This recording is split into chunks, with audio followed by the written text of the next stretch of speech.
Noon, right?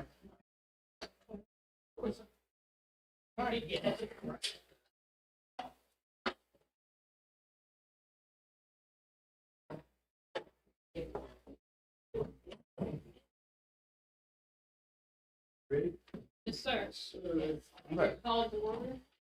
Yeah, I'll call the meeting over and, second order of business, new business, and it is A, and it is, the purpose of the strategic planning to establish long-term goals, annual objectives, and detailed actions, strategies to address the productivity, required statutory services. The strategic plan will update the 23 strategic. Bill, floor is yours. Yes, sir. So I've got the presentation up on the screen. We'll kind of go through today real quick. Let me know when you're ready. Get going, get going. I know. All right. I'll just wait. About every 30, 45 minutes. And then at lunch, we'll close the day on Forrest coming to have lunch with us, and then we'll open it back up. Impact is supposed to be good, and y'all know that, so he notified me early last month and said, hey, I need to change the date, and we'd already publicized it. The more I thought about it, but anyway, I don't think we'll vet this, but we know what we're doing, we know where we're being, we know what we're doing. With that being said, this is being recorded. Adjust started. One of our training courses, whatever. Y'all, please. No, No, because Impact's not here. Did you talk? I don't know, you're gonna take that off. What was the question? I didn't even hear it because I was turning the recording on. So training for this, but I can submit it, but without the third party agency. Yeah. We'll see, we'll submit and see. I agree. All right, so this morning we're gonna review our mission statement, we're gonna review our goals from 2024, and then we're gonna do the SWOT analysis again. And then we'll look at departmental priorities, lunch, and then the meat of it, where we're going over the next year.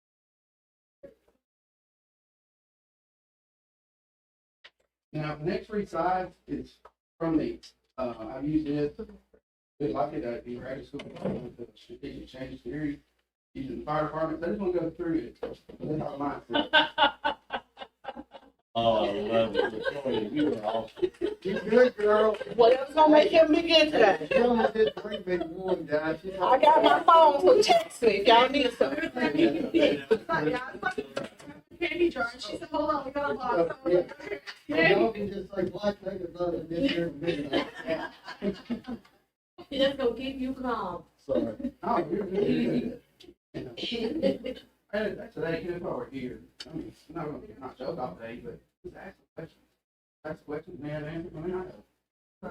I'm gonna go through this, I'm gonna bring it. So why are we here to create the culture that identifies, supports the mission and values? Process designed to organize effective participation.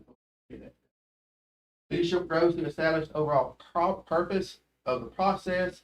The only requirement is we're all willing to follow the process. So strategic change cycle, step number 1, assemble the key stakeholders here. Identify the organizational mandates. All the time. Clarify the mission and values and the step 5, identify the strategic issues facing our organization.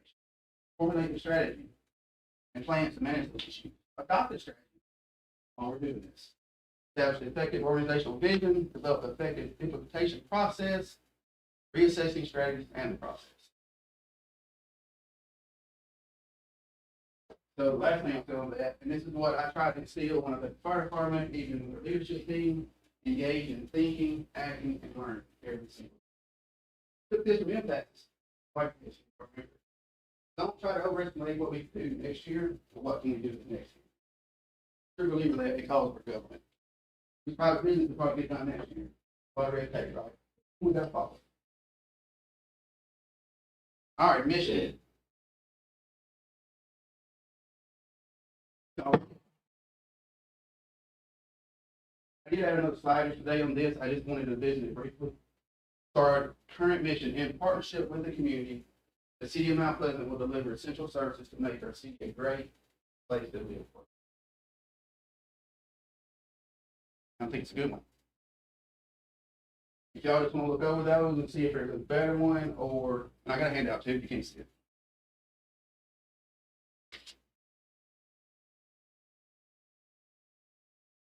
This has been the mission since 2017, this is the first time.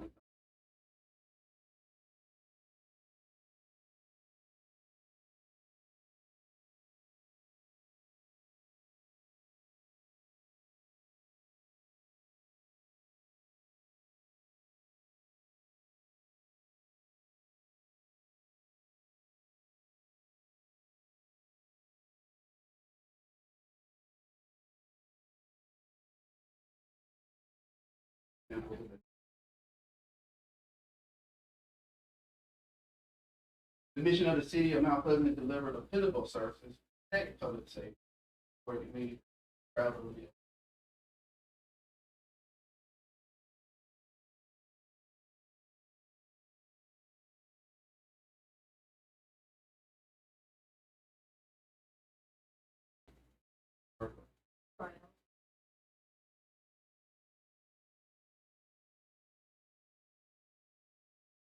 Which in and of itself raising the standard, making it livable. Is it you're proud of all?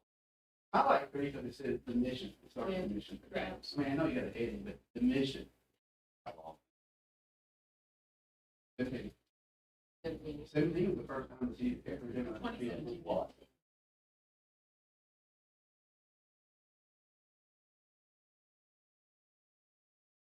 Thinking of me. Oh,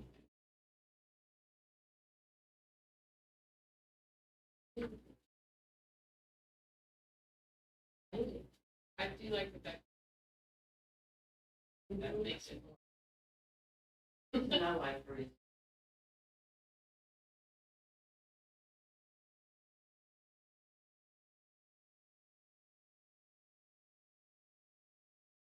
You know, we here for it.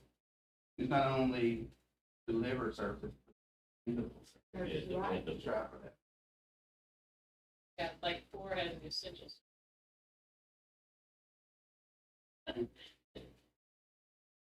We'll go back with the other one. In partnership with the communities, which is great. See, Mount Pleasant will deliver essential services. Go back to that.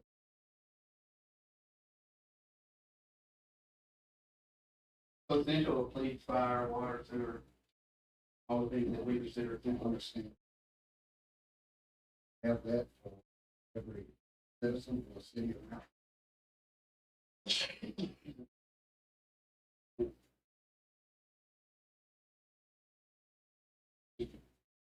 Yeah, so, for example, Didn't have some places that didn't.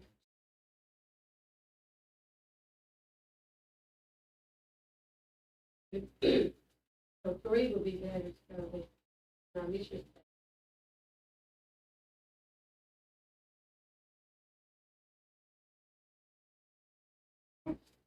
exactly right there, doesn't mean to see that that's why brown water. I think that is an essential. Thanks.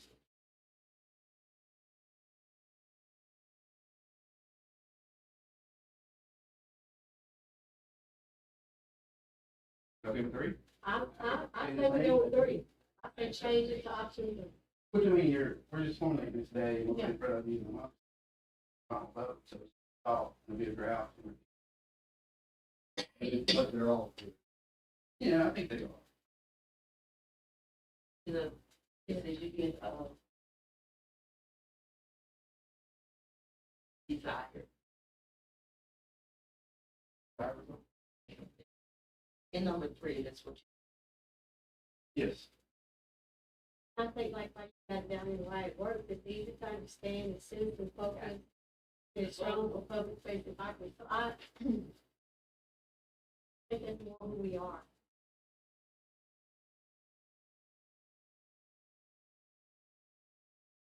Yeah. it'll be the draft. By the way,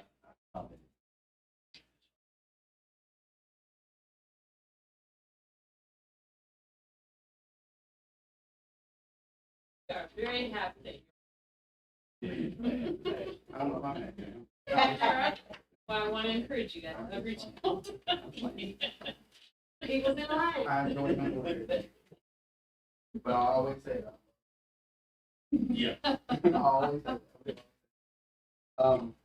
On goals, I didn't research anything else because I think, and she wanted to go through it, but the goals, ever since 2017, is protect health and safety through delivery of basic services, enhance city attractiveness and the quality of community life, and number 3, maintain the physical integrity of those. We can change if you want to, but that's to the point, right? Yeah. Everybody good with it? Only thing I know.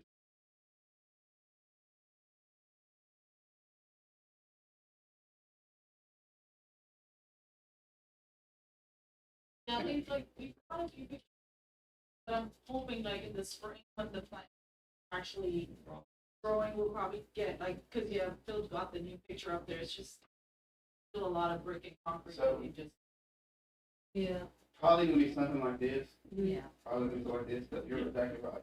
But yeah, that cover,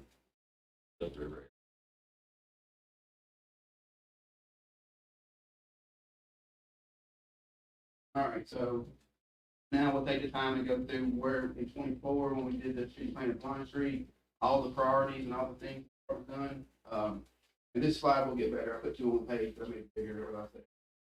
We'll kind of go through it, what the priorities were, where we're at with those priorities, and go from there. I think you'll be quite pleased with what we've accomplished since the last time we talked.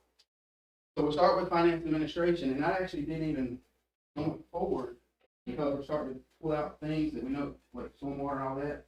So we know where to stick things now, so finance administration, when you be in our priorities later, even though it is, it's all kind of with each department now. So in 24, employee professional development, education and certificates, ongoing. We do, city does a great job at education, certification, or we're not doing a great job. Teaching. So you all know that, I'm trying to work together, come up with some type of development plan. What I realized, between 2 and 5 years, we're losing. We've lost 3 in the utility in the last few months, lost 3 police officers. It is really hard. I think, It is. Retirement, yeah. well, it's 2 things, right? Leadership for money. Leadership for money. Money sometimes, it is changing your stars. Go get it, I would encourage them to go get it. But if you're leaving for $1 to an hour, you're not changing. So, a leadership thing. Or something to look forward to. Someone from the top level, I'm gonna look at it from a leadership perspective, get them here. And then where I'm gonna ask you guys to leverage a little bit, but just put a comp plan together, but 2 to 5 years, one of this, one of this. With evaluation, one of this, one of this. We get them here 5 years, it seems that we're keeping folks. Keeping folks. Give them something to look forward to. Yes. Same time, you are employees, you know, they go through the system of education. You have to be, we can't compete with it.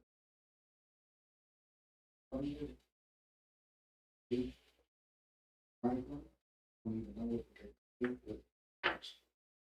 We got lines for Well, I'll give you an example. So,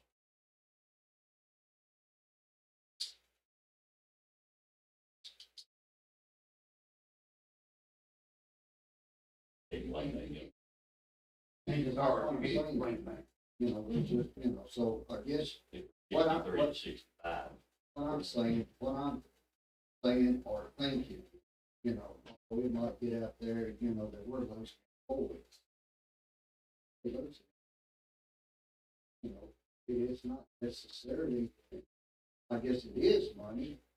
That's just some things that Mount Pleasant cannot match. But in our bench, City of Columbia right now, has 4 police.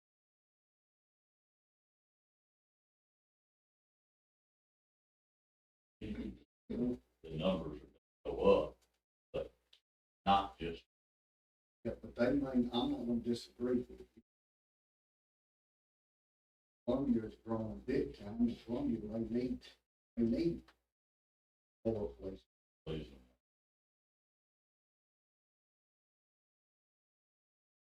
So I will say this, most of you on this board been here working. But our house, Yeah. our minimum is $18 an hour. You guys, that's what you're getting presented to you.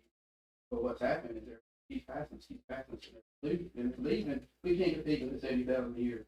Yeah, we can compete with $1 or $2 more an hour, we can compete with leadership, can we provide that leadership? We can compete with giving them a direction. You're gonna be here, here, here, here. And then one of the concepts that I talked about with the police department, you get them in here and then you either vote or you just get a couple of raise every year. But something in the aspect of get here, evaluation every year to a raise, and you make it to 5 years, maybe like master patrol. And maybe they want to promote or they don't want to promote. Of course, that position doesn't pay more than a sergeant, but that keeps that person here and get them 5 years. But we know it's, you get someone here 5 years, most of the time we're able to keep them. Right, it's me one. And knowing that they can move up, Yes. and the leadership is huge. I mean, you know, massive. Able to, so, two was just to get out from under.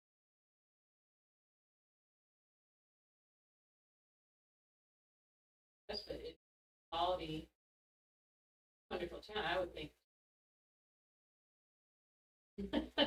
We're not having a ton of violence or anything like You that. don't know that it's And an occupation nowadays. Nobody really wants to be a police officer Yeah. anymore. Right.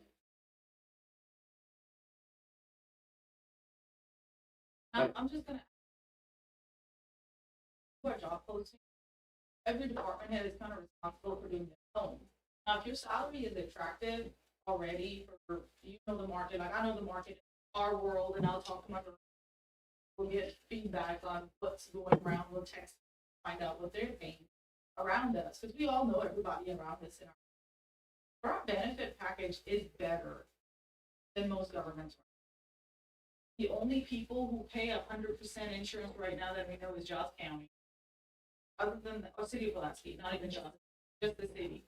But like we pay most of our, you can get family coverage for 110. Unheard of. City, I mean, Marty County 4 years ago, almost 600 some dollars. So, I mean, I'm just so saying, maybe those are that's things. something we need to look at. And Philip and I have already been talking to department heads to leverage that. When we have people who come in, those are the things, like, if we really like a candidate, sometimes you're leaving to make $1 more, but you haven't figured out how much are you gonna pay in retirement. That's, you're going to somebody who has TCRS, they're gonna require you to put down 5%. Our mandatory is 2% in our retirement program, but if you want to be one that wants to put more in retirement, we match up to. Most people don't match, because you're saying if you've been out there and you hear how far we go on the benefit. Again, we get all the holidays and we get vacation time and sick time, so we have all of that. But those are the things also, yeah. Kind of move on, we will present something. Still on the back of you guys once again. I would just like to say one thing. I think we have done it, I think for most of the time it's in-house. I mean, you know, when I'm hearing people out on the streets, you know, they talk about our employees and, you know, and say, don't y'all have too many employees? I said, I don't know. I said, I don't think so. And also about the money situation. And we do this, I guess, all the time, other things. I guess, and to me, it would be a waste of money.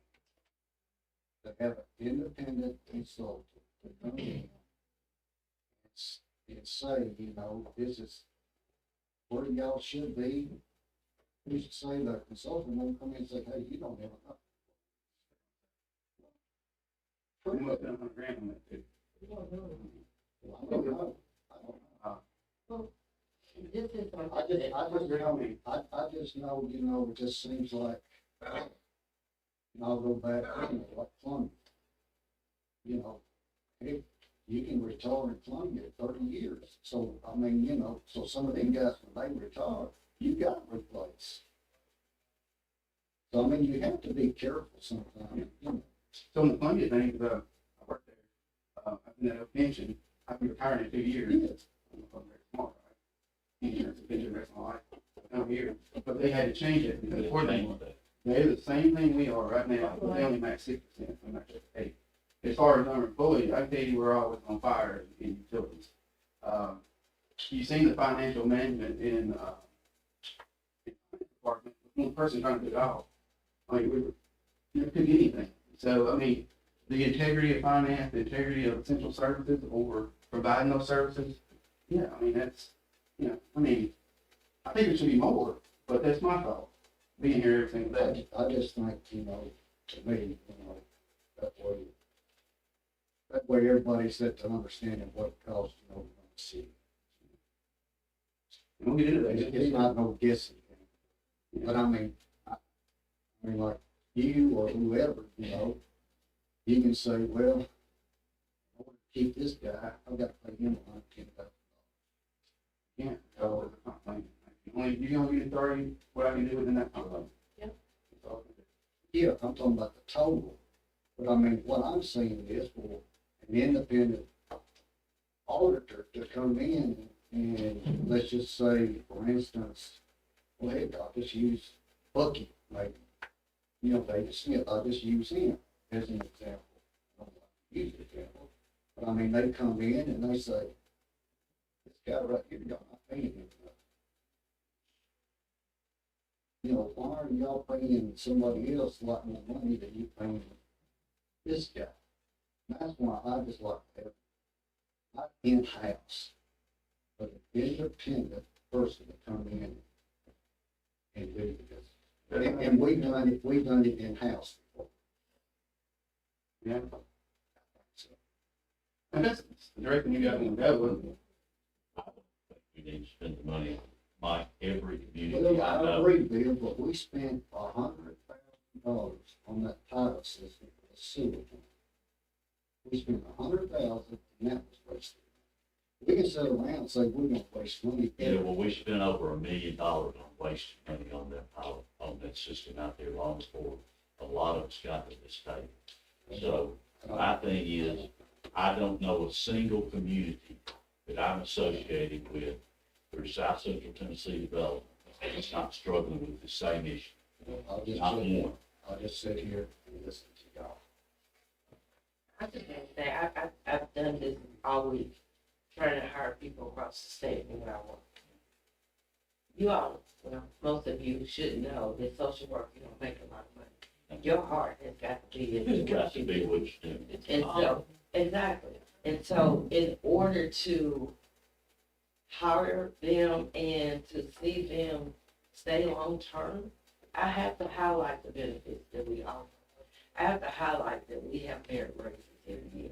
I have to highlight that there is room for you to move up in another position, a leadership position. That is the only way that I can get them to even say, hey, let me think about it. And then, once they come on, if there is not praise given to them consistently, Go.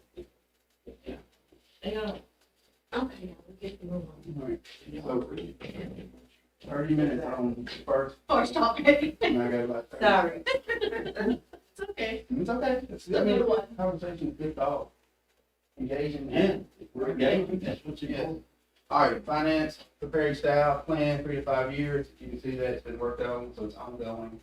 Complete ADA improvements at City Hall facilities, not complete. Yeah. We've got to get those bathrooms. We bid it out before, and nobody, there's so much influx of money out there from ARPA and everything else, so that's still on the, still got to do that. Design and build, okay, purchase budget software complete, and then develop citywide equipment replacement program. Again, this today is going along with our CIP, so every slide I have is based off our capital. I know you got an ADA for the bathroom, you got it to be complete June the 26th, is that right? Yes, Do we need to move that on out a little bit, or you think? yes. Yeah, yeah, I mean, we'll update it, but between now and then, I mean, it's on our radar. But can we get it out, can we get something to it? We did budget funds for it.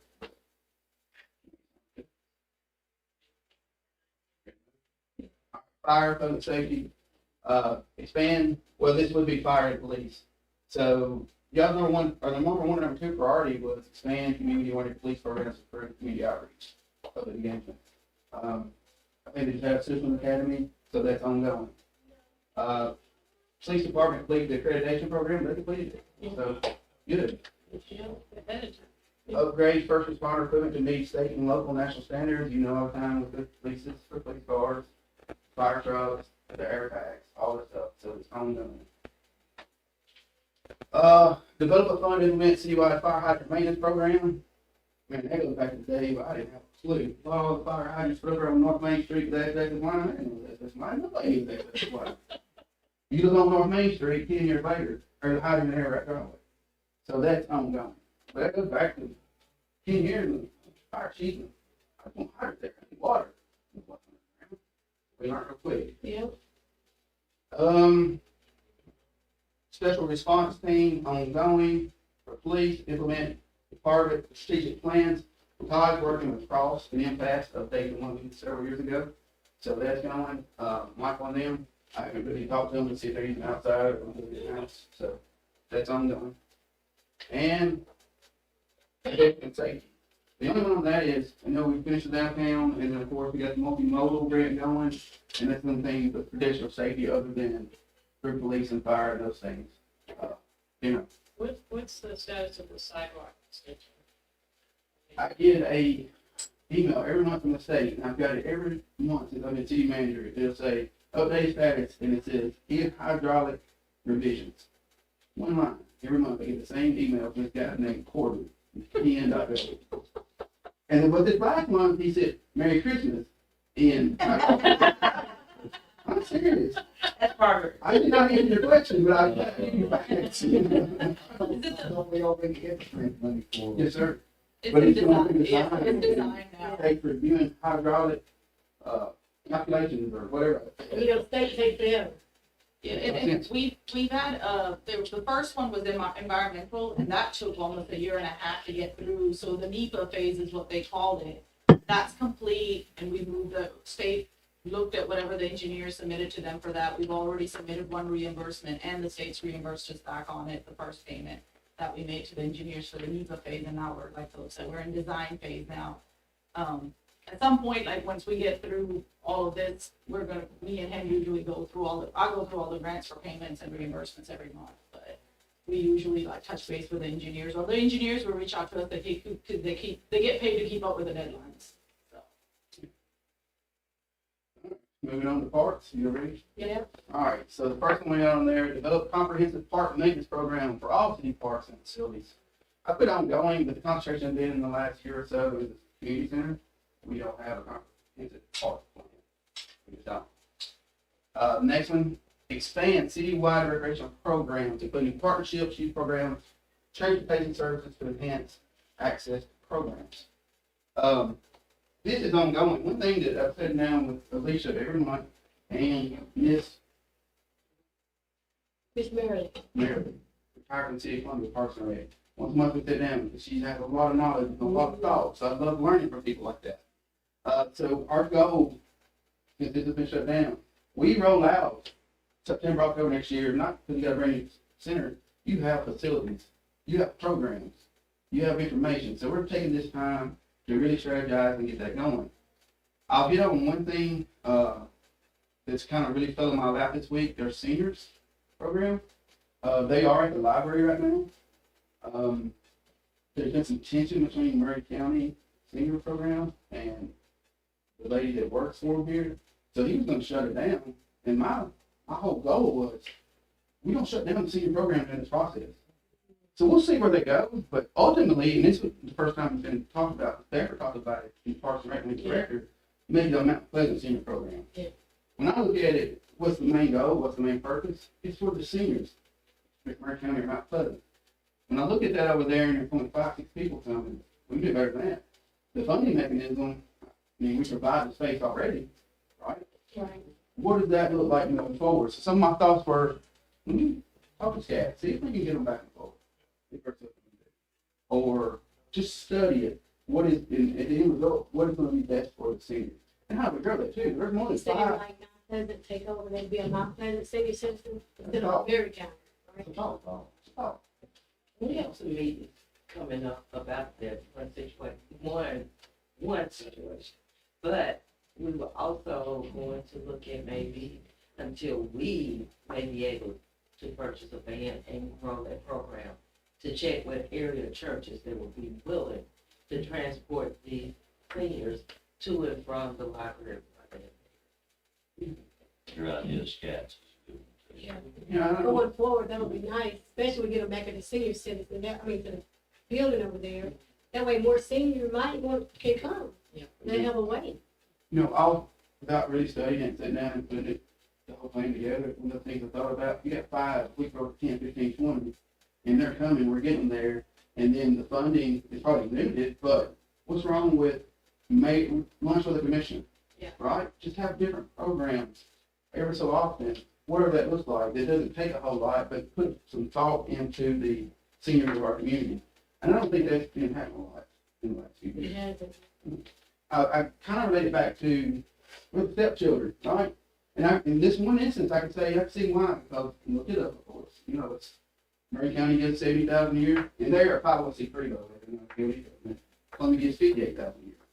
We give them space and $1,500 at TV a year. I can almost see why we may be a stepchild. Now you can argue Murray County citizens live in Mount Pleasant. You can argue that. But I think it can be better. If it's with them or with us, it can be better. Any thoughts on that from me? I guess my Come on, thing is, say, well, you got if it Berry County senior citizen, if we did make that a Mount Pleasant thing, I wonder would we still be able to get that funded from Berry County side of it? They can probably, so as a government, we can give money, as a governments can only give money to 501c3s. The only time we exchange money between governments, like Murray County would pay us or we would pay them, is like a donation type thing. Yeah. We could go and ask, but for the most part, I have a feeling they would have to take it away from them. But then I think about it, we give money for the animal shelter, that's part of the county, so I don't know, there might be a possibility. We would have to have intergovernmental agreement, so we won't be treated as a nonprofit, but if they did an intergovernmental agreement with us, we could, because we do give money. Those are agreed upon amounts between governments, and then I'm thinking about, yeah, We need to get started on that before Doug gets gone. oh gosh, I don't know. I get along with Doug well. Oh, yeah, I don't think he's going anywhere. I don't think so either. Okay.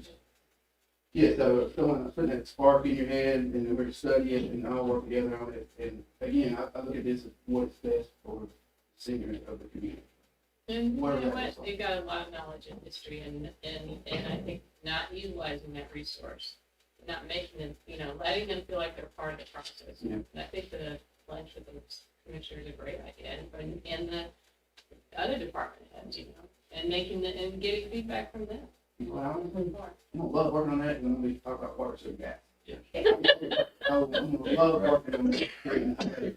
Good question on Parks and Rec. How is the boys and girls club thing going? So they're at the middle school right now. Okay, They're so very they are in excited. middle school. They're in middle school. They're very excited about the programs coming back. And I'm on the board. I haven't been to meet yet, but I'm on the board. Watch them. We mentioned them. They'll work you to death. I've known him for 15 years and I didn't think I was going to. They will work in there. But, we did meet, we met, Yes, Ms. Boys and Girls Club, Sorry. the school, city. We met, the middle school was very gracious. They even showed, let them pick which room they wanted. And, so that they can have access to pick up and drop off and stuff. It's gonna be really good, and we had presented to them, for how many months? It's gotta be done by October. We're hoping 6, 7, 8. It's gotta be done by October. But we have to remember that in May, the kids are out of school, so it's going to be a really good collaboration. And you got Dr. B. Oh, yeah, oh, yeah. That's a big thing. All right. The next thing in 24 was to hire a full-time Parks and Rec director, and we were on track with that.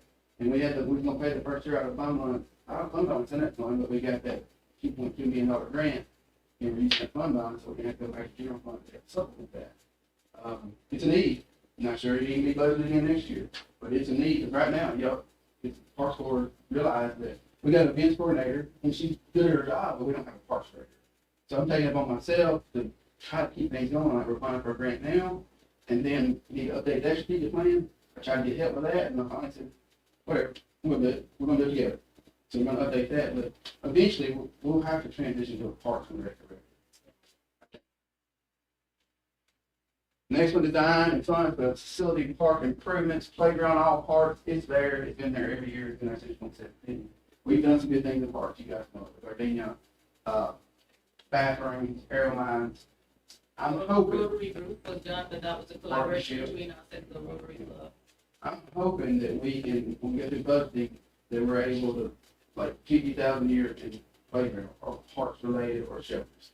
You may not do it next year, but it's 50 and 50. Or the grant we're applying for is a couple $100,000 with some match.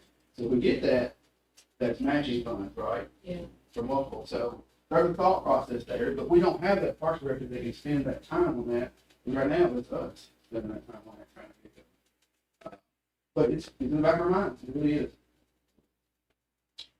Next, public facility enhancement at city parks, parking facility enhancements. Man, you remember when we wanted to do Parker Brewer Field, we was gonna pave it and ADA, come on. By the time you get the design and you get that grade and ADA, I don't know. But we know it. It's gonna be fun. I thought that was already done. When we talked about TIP, when we talked about. We talked about it, I got done. You remember what we're doing? The land come available, 100,000, we bought the land. We might spend 100,000 on the design, they give no funding for that. So we bought green space. We bought the 0 Hidden Acres property right next to it. Yeah, so now we have a bunch of land to put a parking lot, we just, come up with the money. But in the last 2 years, if we come down to how much green space we have bought, we bought that piece of land, we bought the land next to the, apple tree, we bought that lot when that came available, and then we, were donated a little property by Bannister, behind Air Mines or something, they gave us a donation of that property, so we've had 3 green spaces in the last 3 years that since the last, time we updated this, that we have added, so as stuff is coming available, if we couldn't use, that is what we ended up doing with that $100,000, is because there was no way we were, because I think Mr. Brooks looked at the elevation and stuff of that land, and by the time you adjusted the grading or something on it to put the amount of grading and the amount of parking spots we had to have by our own codes, I can't remember the whole thing, but that's kind of what I think I remember presenting that to you all, like, we are not, That was when Kate was. Kate was still Yeah. here, yeah.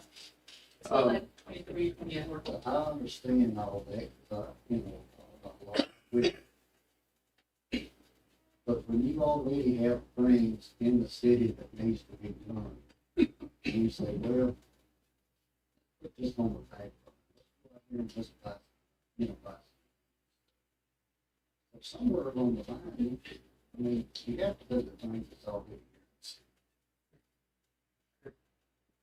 Not build off that. See, if I have a vision for that, my vision, if I played on that field when I was a kid, I'm 50 years old, I'm right?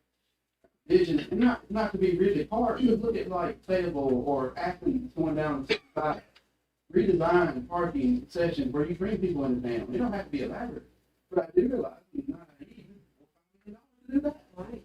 But before, I'd love to see that one day. But And we have applied for grants in that area, Blue Cross Blue Shield grant and all of those, but I don't think we have enough traffic in those areas, because the thing with the Blue Cross Blue Shield grant, they want a lot of traffic. Wherever they put their monies and things like that, but again, between looking for grants, we did end up with a $2 million grant for the community center. So like, we're always looking for ways, and like Philip said, we're applying for a grant right now for parks to try to get equipment and get it, you know, so we're always looking for other ways to fund it. But at that moment, we had $100,000 in the interfund loan, because I remember we had $100,000 in the interfund loan, I think, to do this. And it was like the land came available, and it was like, the best use for the funds at that time was gonna be, why don't we have more green space next to our own land already? I can tell you this firsthand, most of you, excellent parks, all fields, et cetera, et cetera. We have one here that's done this way, and that's everybody, because of the road. Community partnerships like that, you go out and raise some money and spend it. And if you go to the very best locations, I know one in Clifton, Tennessee, they got the nicest ball fields you've ever seen in your life. Every bit of it was funded by the park. The Rotaries, the civic bands, the et ceteras, the et ceteras, et cetera. Because I had a very smart man tell me this. He said, "You're asking the wrong people, not asking the people on the front row of the church." Still in the program. But he was absolutely right. Well, you're on, right? But I mean, that's, if you look at a lot of the communities, you'll see, just like we've got Air Heights, it's Rotary Park. Yeah. And that's where the funding came from to do that pavilion. She's a pastor, but she does. Can you, Charles, can you, I what's said- that? I said the back road, but I think they're wrong. I said, "Oh, anybody else? I had to ask you two questions." let's go. Okay. Good point, Mayor. Private-public partnerships. Arrow Mines restroom facility complete, and then walking trails, hay long and wall, not complete, not even real. Let's take 5 or 10. Yeah. That's it. We'll come back up. Should I pause the recording? I think we gotta pause the He recording. was in there. He's I thought he, no, I thought he. taking I thought the engineer recommendation, just put that it. We're not out. getting it. Instead of here, no. All right, next one. Locate new water source to expand water supply. In design right now, right? In design. Test well, hope it produces. We're thinking 100 gallons a minute through the hydrology. In design. Complete utility asset mapping to GIS. Ongoing. That's at ARPA. Remember bars, we approved that contract for asset management system. So that'll be done. Construct a high pressure line to support industry south of the power plant. We got applications for, it's a $5.2 million project, $4 million from EDA, $1 million from ECD, and we will probably end up with $1 million cash out of the gas fund. So, that's in design. You all approved the resolution to apply for that grant like a month or so ago. Next, invest sufficient capital resources into support I&I program to reduce sewer inflow and filtration of city water sewer system. That's the master plan. Remember the master plan with the bars, do the modeling, and then to reduce the I&I, the access fees that we have to each from sewer. That's how we're gonna do some of that funding for the manhole rehab and all that. So that's ongoing. The plan is there. Laid these foundations a couple of years ago, right? Purchase plan adjoining utility facility, complete. Complete sheet neck lift station, not complete. Not complete. When we get to this afternoon, you see that put some funding in there, like we got to start that. We can't get no more taps out there. We just had about a $30,000 repair, emergency repair, that we got to build on, that we got to, like I put in front of y'all to approve, right? That pump station's got to be upgraded. CDBG's coming back around again, that's probably the best for that. But either way, we've got to protect what we already have, right? Right. Probably should go down this way. If I have to say that. But anyway, we're going outside the city limits, correct? All right. Bergen County wants to be involved, correct, from what I gather? Yeah, I think so. From what I gather, Bergen County wants to be involved.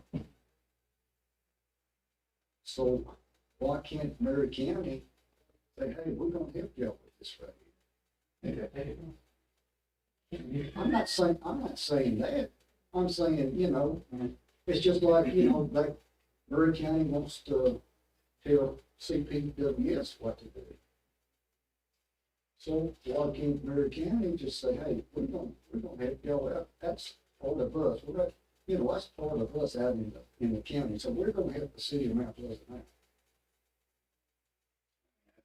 They would, but I can't control what they got Murray County Water, they can't do like ours. I understand that, but I'm just saying, you know, Murray County wants to be involved. So let's ask them to be involved. We're gonna let y'all help us out. I don't know how that works, what it looks like. I mean, you know, but it seems like Murray County wants to be involved. That's what it sounds like. But yeah, we got, until that happens, I mean, we got to address that. You know, for a long time. You know, it's just like the water, you know, we got a resource out there, but is it cheaper to buy water from Columbia? Or is it cheaper to spend this money on this new well? Depends on the host tonight. Huh? Depends on the boat tonight. Yeah. The boat tonight, it's in there. Right, I mean, regardless of that, it's cheaper. How much is the well? It's over $1 million, right? Oh, the whale, no, it's about half a million. $500,000. I'm trying to think of the whole project. We got right. Somewhere. Yeah, about half a million for the well, test and all, implementation. Now, if the test well doesn't test out, then there's no well. So that'll be the rest of that remainder, in the back of my mind is like, instead of that to go back, you can transfer it to the sheet net pump station. Right. Okay, something like that. So in other words, if the test doesn't fail out, pass out, we've lost money. No, I mean, awesome. Because we can transfer it on like the I sheet net mean, pump station. it costs to make sure there's water there, correct?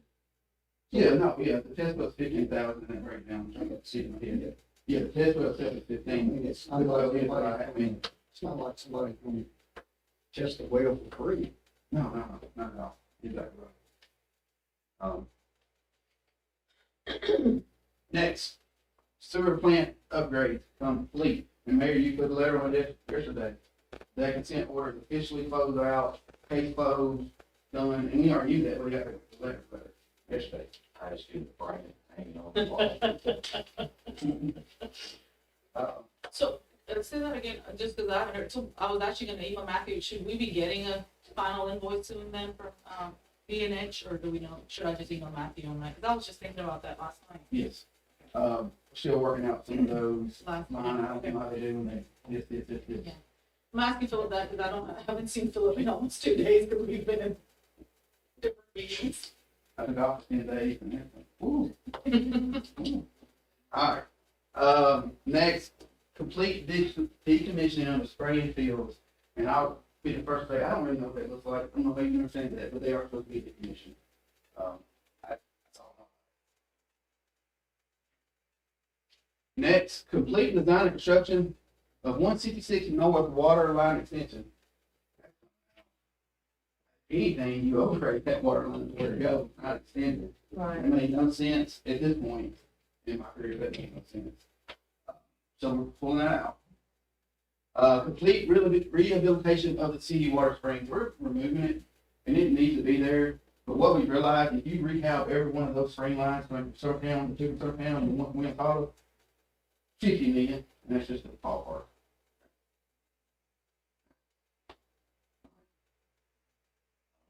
No, they ain't touch it. Yeah. But luckily, 100 years ago, they had the foresight to do gravity flow from Summertown, and it's been flowing nonstop. Y'all can see them office in there, those flows every day since nonstop. I think that's enough. And I used to use more of it, but yeah. Reduce water loss and water distribution system by 10% through leak control and other water loss reduction strategies. I took over, we were 50-something%, give or take months. We're in the low 40s now, so we've reduced that 10%. We're replacing every meter in town. We're hoping that's not more water, that's just good, Good flow. good flow, good, management, right? So we're hoping to get in the thirties on that. I'm not naive. Our goal is somewhere around 30%. We are very, very low. But the silver lining of that, we're making $45 million a month, and we're losing 40 to 35%. 5% of 45 million a month is a lot of water. So we have water. We just know where it goes, where it's up. And that's what our focus, our drive is on that daily basis. That's why I'm excited when you talk about seniors. So the guys that come back to find those leaks, are they coming back, like, to We find, bring back every year, as long as y'all allow it. Every year. That's $15,000 of been good worth it? spent money. Yeah. It's been worth it. Develop, fund, and implement citywide fire hydrant. Ongoing. Fund and implement meter replacement program, 10 years. Expand water plant, new filter system. Design. And ultraviolet disinfection system after wastewater treatment, that's the CDBG. It'll be going in, and it'll be totally complete. That was separate of everything else we're closing out. So I knew all this, but when you actually put it on paper and you look at it, only things we didn't hit, the ones that things that didn't, at this point, make no sense. Now, don't take me wrong. Doing those spring lines and all that makes a lot of sense. I'm not saying that that doesn't, but that is important. But should it be in the next 5-year plan? How? Any questions on that? Community services. So we're talking about street sanitation and stormwater. Developing citywide pavement management program, not complete. Y'all remember that one of the first things put in front of you was $100,000, and KCI lost the person, and they drove on, and then we scheduled that contract. There may be some avenues we do that a lot cheaper, but at this point, I've been surprised with you guys because I've presented some things in front of you. There's not been a heck of an argument of what streets we're going to do. So it's probably up to you if you want me to keep pursuing that, because you'll see this afternoon, I've got a plan for next year, and we got to finish this year. But it really, if you think about it, the more we're in it every day, we're getting this deep. A lot of things tied to stormwater, so we're doing everything around stormwater. By the time we get to stormwater, it's kind of a plan in itself. So we'll talk about it more this afternoon. Develop a citywide stormwater management program. I don't lose sleep. That's the only one I do lose sleep. But no, we got to initially address it. Everything else, go home, let it head down, get an aesthetic, put the boots on, step in it again. But that one bothers me. We are in design. Y'all know that we're in design right now. Advanced commercial solid waste collection.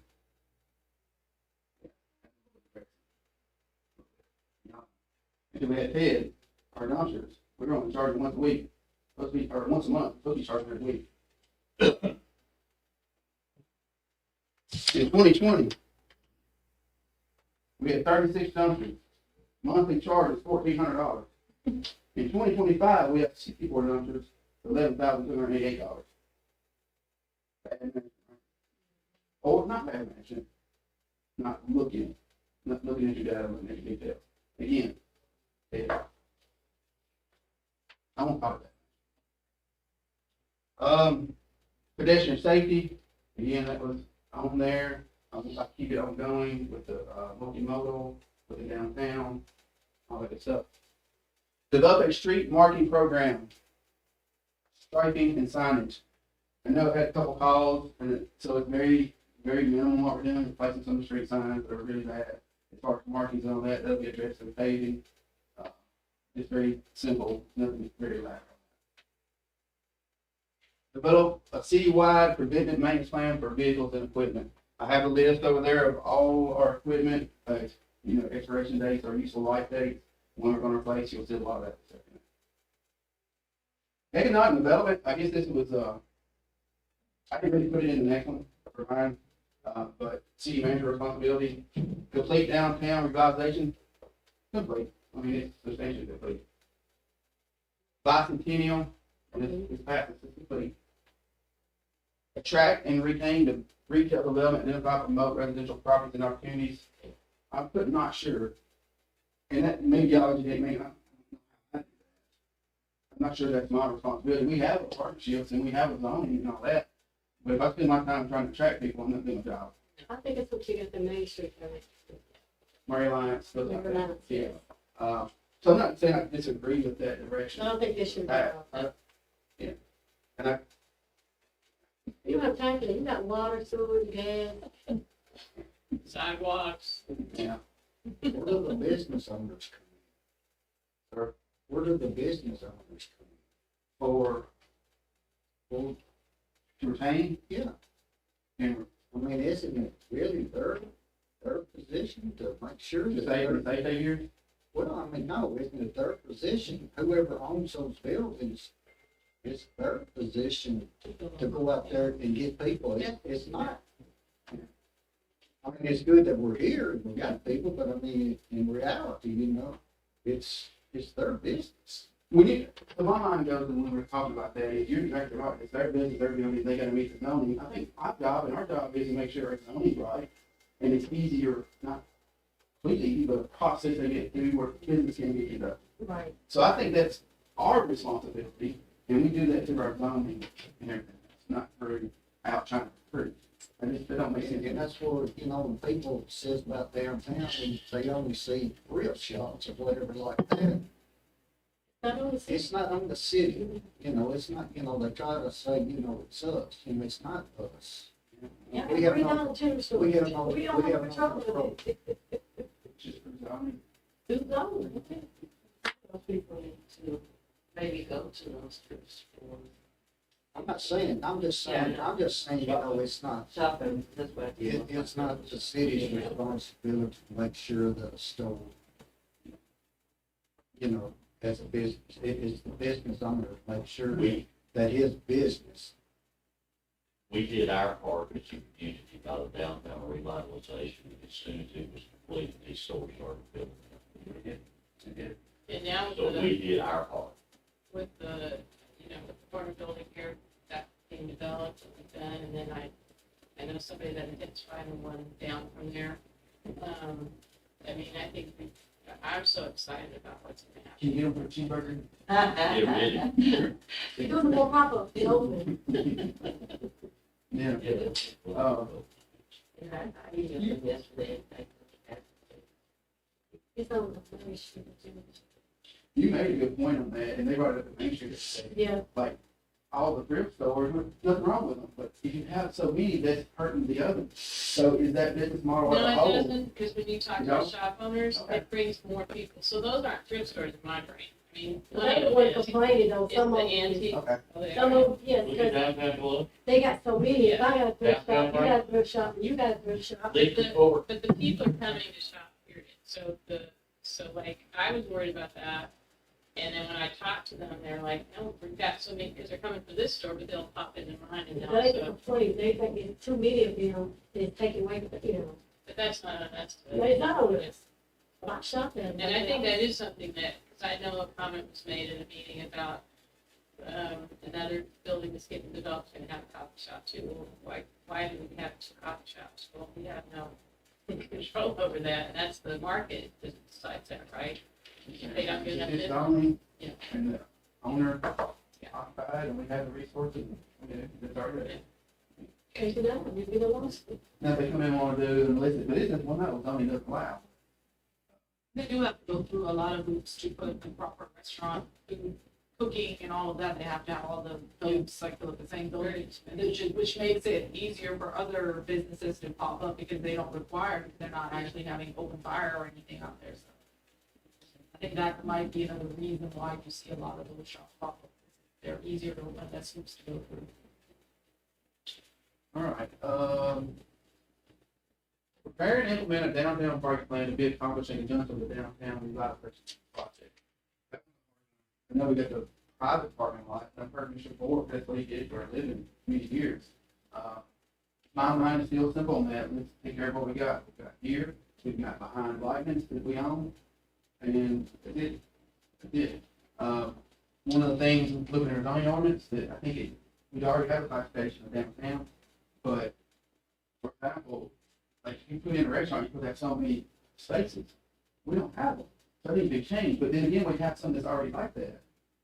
So I don't know, like a parking garage or more parking spaces. No. I think with that parking behind, the bank, behind John Anthony, I think we need a sign up saying public Nobody parking. knows it's there. Nobody knows it's there, so if it's full, they know they can park there, it don't belong to it belongs to the city, it don't belong to the business, and they can park there. You also probably need to strike it, and make it ADA and everything else, but yeah. But yeah, just a sign there that would say downtown parking, and so people, you can see it. Because you don't know about it, you don't even know what it is. Or it looks like it's, It belongs to the business. Maintain a relationship with Murray Alliance, and that's a great relationship. Yes, Without a doubt, that's the reason Terry Glenn is where it's at now. yeah, Sometimes that stuff goes at a pace that's too fast, like turning dirt, in company. But the economic impact of the jobs and the investment, it's awesome. they're pretty good. They're pretty good at what they do. I think Mayor, anything like everybody looks at them, in the state. I got a phone call yesterday, T-Dec, at the announcement on the project, this thing should be like for the next. They've been negotiating everything else, you got to understand this overseas company, sometimes between lawyers. But all of that is well and good. You know, cheer you in. I've said a lot along, you know, I appreciate very much for what they do. But at some point, with our waters like it is, even Cherry Glen, you gotta put that work And we have got, several 90 people. So we have 163 acres left. What we have left at Cherry Glen as of right now. We are holding on to that property at this point in time for a large I understand that. business. I understand It that. will be, not huge in consumption of water. And that's what we have done with the people that we have put in now. Accenture is not a large water user, or will Project Mustang be a large water user? There is some discussion about the county commission being over to the IDB, the rest of the property that goes all the way to Campbell Lake. The IDB is going to be back immediately 88 acres. It currently is Campbell Lake. And it will have pavilions, it will have fishing. The lake is going to be dredged so that it will not have what we've had this past year or so with the water turning over and not having the oxygen to support the fish. And, that's what is going to come from the service of what the IDB does bringing in industry. But going back to Cherry Glen here, Mount Pleasant, or whatever. I mean, you can, of course, Bill, you can say, well, we don't want a company in here that's gonna use up a lot of water. Well, let's just say they come in here and say, well, this here is we got another blank coming in, it's gonna be $1,000. Well, guess what? We gotta find homes for these people. So, We did have that. I kind of, it comes to me first, and then availability of resources. We're hovering around 8%. We have no gas. Nothing's coming But up. I know, but that's why you're saying you turned them away is because of gas. We didn't have the resources. Yes, we Yeah, did. that's what I'm And saying. that never got to the water part. Right, that's what I'm saying. Probably huge work to do. But I'm sure at the same time, you know, like them people right there, I'm sure, you know, they could maybe talk to Atlas or whatever, you know, and probably could got gas line in there. But still, Yeah, you know, it's still water when you get that. I'll throw a thought out there that Matthew the Bars, I think it's brilliant, come up with, and it's just a thought right now. So, we know we tripled our sewer capacity, and we're dumping about 500,000 a day now, probably, we'll be 700,000, 800,000 soon. Taking that water, treating it, and intending for production, not to drink it, like our specialty is. You think about half it, so we have that 1,000 person job, and we're not in design planning, but it's coming, and the state wants it.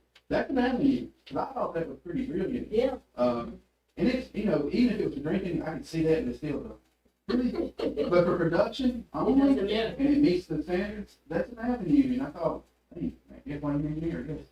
So I thought it was a good idea, so that's always to be there too. Again, that's easier said than done, Easier said than done. But it's a great thought, and it's a great thing to have, that thinking outside of the box on how do we utilize what we already have. But again, there are some cities that looking at their sewer system, putting it back into Bring the. it, Yeah, bring your money. and it's, without a doubt, part of the treatment standard, and all that still. Probably when you go down there to creeks and look at some of the creeks, those are like. Alright.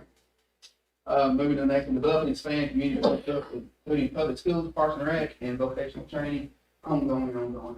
Like the mayor talked about earlier, private, public partnerships, public partnerships, that's always a good thing. You all rally together to get more things done.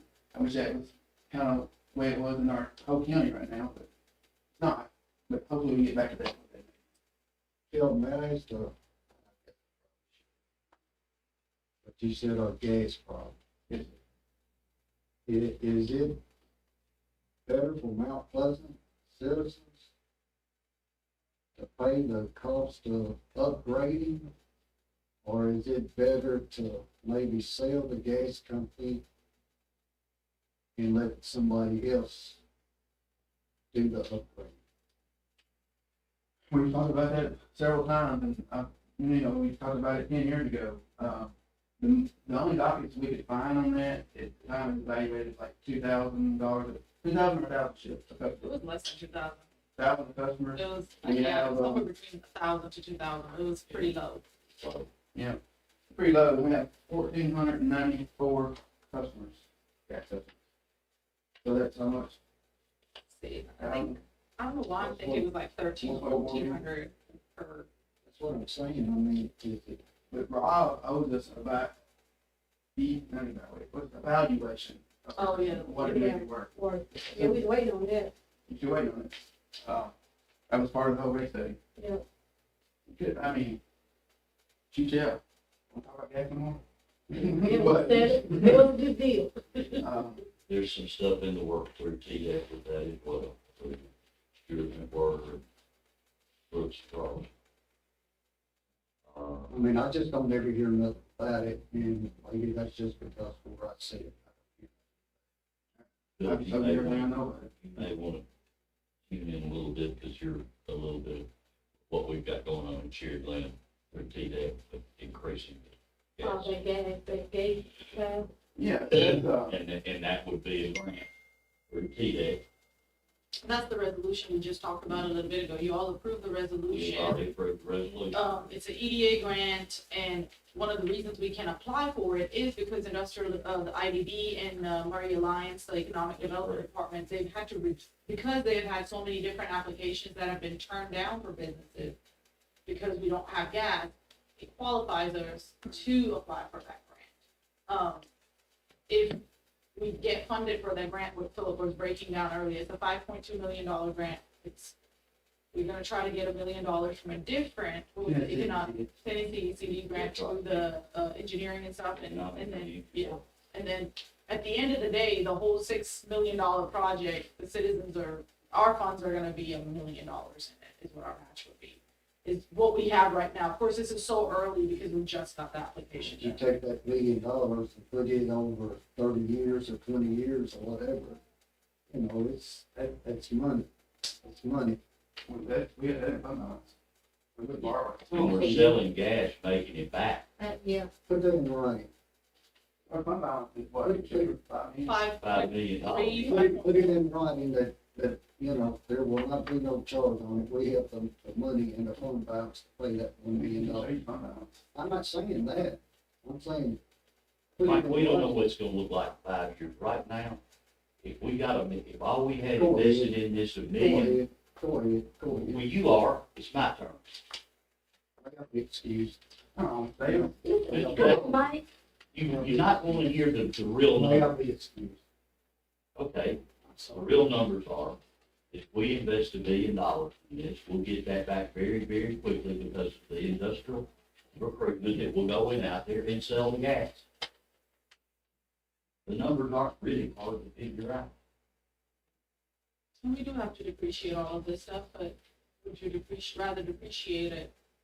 And again, like Philip said, the governor is the one who's pushing a lot of this industry. Yes. We don't have a lot of control over it. If the industries are coming, the governor's office at the state is placing them in industrial parks that are already pre-qualified. And that's part of And it. we are We are pre-qualified, pre-qualified. pre-qualified locations that's already been perked for everything that the state wants. And they think that's the only one that's And close. Right now, we've been turning, like we've said, we've been turning them down because we don't have water and gas. So we don't have water and gas. If we don't get the grant, we won't even, We won't do it. we won't do it. We're not gonna be smart, bro. We're not gonna just run. You watch it on a daily basis, so. It comes back to this core principle. Do we want to stay where we are? Consideration of what do you die doing that? Or do we want to entertain whatever smart growth is, right? We don't know what that is. I don't think anybody knows what that is. Do you entertain? So we're gonna keep entertaining. Let me do my job and figure out a way to get it done. Let us figure out how to get it done. That kind of stuff bothers me a little bit, and it always has, because we can argue, but we gotta get along. We gotta figure it out. We gotta figure it out. And at the end of the day, like, I've only been here 3 years, but I have seen, like, we have this in place. How do these projects get prioritized?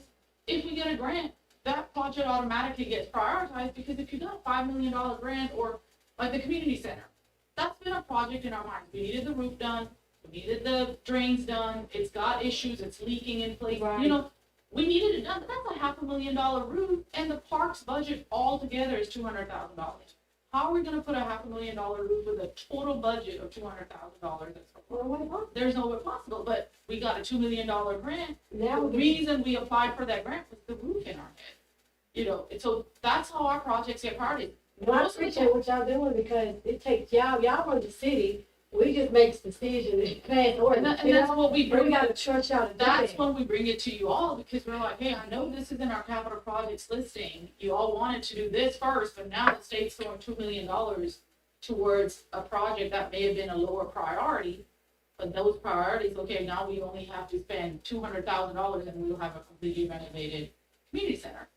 Thank you. Let me go back to that, so another thought too, even if we don't get the grant money funded, even you think about it, $5 million project, we have no debt in the gas system, I know we had to raise rates with a $5 million fund balance, because that's Comptroller. comptroller, right?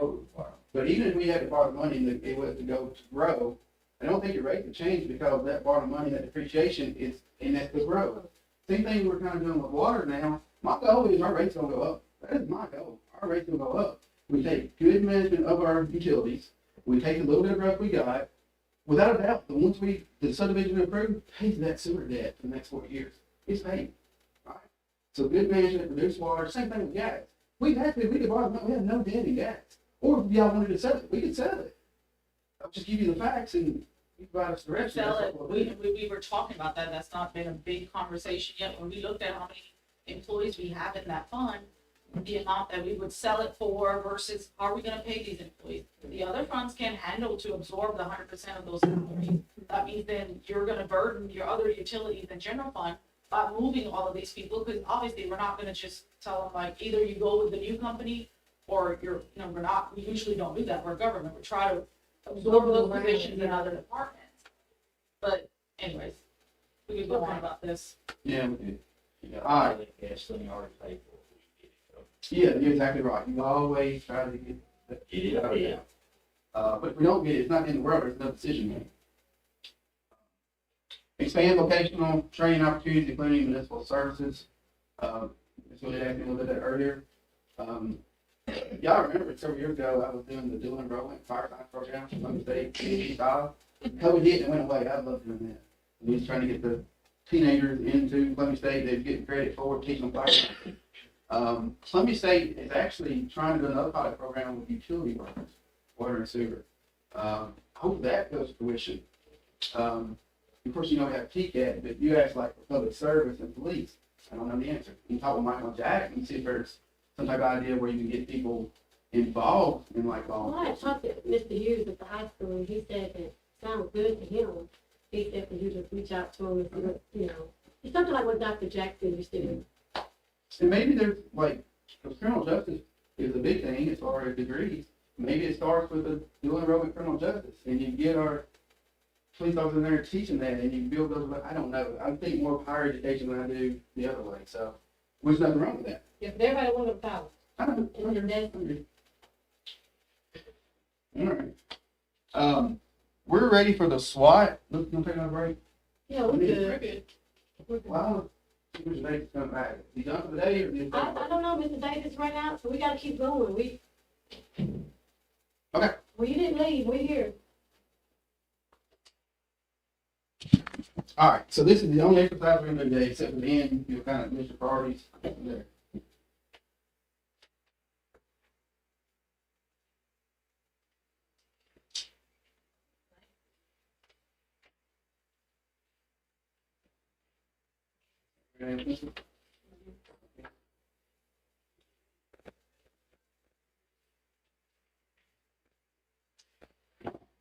All right, you never told me not to, but I did print our past 3 years. Sure that I got it. Also, And then doing the bill thing for 45 years. We've only been here for like an hour and a half. Yeah, we need corporate America to come up with these. I had to be doing these for the last 25 years of my life. If we may get to stormwater, that's next to something lunch, so we may get out here earlier today. Hey, that's fun. Yeah. I didn't want to do the exercise, because I think it's important. I got plans for it. Oh, we got that, but you know, We'll be done by 3. I think we're gonna be done. Thank you. You know, Do y'all want we'll time? give it to them after. Well, okay, you can give it before. I was just, so he's I got all, don't most of the time. I was just saying, like, we've got the Yeah. ones from the prior years, and I think the way we've done them in the past is you come up with what you think is Yeah, the strengths, weaknesses, opportunities, and threats. And then we all As put of them on the today, board and we see what yeah. happens. yeah. But I was like, if you get the old ones first, then you all look at the old ones, and then we make, you know what, see what if we influence. I'd rather us just start spread. Without- What today do What I today see? looks like, not what we did in the I past. agree. If those are, what do you have to do? Yeah, sure, give y'all. I think because usually I have the, Oh, I printed off the old ones, but I've seen them before. okay. oh, thank you. Yeah, 'cause our old strategic plan is on our website, so in case you got. I know, I'm struggling. But I'm listening. We're just learning. 2024. You Last time. Oh, I'm just know what, everybody do it, you guys do how you want, yeah, it's okay. Yeah, no, I think you do it how you want. So I was kind of like at 17 now, because I'm 15 years. So the strengths in 17, growing industrial base. That's the strength, it's still one. Skilled workforce, still, not for the schools, yes, great. public transportation system, positive reputation of the government. Still strength. Community center, Strength, I mean, we're gonna get a new one. Oh, these are 2017. I'm going back, yeah, Oh, while they're thinking. Small town livability, CCAP, Yeah, public-private partnership, downtown revitalization, no, affordability of homes. no. That is not, we don't have that, Not in Tennessee. not in Tennessee. that's crazy how much that's changed since 2017, huh, affordability of homes. I just saw a thing yesterday, we're the third most, like U-Haul. coming in Oh, wow, like. Oh, Tennessee as a whole, yeah. number 3, Wow. Texas, Florida. Keep going, Strong volunteer base. I think so. Well, We could do better with that. yeah, I feel like we were even doing better with that a few years ago, and well, I was told like, they want to come back on the city, but I thought it'd be a great idea, like, people that want to get like community hours, like, we were just talking earlier with Mike Stone about our, ditches and stuff, you know, if we could have a community day, clean up, just for example, today we're gonna clean up Glass Street. You know, not necessarily one of us need it, but you might get a volunteer in the community to say, hey, I want to clean up Mount Pleasant, let's have a cleanup day. They do it in Columbia, and I was just asking, why can't we do it here in Mount Pleasant? You know, Katie them back there, they want to be involved. We can get a volunteer, you know. I want to see that. I mean, you could be open, like, you know. I wonder who puts that together.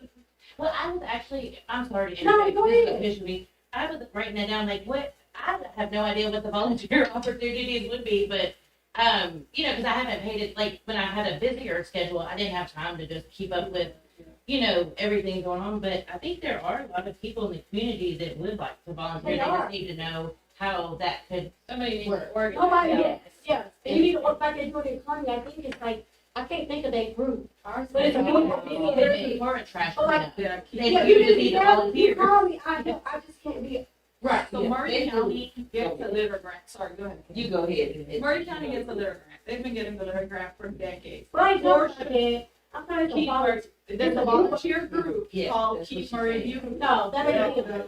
That is like, it's a group, the black guys, I don't know their names, but it's like the golf boy, a bunch of them. Yeah, that this get- is something that they do under the leadership of, can't think of- Sheriff Secret and, James Martin and that whole group. Yeah, it's a group of people, So they have they don't to get get- paid, they don't get grants, it's like, you would get paid. They But get you their will call, trash hey, bags we're and they cleaning up get Flash Street today, so all the trash, how do you do that in the street? The Keep Murray Beautiful people, because they get the grant, Murray County gives them a donation out of the grant to keep that nonprofit running too. But she does go to schools and educates children, and then she does cleanup days. Wonder if we could get on her list too, because she does a couple of cleanup days. I can't remember the lady's name. But the But Murray if County, not, you know, but no, we can get ourselves too, but that's how they run that, because they pay a part-time person. I mean, to just get we can get volunteers. somebody, you can get somebody donate the trash bags. Yeah. Yeah, You know, they got a dumpster at the end, like if you try, I feel like if you strategically did the streets and had like a dumpster location, that way you're not leaving trash bags, because when you leave trash bags on the side of the road. Or and you can leave a don't- new one there, and somebody with a truck and come back and pick them up. Yeah, Spot stuff behind like you. that. Yeah, We had to coordinate the church.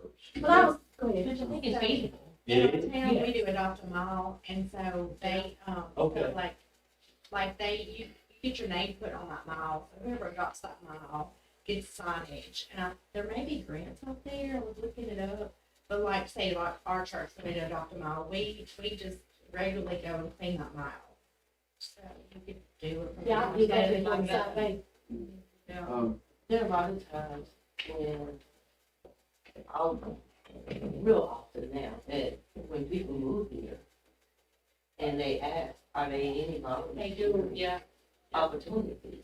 And so when they do that, I mean, if we can get something, we have a contact person and we can direct them to them. I've always wanted to have something where you could, every single time a new person buys a house in this town, and they move in, and we have a group or person that comes to them and says, welcome to Mount Pleasant, here's what we do, music on the porch, here's what we do, volunteer opportunities, here's where you could give back, and all this, connect them, just kind of give them an initial packet of, and then it can, you know, and nobody. Together a small resource guide just for our. Yes. Yeah.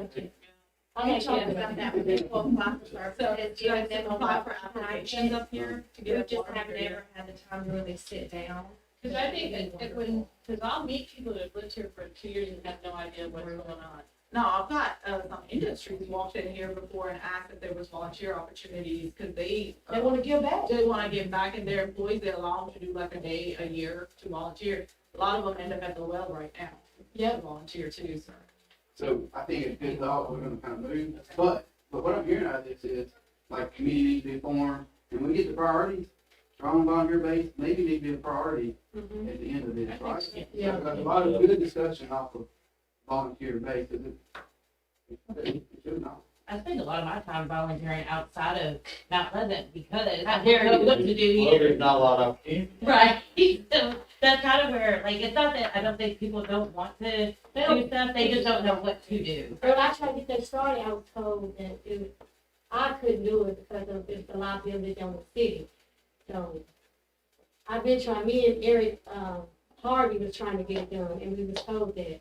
But if somebody like these young women and ladies would do it, then it's not on us. I could help them, but it would be under me or under the police department, under the city. It'd just be a volunteer group.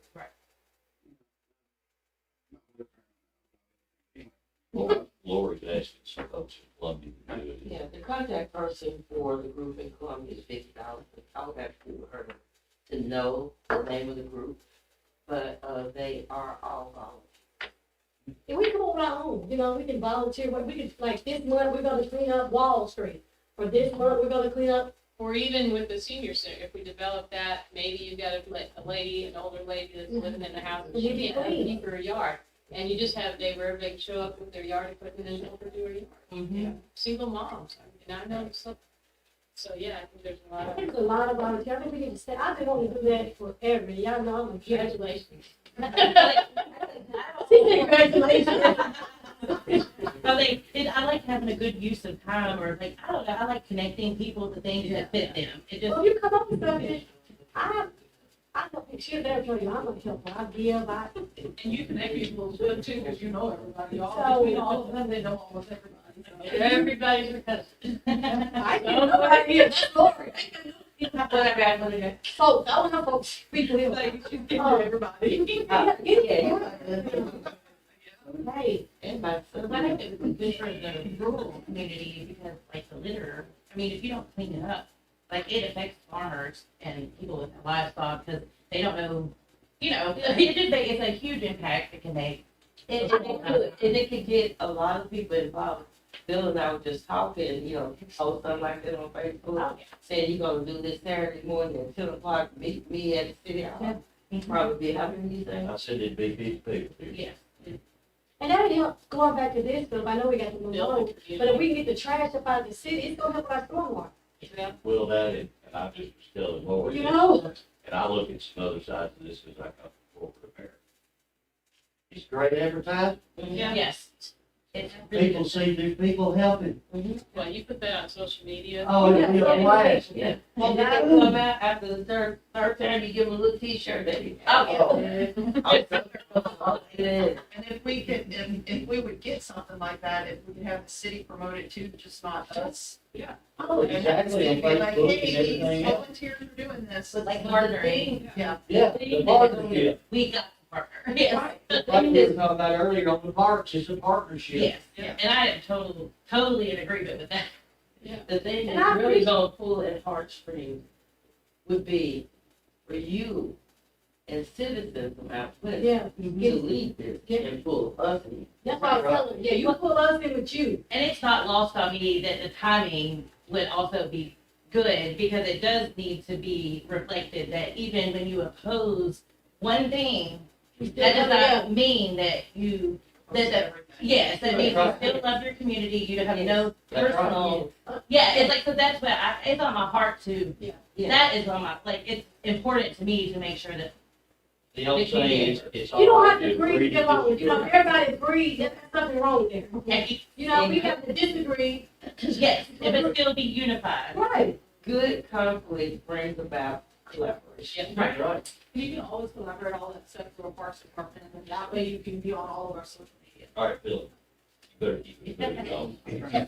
No, like I said, it's good.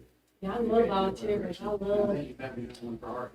I have, I think she's found her two biggest helpers already. they got me there.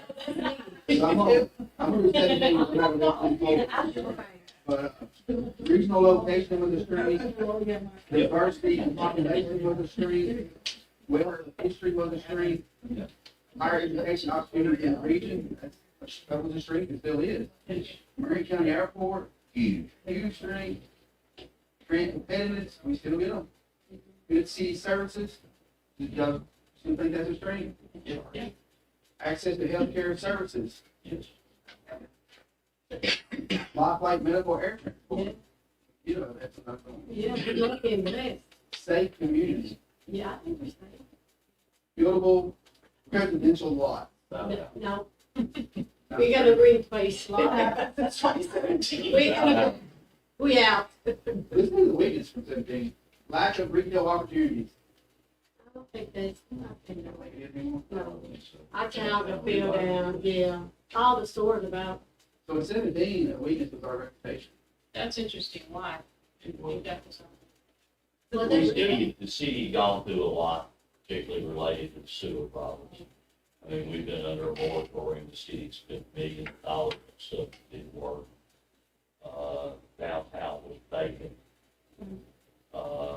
It was not good.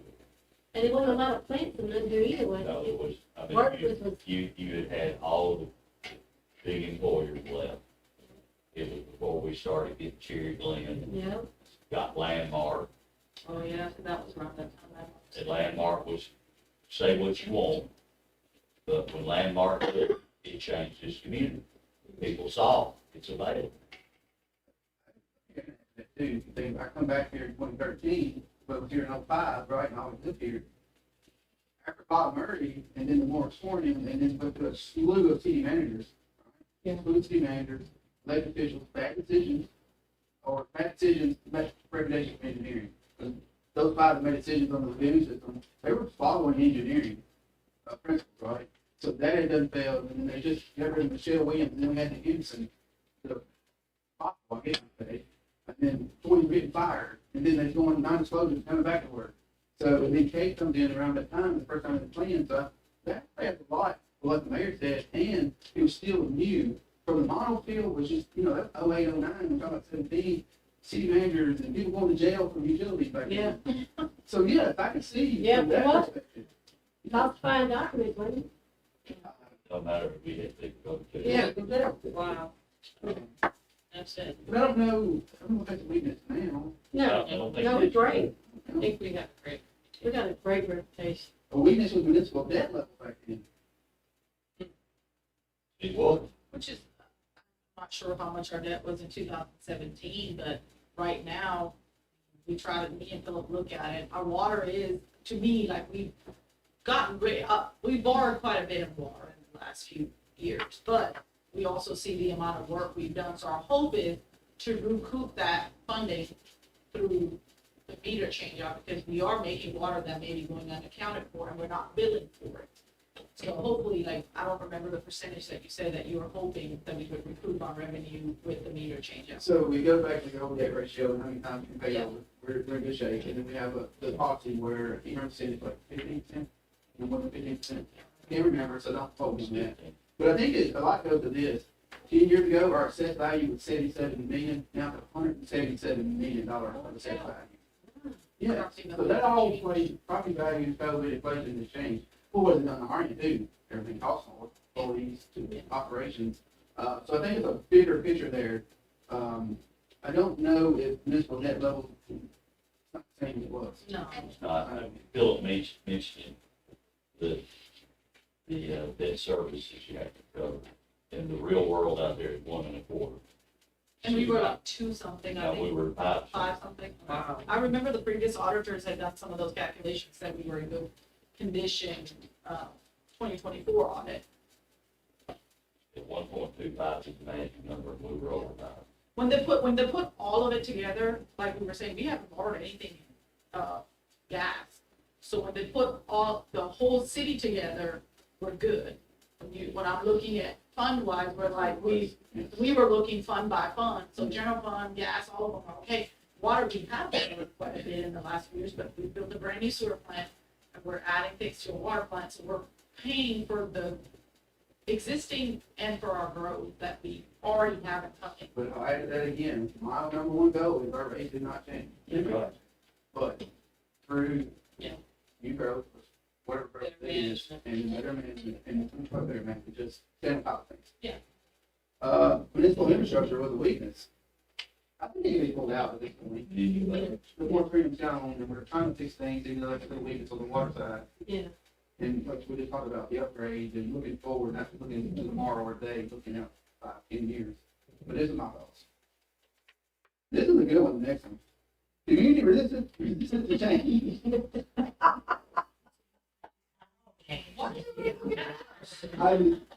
It was a long 6 months, too. It was a long 6 months.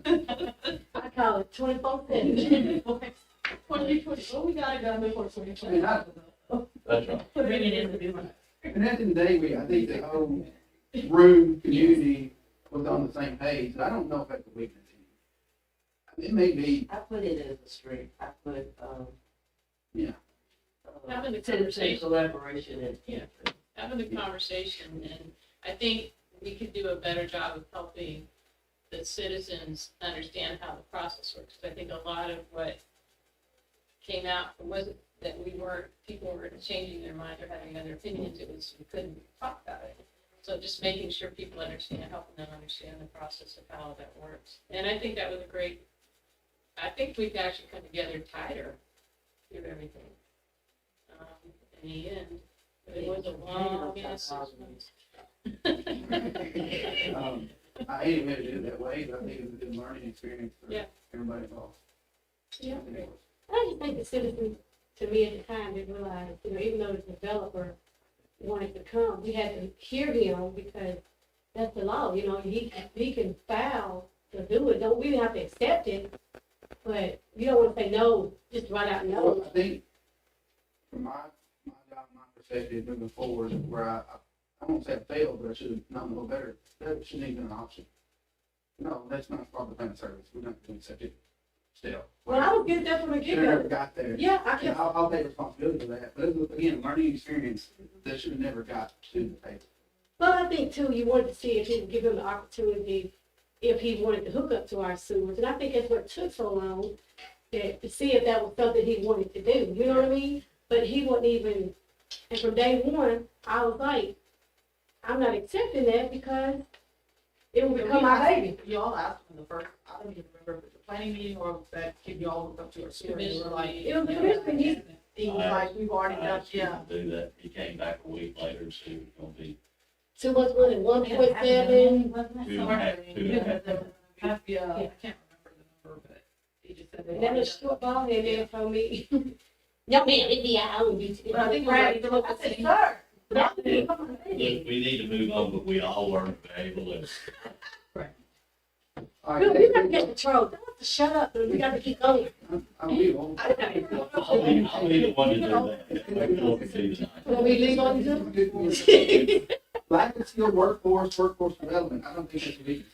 No, No, in No. fact, that's one of our, I would say it's our greatest strength right now. We have the best staff, I think, We do. bar none. And I know, because I've heard, other counties would, and cities would love to have our staff. And they're not giving them. well, we're talking about the new industry that we have coming in as well. Oh, yeah. Low, medium family income. Now, that's a weak, I don't want, that's a It's weakness. It still is. Yes, it still is. We don't have it. High sanitary sewer rates. Still is. I think we don't came down a lot. I think we're not the highest We no just more. hadn't gone up, now we're third. Yeah, we're like the third, but we haven't gone up either. So, We can't, if we don't raise rates, we'll be down. yeah, we're going down slowly, but, Sewer system, that a weakness. No, we got a brand new sewage plant. Water loss. no. Getting better. It's getting better, but I don't think we where we want to be. We always have water loss, but I think we're in. I don't think it's a weakness no more You know what because it is? It's not. opportunity. That's the word. Limited tax base. Let's get better. I don't think it's. Yeah, I think it's an I do- opportunity. It's opportunity, but it's limited based on how, like Philip has explained this really well one day when we were at the leadership Murray thing, looking at growth and smart growth. And we've had 100 permits in the last 5 years, and Columbia and Spring Hill have had like, what, 5,000 each? 4,900. 49,000 each. So when people have come to me, this is, and it doesn't happen now as much, but 2023, when I started, I had customers in my office and I had to break down their bills, and then I had to sit down and be like, the reason, like, you can't compare your Mount Pleasant rate to when you lived in Davidson County. Because they were like, Davidson County, my utilities were cheap, but I said, well, then why did you move to Mount Pleasant? Because you didn't like the traffic there, or you didn't like the amount of growth there. So I said, that's our issue, is our customer base being so limited. There's only so many people who can absorb the cost, and that's where it was like, we're trying to keep our costs reduced, but then again, we have to also compete with all the governments around us who keep wanting people, and the. Phil, what was it you All right, said city about standing needs. not growing? You said we ain't growing. We got to. I don't understand. I got on my soapbox a little bit. So one thing when I thought of Leadership Murray was, I kind of looked at that scenario where Spring was 4,900 and then Mount Pleasant or Columbia was 4,700, and we were 100 over a 5-year period. And all I've ever heard and I'm hearing is like smart growth, and I agree with it 100%. But where I really, and kind of went out on limbs and the reason I like that is like, we have not grown. Yeah. We had, and I didn't say this, we had a chance to mess up. But hopefully we've learned from our sister cities what not to do, or what to do, or whatever, but we haven't grown 100 over 5 years. It's better than we were, Yeah. but that's not like growth. We will never be 4,700 rooftops or 4,900 rooftops like they've done in 5 years. We're totally different than those two municipalities, without a doubt. I think so. And I think they're great cities, I really do. It's hard to get these free deals sometimes, but I think they're great cities, but we're not them. We're not them. I don't wanna be them. So, Staffing needs. city staffing needs, I still think it's a weakness. I mean, I can agree to disagree, but I think we got several people doing 2 or 3 different jobs. I got a utility director that's water, sewer, and gas, and I'm there with him every day, and then Ted goes where the fire is, but he's an engineer without being an engineer. I mean, in most places, those are departments with staff and directors and assistants. City management, I rely on Shipra every single day to help me with everything. And I couldn't do it without her. And Ted and Jack, you got Jack over there looking at research, so, I think it's weakness. So can we get would it be possible for us to like have so we can visually see, okay, we're short this many people in this department, this many people. I think it would just be helpful just to know that, like, where are we the most need and where do we need help with? I know we don't do the recruiting and stuff, but I would just like to know, like, where are we really? Like you said, like an organizational chart. Yeah, like water and sewage needs, this, we really are short 3 people. You know, gas is short 2 people, police department short 10 people, whatever, so that we kind of have an idea of where the priorities are. And lunch, when I take a break, I'll get that organization chart and I'll throw it up there before we get started again, but yes, I can show you that. And a lot of things I did, like I learned a lot from Kate, for human resources and everything else, they did job analysis and job description, so we just did an analysis on each job, so I learned a lot of things through that. And I think we take pride in that we get the job done, but we're always on fire. This whole planning thing and trying to replace lines, well, we're out here fixing leaks all the time. Therein goes your attention. There goes your attention, so, yeah, it's a hard subject to talk about. I just tell you what the workers have to do every single day. Most people, like, and Mr. Davis is not here, and this has come up before, like, most people in the finance department, and it's not even just my position, like Chastity, Sonia, Latoya, they do 2 jobs. None of them are just doing, like, Latoya's title may say HR. She's not just doing HR most days. Sonia is doing accounts payable and payroll and retirement and all of our IRS stuff. You know, my title is Assistant City Manager, Finance Director, and City Recorder. Depending on the time of the day, I could be doing either of those or none of those, and I'm doing something that, like Philip said, there's a fire. Chastity's a controller, reconciling all the accounts, assistant to the finance director, like she's doing, like, so every person in our office, like, we always say, like, we're always busy, and we take pride in that we're always busy, but like, I'm saying, like, there is days that it's like, take a step back, like, yesterday was one of those days, we were overwhelmed.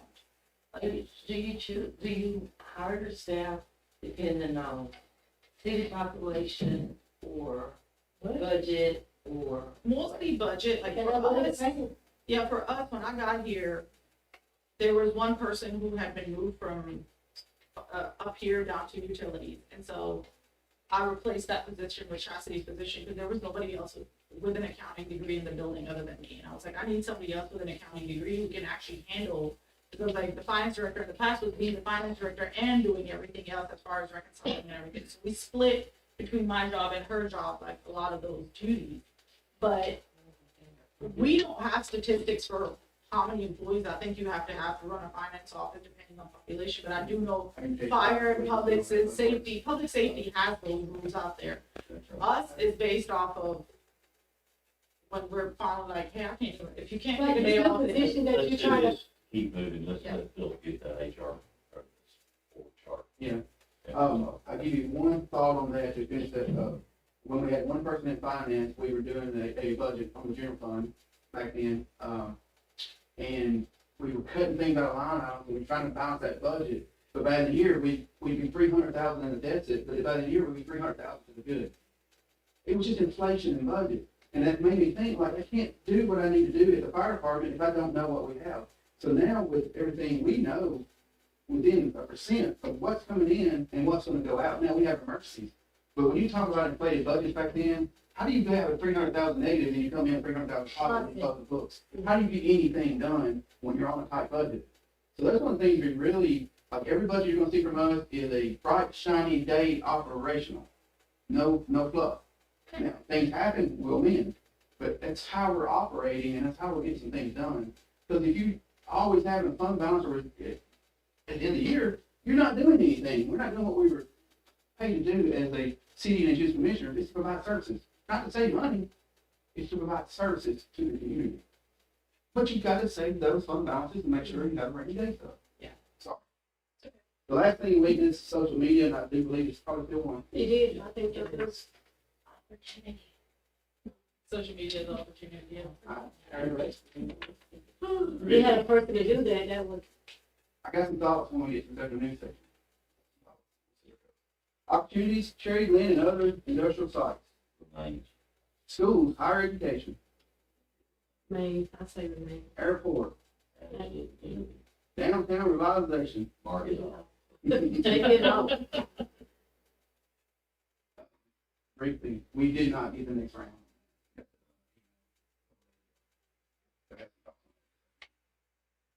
Promotion as retirement community. I never understood that. They always call 10 years it, old. yeah. We're not. We're not that. Not no more. What's the name of them places? in We're a Florida? relocation Oh, village. The villages, they're not the villages. New take that off. If so, then we would have a thriving citizen. Yes, we would. You're exactly right. You're exactly right. Promotion of the way of life. Take it off. Historical and cultural tourism. You know, after all we went through on the 24/7, I have met with, I've met with several people. And, there is now money available out there through the federal government. Possibly purchase that property into, tourists in regards to the historic prevalence that has. I'm not so sure we should keep that on there just for that very purpose. There's some serious money out there available right now for that stuff. And, what's the guy at the archives of it? Oh, I have had probably a half dozen conversations over, he's giving me some information, I told him if it gets down to the point where the city may need to pass a resolution or something like that in support of the borrowing or applying for the grant or whatever, if we could do that, because it, good, bad, or indifferent, it is in our growth bound. right. And I don't see us abandoning that. But if it could become, because if it grew, it became a big tourist spot, we might. Can you see a big hotel there with Ripley Park? No ball players? Well, we have some money. We can get some water up there too. Oh, you get But them. there's some. 100-pound water, so they give it to us. They're looking, like the very, yeah, I agree. Yeah, I think I agree with that. Opportunity grants. Oh, you should- States. Did you I improve don't think that communication ever with the leaves public? that. Yeah, you skipped improving communication. Yeah, that's right. Like, improve communication with the public. Absolutely. I think, Yes. Grant and the potential for real estate development. we got some of it, yeah. Great. I take it off opportunity because we don't got all we're gonna do right now. We gotta worry about water. More. We're working on it, but I would take it off. All right, threats in 2017, economic downturn. Mayor, what do you see him? Is that a threat? I don't think so. Are we insulated in this 65 corridor? A little bit, good do better in different, a lot of it has to do with you. And the whole auto industry. EVs out. Yeah, thank you. I'm gonna veer off the subject for just a second, okay? And tell you a funny story. I had dinner with the General Motors executive, and by being on the industrial development board, but we had to negotiate all of the everything. So we were having it, and they openly said then that EV it wasn't the time when it was. And I told them, I said, well, I have a sports car. I said, you're gonna pry the keys to that gasoline burning sports car out of my cold head. And they got the biggest kick out of that. So it was, but here again, that is heavily weighted. I mean, if you look at a lot of what goes on in and around, it's not just, thankfully, we're not in Mount Pleasant solely focused on the automotive industry. That's one thing I am very proud that we're doing is that we are very diversified. Yeah. I mean, we've got aluminum, we've got tile. Yes, we do have FTS that is automotive related, but it's automotive related with two very, very strong companies being Mazda and Toyota. Plastic, Plastic. which is volatile, but it's a big industry. Yeah, and so we're, and by the way, Acme United is now taking over the old Doug Jeffers place. It's in medical industry. Which place is that? Cherry Gleam, Jefferson, Spike, Yeah, Doug Jeffers place. I got a question.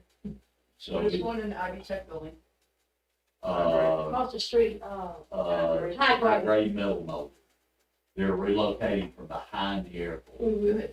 And we have already, met with two different companies to go in the old high grade building. Just FYI. So I don't think nothing. One of them made toothbrushes. That's never going out nowhere. So it's spices. In an industrial park, it just sounds weird.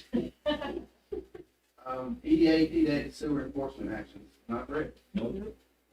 No, Laws of General Sessions Court. no, no. Reputation. Can we put for parking for general sessions? Court? Yeah. That's the definite. I mean, it is right now. People park everywhere now, you can't even hardly see to get through, and they parking on the yellow line for the emergency. And I think our police officers need, I don't care, they need to monitor that more, because if they're blocking our safety, where our safety personnel need to park, that is a threat to me. I'm like you, Bill, they just parking wherever.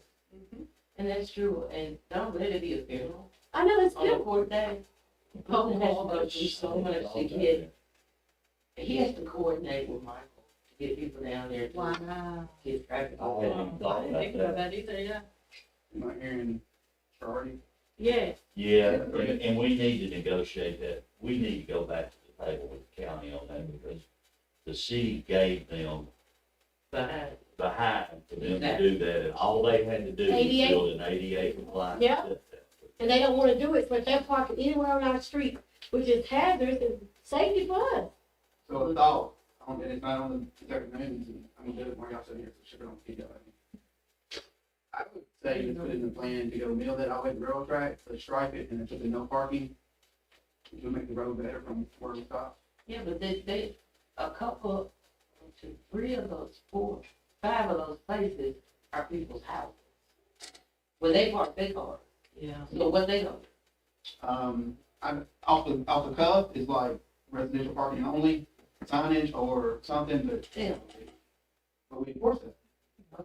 That's what they want to do. Off the cuff, right? It's all because we're not pulling the trigger on it right now. We see that woman get shot, Yeah, you know, well, they don't know, They got 2 bills. that woman got shot. Somebody looked at that. Right. You know, I person shot, But I am, you don't know that.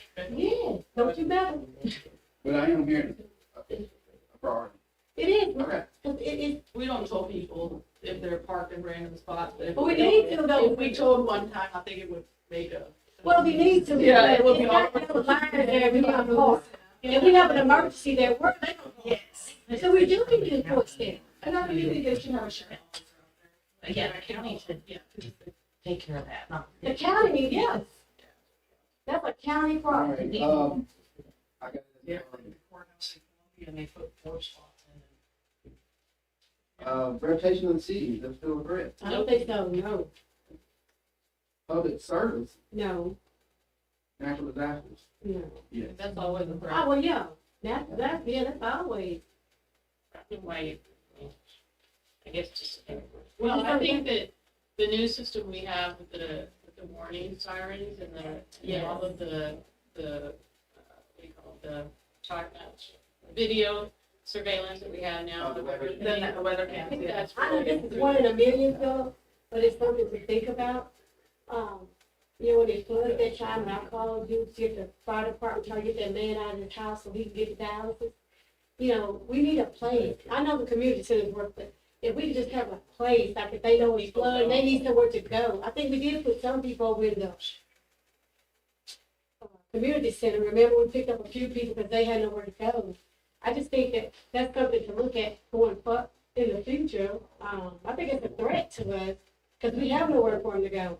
First, you kind of need multiple, because what if a tornado hits the community center and it hits homes, so you know what I mean? So you can't have just one, you have to have like, these are 2 or 3 of the places that you could go. I don't know. But yeah, you're right. I mean, because, you know, I had called you because he couldn't get out. And I knew the fire department would help him, you know. If we, natural disasters are always a threat. It is. It's service and animal should be in there, so the natural disaster, man-made or natural, anything. Right. But it's up, like you said, I always try to be out there and think about that we're responsible for our little community. I think I've got enough here to do the strength, weaknesses, and opportunities. Threats, I don't know if y'all want to expand on any more. But I'll go We back. can't control any kind of balance. I'm- I think we could take out the sewer board, Yes, lawsuit, that. We already did all that while you were talking. We done. Natural disaster. Yeah, we done out here. We were talking about something. No, we talking about what's important over here. okay, That so covers the fans. No, I didn't make it. I got one off. Yeah. Freezing, how are you? Oh, one of them fans, I just got them. Stormwater management still a threat, or it's a threat. It's gonna remain. It's gonna remain one. Public infrastructure. Probably, Maybe. maybe. How do you reword that to make it sound a little bit? Public infrastructure. And, I don't know how you do it. Or just infrastructure, It might just do that. maintaining things. I mean, we got work to do, but that's what we gotta discuss this afternoon. But do you guys want to keep on this, or you think there's enough information to give you a draft? I just think, Give me your stuff too, then. I just think on the weakness, we still weak on youth activities.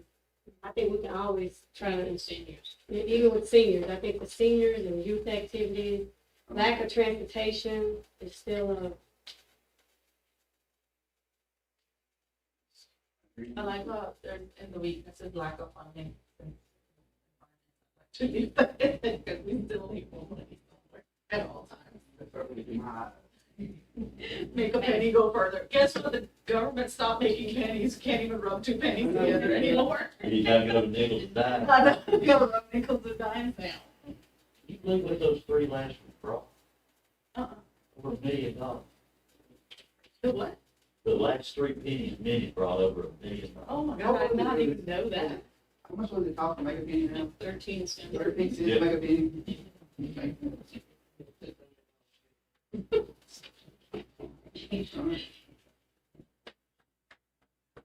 Y'all, I don't know where to put this, no, I ain't trying to fake right, exactly. In there, can we, I know, I don't know if I saw it on there, but like, when we was talking about the police officer, like that step up growth, like, I know they don't get certain training they can get. Would that be deceiving? Or would that be something we could put on? no, it's not, this is just strategic planning. we're going to build a comprehensive. Okay. And we'll have it to you in the next month. And I wanted to add to like what Mr. Davis had earlier said to hire an outside company. So usually, like Philip was saying, it's expensive to hire a firm to come in and do a job analysis. That's it. Well, it's the same money we could use to fund some of these positions. But when Philip put the comp plan together, he got it. We have All MTAS. their county. Well, we have MTAS. You know, we can That's get what it this data from them that's pre-made. So, and we look at, like I said, we usually, like, all those salaries, they're very comparable. I always text, like I said, all the people around us to see what they're paying, because that way we're either very close, and if we're very close, our benefits are usually better than most I've got. people around us. Yeah, I think it's just, even in normal business, you bring in an outsider person, they're gonna have their own preferences, their own biases, and they're not a part of the community, and it's important to have the community as. And that would be goes hard. that. Yeah, and I think want you all to know, it is in-house, but it's not like just our opinions, like, we're using Well, data from people who've already put it together for the state of Tennessee. But you think about it too, how many towns have all the utilities that we have? That would be hard to go out here and try to, you know what I'm saying? I know we got No, no, you got a couple thoughts on that. So in 2018, they come in and said, we need a comp plan. Okay, just figure it out. I was like, what? Figure it out. So we were so backwards back then. I didn't do it the normal way where you could position job analysis and description. I had to go to where through the years, who had the city manager year, had to make money. I had to work backwards to try to get this thing in line. But in 18, $12 an hour, what everybody was making, and some were making 14, 15. We had administrative assistants making more than everybody. Again, I'm not throwing shame anywhere. It was just who had the years. That's why we have comp plan ranges. And you can see the comp plan from 18 and now, from $12 to start to $18. Department head top out for, I think, 55 or 60 was $100,000 now. You guys have done a great job of keeping what we got and recruiting. Now, it's our job to retain those young folks that come here, put together a plan so you can hopefully approve it.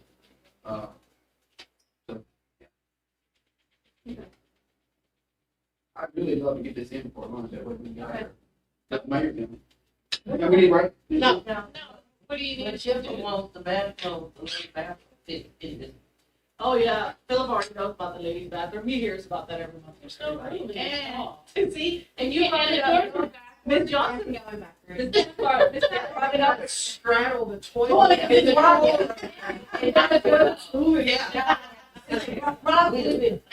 We hear you in our office every year, just that y'all know. Anybody sits on the second stall too far, Latoya knows somebody. You hear it? Oh, we don't hear it. Yeah, Latoya usually goes with there. Can you please put that on priority? It is. I'm not having anybody here to defend me, I don't go in there. You want We to put take it- We put Brandy, they still at the same. brand new toilets in there, and everything was good. I just think our employees are rough on the toilets. Like, we have to sit down. I'm worried. I was like, You literally have to, you open that door, you got like that much. I have to like do like this to shut it. I really do. You should go in there and try it. I told Bucket, I was like, Bucket, how did you get in there? And sit down on it, sit down. Because Bucket's like, he's wild. You to get in there. They had it on. So, and the reason the seats don't last is because it's so small in there. Oh, When you don't quite get there, put the ball. Hey, we don't have that big. It's on Bucket and We Ted's fixed it on radar. break. No. You gotta go with this. I'd love to get somewhere in before they break it down. That way, we probably got here at 2. Perfect. The stormwater. It's on Bucket and Ted's radar. If they said as soon as they have some time in the spring, they will take care of it. It does smell nice in there though. That has improved. That's a strength. Stormwater. All right, so we did have one communication meeting with this, I went over with them, got actually another presentation all about how we got to today. That's not for today, you guys already know that. One of the things before I get into it, well, maybe I'll ask you after the fact, how we move forward with this, or town halls, or however, but everything you see up here is from engineering, stormwater model that we paid for, right? Pay for that. We're, you mentioned the $55,000 for the utility, it's great. just couldn't bring it up in the last few months. You know why? It just couldn't, so it's been holding it. You will have on the agenda this month a change order for that for $29,000 to create a stormwater, specs and standards. Now, when he called me and asked me that, you want to put this on there, I was like, no, JJ is name. JJ, no, I don't know where this is going to, like, it didn't happen, but if it's in the general fund, we'll just keep it in the general fund. He goes, but remember, Philip, July 1st of this year, if we don't have specs and standards, the laws change. When an engineer or a developer comes in and they're using industry standards, we have no say. But we have our specs and standards, like we do with water and sewer, we can argue that. Yeah. So that $29,000, in my opinion, will save us money in the long run. So it's going to be in front of you for you to talk about it, vote for it or not. I wanted to wait till July, but you made a very good point, and I appreciate you bringing that up. All right, so all these streets up here that we're looking at, Wall Street improvements, 1.4 billion. Walnut Street, 500,000. North Main of the Laundromat, 1.8 million. Florida Avenue, 4 million. The reason Florida's so expensive, we've got drainage running under houses between Halong and Wall. Didn't know this until like last year. There's water goes from Halong in their backyards to dams under block structures. We cambered it. We got permission. We don't have easement. Going through there, when these houses were built, they had pipe in that's drained into this.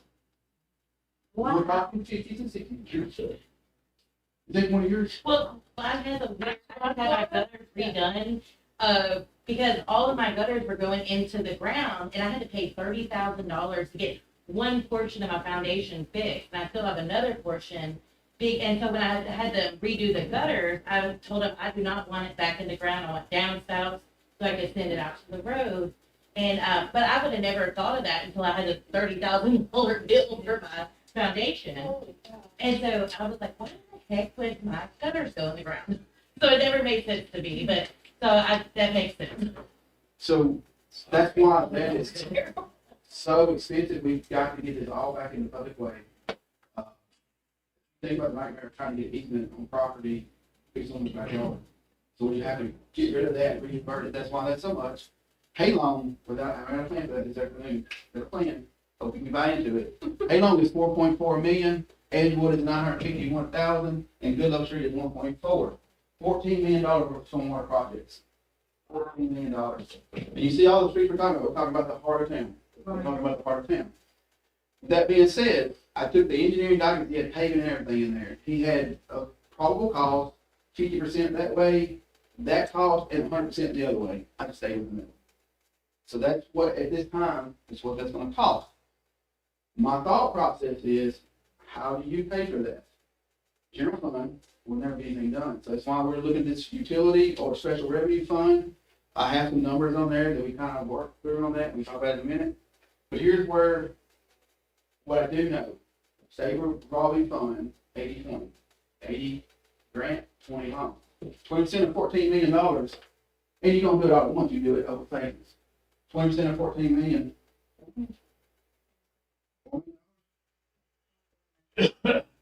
So every debt payment, that debt payment is paid for through that fund over the next 10, 15 years. About 2.8 million. 2.8 million. So there's the thought there. Then also, we're generating revenue, for design, for review, to fix things we got. So there's a couple of phases to this. But that's the cost, right now, at this day and time, of our stormwater stuff. Again, even I guess if we have a town hall, we want to do that, but what I'm gonna say is like, we've been on this for 5 years, through all kinds of impacts, through engineering, through development, through models, stormwater models. One of the things I have in that presentation is, over the last 5 years, we have spent nearly $500,000 on culverts in Redwood Circle, Locust Street, that could have went to paving, and that's fine, that's what it's for, we just hold roads. But how do we move forward with sidewalks, parks, and street paving? Show me all that. I'm gonna flip back here in a minute. I'll flip back here in just a second. So the paving and streets plan, it is, but I'll flip back.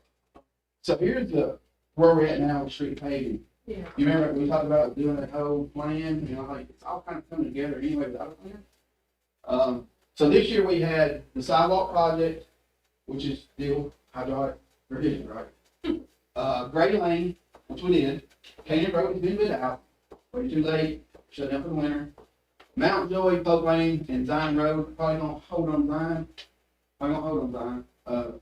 No, I'm not. David had said from the railroad track to the turn is bad, up to the road is probably not. And they're putting that red light in the next few months. I don't know what that looks like. All right, so we're gonna finish that. Hold on, Zion. You talking about the tracks right before you go under the bridge? Yes, sir. Yes. Okay, gotcha. We're gonna do it. It's where it's- Get in, road. Yeah. Now, what we identified for next year, Hill Street, replacing everything under it. We can do that in-house. Howard Street, we got water leaking there, 1 inch galvanized line.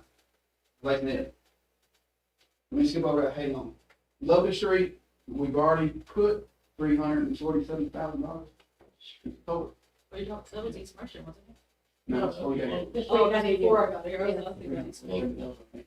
that Yeah, culvert. been before. If you go down Locust, there's squares everywhere. Yeah.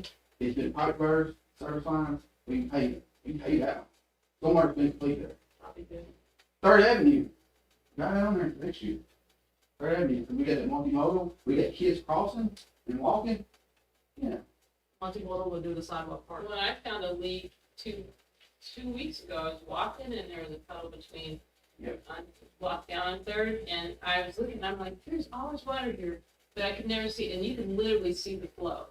So I texted Dale and I'm like, I think we got a water leak here, and then I saw they repaired it, the homes and stuff. That's another thing just for citizens to know. when But you see take that. Locust, you take Locust, Third, that's children. Yeah. Apple Tree Street, Good. people gonna say, well, y'all doing in front of the utility, but don't ride that street. What about Cooper Street? What about East Cooper Street? Stormwater, I'll go back to it. Okay. South Walnut, and we're doing that little small one because we need to replace the line, water going anywhere. We need to replace the line. Yeah. The street paving is not the problem anymore, I don't believe, that's $500,000 for paving. We did 800,000 this year, it's the utilities under it, so it's gonna be slowed Yeah. down. You just- So, those are what we'll present to you next year, then we're gonna finish these ones. One thing that I've learned over the last few months, and we ain't paying streets, so we're learning more and more, we can bid these things in quantities and linear feet, and they can roll from year to year. So we can bid all this out at one time, and then they don't know our funding, and then we don't have enough funding, it's, I guess it's acceptable in that field to say, we're not doing this one, you know, bid it out. That's what you understand. That's how some of the people who are like, been doing this for years, they were like, we don't bid, like how we've been bidding a street at a time. They just do a bulk bid and it's basically the pricing that's in there and depending on, they bid you, I think the bid would be by like square footage or whatever, like what they would charge us. And the index of the oil. But they can change it, they cannot do it if they don't want to. They can- No, if we say we're out of money this year, we can keep rolling it if we want to. But they, if the pricing, I think she was saying if the pricing changes, could they say like, we don't wanna do it now because what we bid is too low? It's all that oil index, if it goes, I think it was 10% one way or above, then it's, But we could put that language would be in the bid to say, okay, if it goes this or that way, because I do remember after COVID in 2021, that did happen, on a lot of the highway projects that they and this is how Brentwood does it, and they got the same charter as us. So that's it, it's the same charter.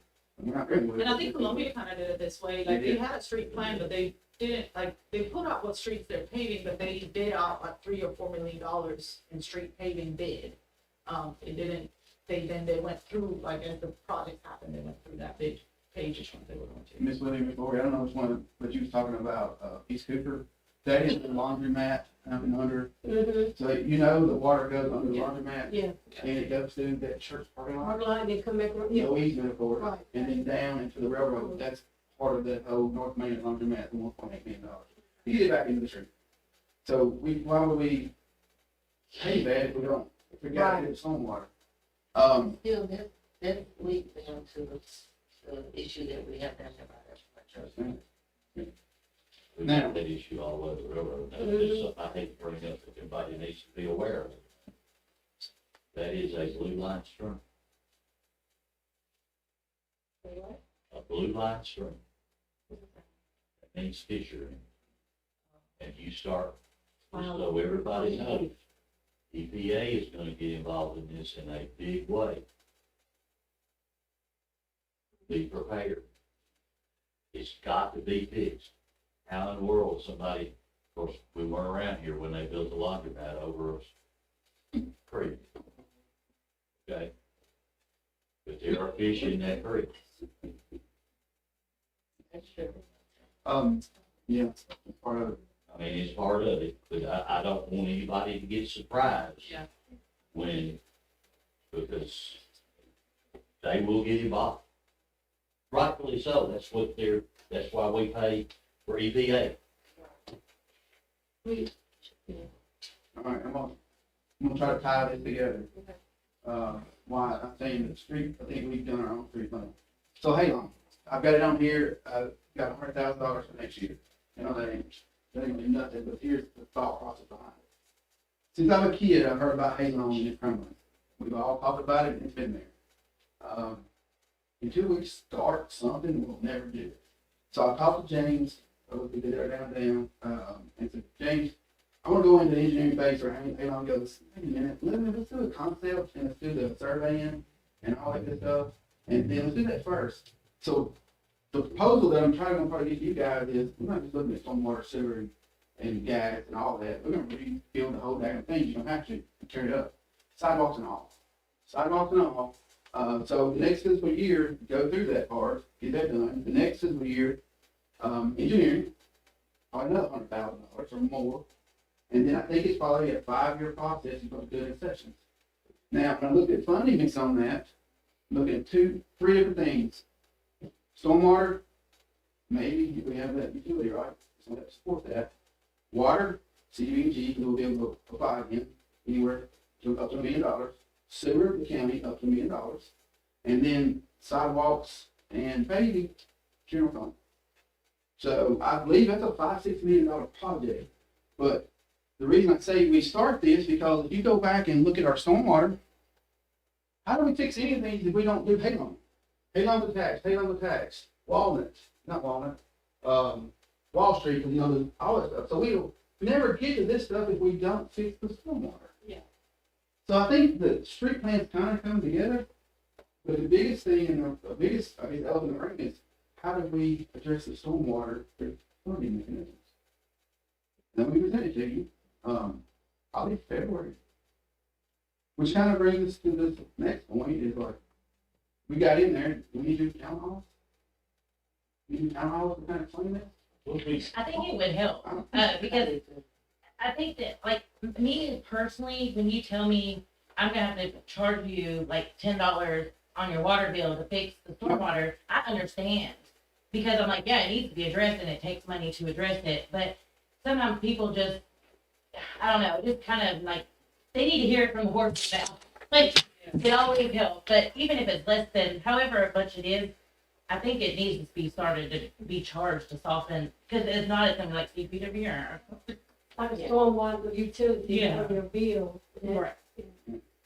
What did we discuss? I don't know. That's the top tier.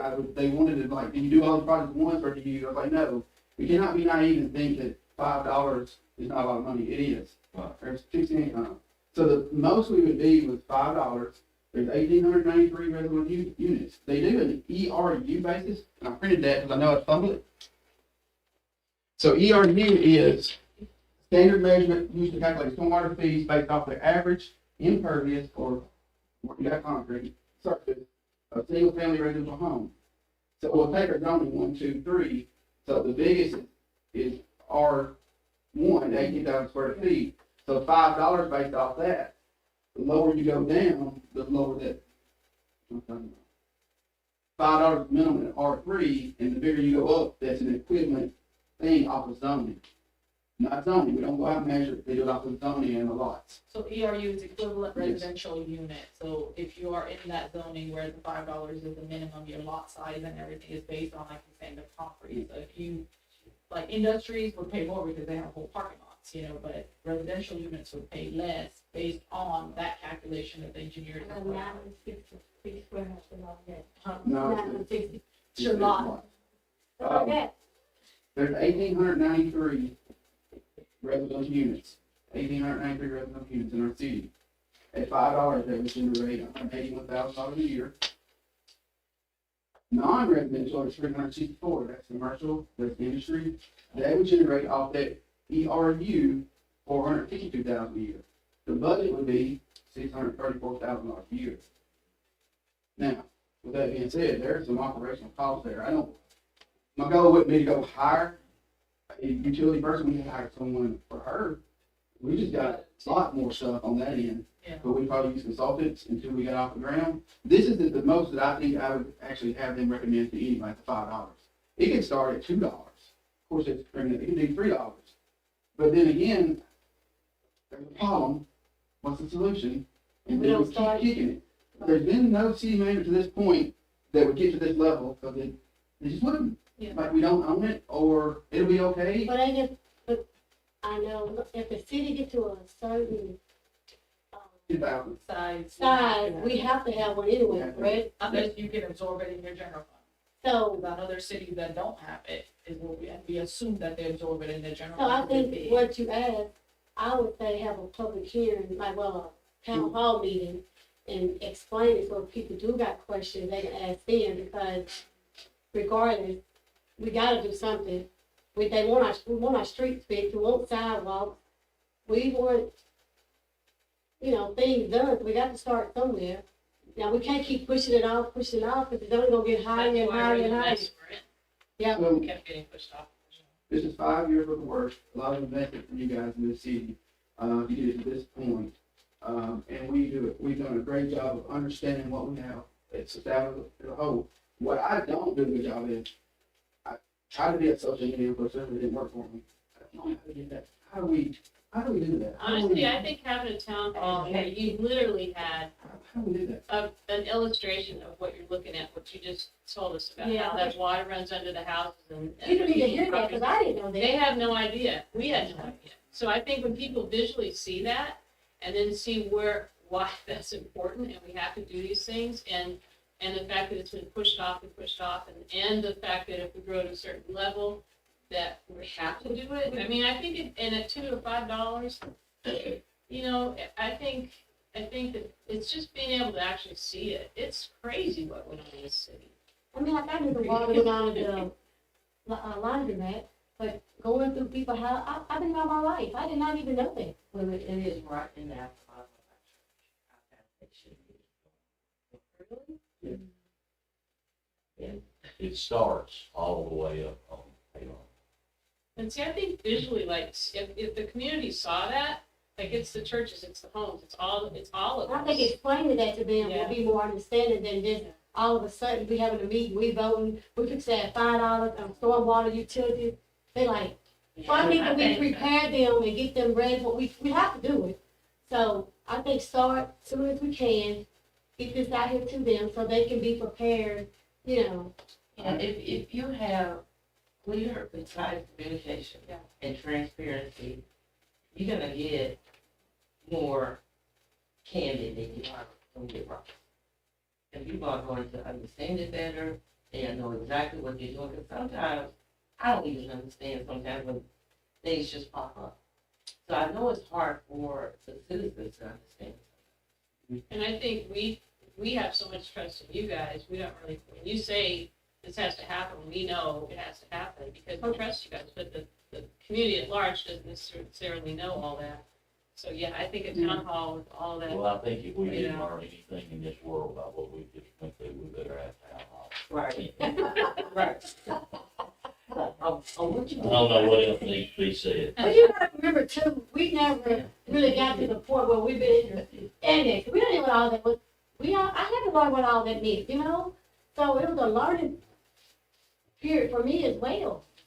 I've got it, and then probably not for the day unless you want it. I've got it. 10 slides. It shows the trajectory, it shows the model, it shows where we're I starting. got it, what you showed me in your office where you can see it all. Communication. Yeah.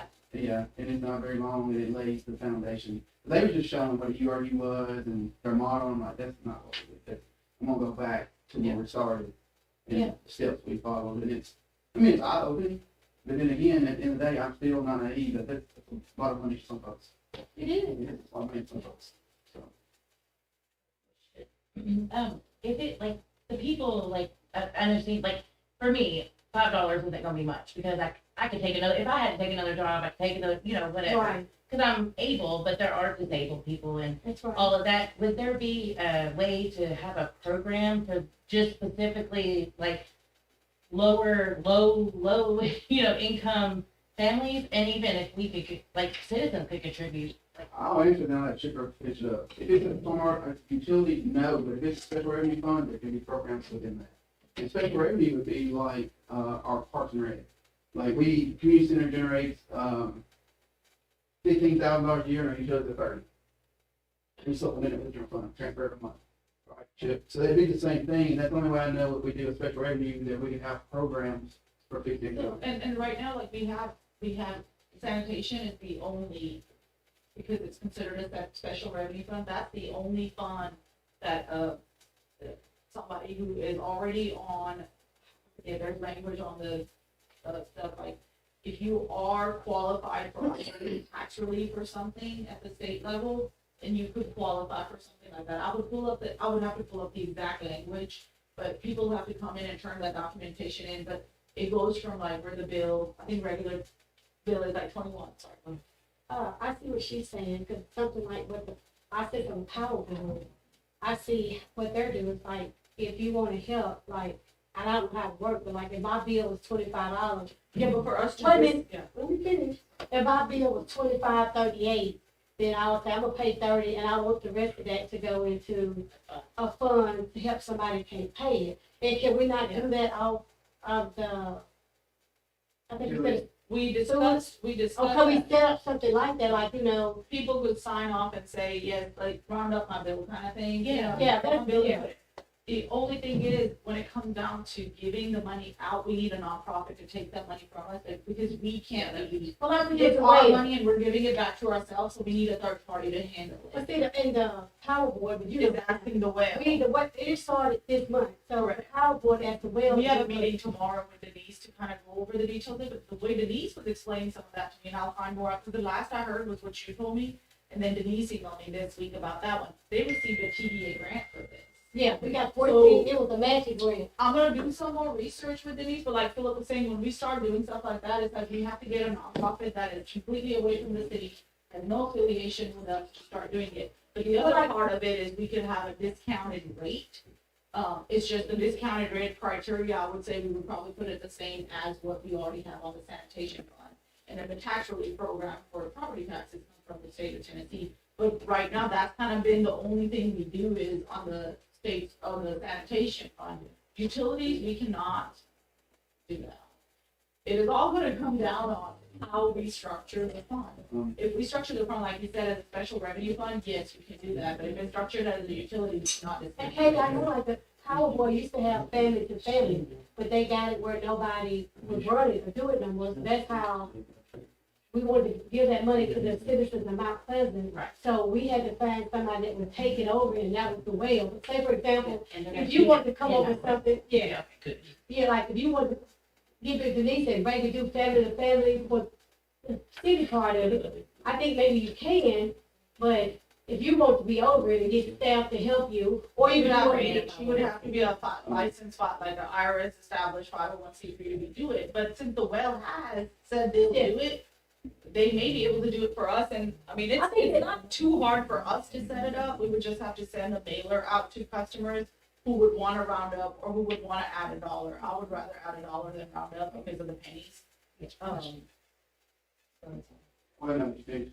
Yeah, but I mean, for us, then we can, every month, it can be a balancing nightmare for us, or dealing with applications, we don't have the manpower to do it, plus we shouldn't be doing it, we need to take it and give it to a nonprofit. And a customer will sign off on a document saying like, we are okay with donating this much of our bill to, so-and-so. And it So I could need be to for the talk to- utility, you want to go to like the stormwater, right, for example. People who couldn't afford the increase. Yeah. like, it could absorb that for them. Yeah. And that way communities helping community. But I So we don't don't want that to say in Mount Pleasant? Well, I would say if I was gonna donate, like if I said, oh, well, I'll pay double on my storm and I wanted to go to somebody and the well was handling it, but they were doing it for everybody in the county, I would be like, I want it to stay Let's not here. get our money Yeah. into the Powerboy. We wanted to stay for the Mount Pleasant. Right. You didn't help Joy Bill? Because they got plenty of help It's out probably there. got their own grants. Yeah. From TVA. Right. All right. Yeah. Before we go on break, I want to plug one more thing and then hand it back to me. I've been hoping, I ain't talking before about this, we've been so slammed. I went to the city manager's conference and there was a water leak relief company there, and we've already said before, but I sat down and I talked to them about it. So, raw picture on this is it's cheaper. It's the $2 a month What, sorry. water leak relief. You remember It was, water and sewer? let me pull up Victoria's. But raw picture, what it is that it'd be on the bill, they pay it, if they have a water leak, we're no longer adjusting it off. We're no longer writing off annually approximately $30,000 a year. But that's not the true reason that I'm looking at this, because I have people come in the office, sit there, and you only have the authority that you give me to do 2 a year, and they go into 6 months and all that stuff. We wouldn't lose money, and those folks, if they stayed in the program, it would pay them 2 a year just like we're doing, and we wouldn't lose that. What I really liked about it was, we're not forcing it down people's throats, it would be at the beginning, but they can call and opt that out, and there's no standard on how many opt out. So, but the problem with that is, people need to understand, if we did that, we don't do water leak adjustments anymore. So they had that big bill, there's no adjustment, because that's the only way it works. So you would take away the adjustment of the water leak altogether. Through ordinance, we don't do adjustments. except And then, maybe in a way, they would have, like, they chose for, they would have, if they didn't choose it, they have no protection, but in a way, they'd be paying for insurance on their utility bill to cover it. Is So is that something that we would want to take away from the people? We haven't presented it to you all yet, but it's been in works. So they get 2 a year, Yeah. and I know $2 a month don't sound like a lot, but if we could keep the 2 adjustment a year, I mean, But we are, yeah, I mean, there's a thought there, but we are writing off $30,000, which is not, it is an issue when you start looking at rates, and you go to the bottom line. We know when we're writing off things, but there's protection there for them, if they say it. I just don't, I guess when we trying to do the stormwater, and then you want to add $2 for this, I think that's all adding up, so me personally would not want to do that, I mean, not at this time. I don't think so, because you get two a year if you have a leak, you know, what happens if they don't never have a leak? I know it's $2, but that's $24 a year that they don't give, that they might go buy bread, milk, and eggs. Good point. Yeah, from the I know. standpoint. If they have a leak and then they've got a $300 additional bill, They'll get adjusted though twice a year. each person. It's been complete since like October. It's been completed, and I thought Victoria had sent me, remember everything that she presented to me and you, because I don't have all the information on It's it. water and sewer. We only just did, if you walk the room, we only just the water, like sewer now. They would adjust it back down to your normal bill. If it's leak going into the sewer, it really just, but it, typically the way it works now, if you have a leak at your house, your line of ruptures, and it costs you $2,000, you know, If I pay the $2, so you only Just get one a 12-month adjustment per period, year. yeah. But if you pay the insurance company, understanding, is Just they have other products, like you can pay $10 more a month, they'll cost service line, but that's not what we're taking to here at that point. so it covers the cost Yeah. of it. It's covered in the insurance company. That's what, if we do 1 a year, they offer 2 a year. And we wouldn't have to take the time to do it, like our employees has to break all it down and do all the labor behind it, that company has. So we still do our money and everything. think about it. You gotta think about it, and I'll talk to you individually, and we'll Yeah, do some water, but I mentioned, I think a couple times, but we hadn't been able to do things like that. And that could be something else, it could be added to the, like, somebody like myself saying, you can charge a additional $5, just like we were talking about before. And that goes into a fund to help with those folks, pay that cost. You know, maybe think that whole, however, but I mean, I think it would be interesting to It's kind of one of those things really that you don't get. It's really, like you said, that if you do need it, it's. yeah, I guess $10 is big enough, even if, I know it's $2, people, you know, $16, you get $747 a month.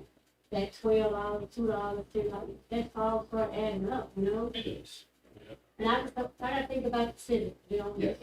They're my priority, so. But you don't have to, so like, it's not a forced thing.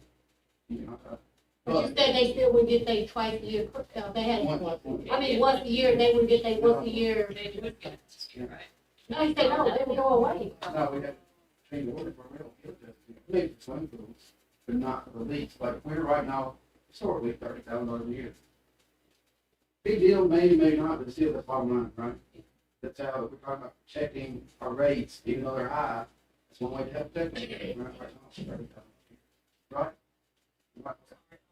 No, you're good. Audit. Go ahead. Yeah, I would like you to talk to me one-on-one on that. All right, yeah, no, I just wanted to plug it, because I had a chance to talk to all of you about it. And we have to implement all of it, so like, we have a little bit more of a thing to do, because there's like, it's like a lot of work on the front, there's gonna be a lot of phone calls. And every time we collect money, that creates, Bannon and we're. Well, you got to be famous. Y'all ready for break? Y'all ready for break? All right, we're gonna break.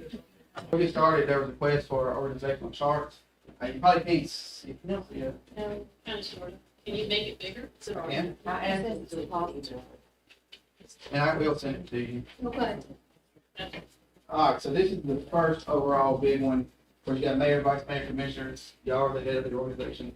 One thing I left out here, and I apologize, citizens, you know, my fault. Citizens, than you guys, than me.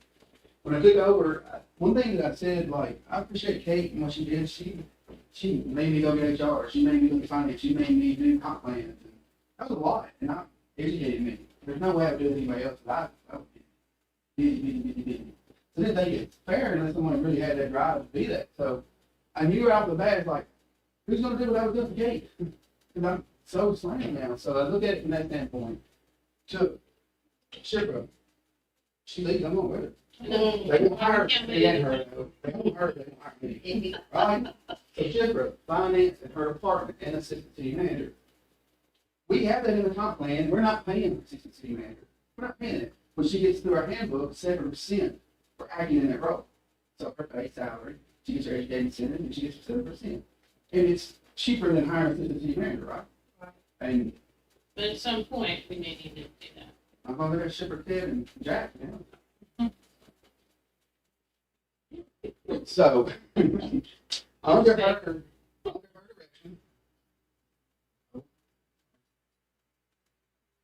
she has customer service leads, customer service rep, accountant, procurement, general finance, IT, HR. you do, Yep, there you Oh, there's two more. HR and executive assistant, administrative assistant. Those are all under her. When you come over to this section, so 3 categories is what I've done, what we've done. Assistant to city manager, public safety, police chief, fire chief, planning and zoning. That is Jack. You know, Jack applied for his job. Jack's super smart. That dude, he go research. And then he does it for me. So he's been very valuable, especially, I'll say it, baby Todd, for many years. I did all the administrative, he was all the operational, but he needed to be, but I wanted to give him that opportunity. He's pushing. He's doing a good job, but Jack has been there. I knew I wouldn't have time to help Todd do that stuff. So Jack helps with Todd. So you got police chief, fire chief, and then you got Chris, and then Jack, Ben, and field inspector. From the police side, you got sergeants, patrol officers, detective, records clerk, evidence clerk, and admin assistant. Fire chief, assistant, captains, lieutenants, engineers, drivers, firefighters. And then I didn't put part-time on here, but we have about 10 part-time firefighters that fill shifts to keep our staffing staff. Planning and zoning, Chris, Phil, no, that's Ben. Ben's kind of serving as fire marshal and assistant fire chief. Phil Sutherland and administrative assistant, Carrie from dispatch in that role.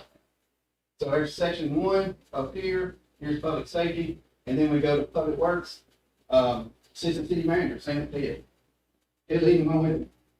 He's an engineer, but engineer. He's the guy that I call when nobody else knows how to do anything. And that's without a doubt. MacGyver, whatever you want to call it. He's taught out a bunch of BS from engineers. I'm being honest. I mean, no, I'm honest. Without him, we would be putting in a water line that we can't do. Okay. So, Ted, operationally guy, operation in the field all the time.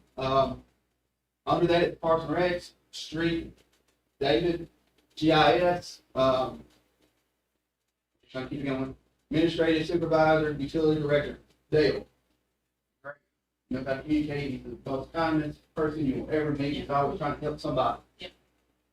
Parks and Rec, event coordinator, maintenance staff, we just had an event coordinator, you'll see on the slide here later, it's a vacancy there. Right, who's filling that role? Streets, community services workers, so streets and sanitation, so they don't have a street department, it's all sanitation, but they cut grass and they patch potholes and everything else.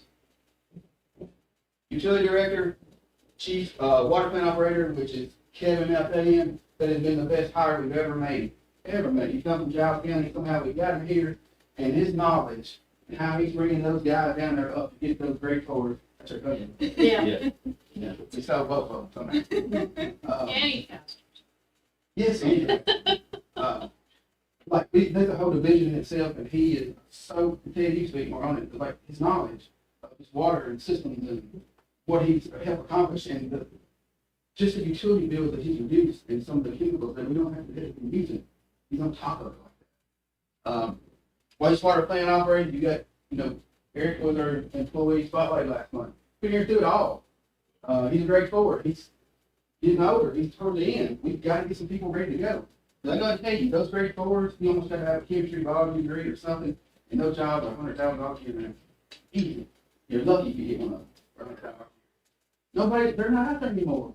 These professions are going away, building officials, and nobody's looking to do that anymore. Wastewater plant operator, gas, water, supervisors, and employees. So that's the overall big structure that when I come in, I look at it and go, I don't really have anybody next to me. I've got so much going on. So they're doing Jack, Chipper, Ted, and we're all talking all the time. That's why everything's kind of put under those directions in sections like that. What's his span of control? 5 to 7, or 3 to 7, 5 being optimal? I can't handle it. I guess the question I have, with the Park and Rec director, what do you mean maintenance staff? That's going to be community service. It's Pretty much streets and sanitation help with all of that too. So think about the Christmas tree. Who put that up? Me. MacGyver. Bucket. The splash pad. I mean, you Splash guys pad. have the splash pad look like every other week when it's on, like, Oh, yeah. make sure it's. So that's why the maintenance The staff. maintenance staff is really, it's not additional staff, it's just our employees. Yeah, okay. Not to go into a long discussion about what Mr. David said, that we can't get the employee.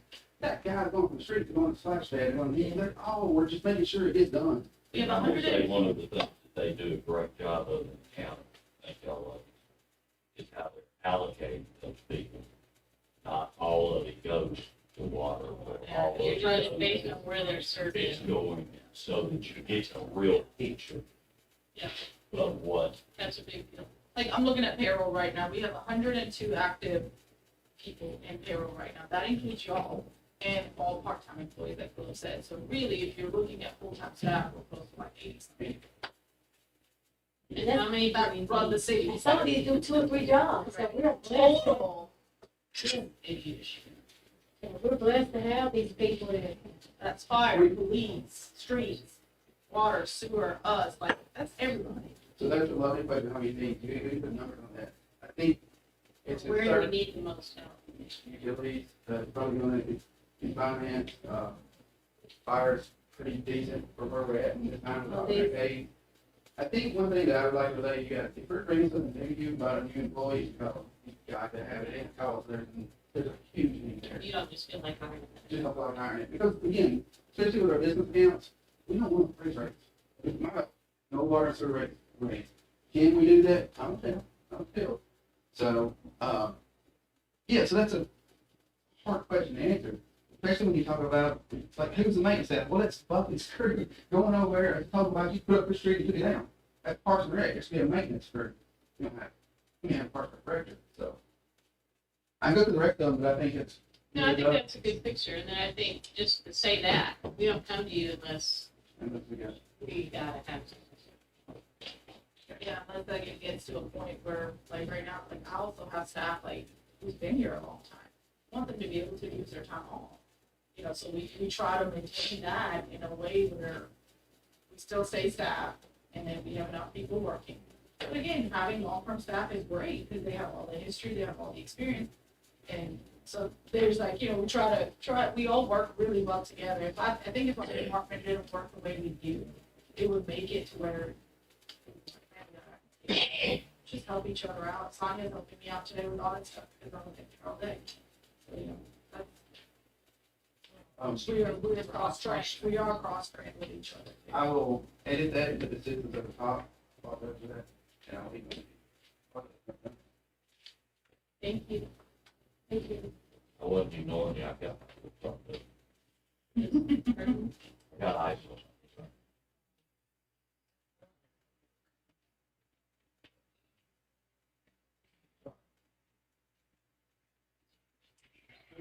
It's good.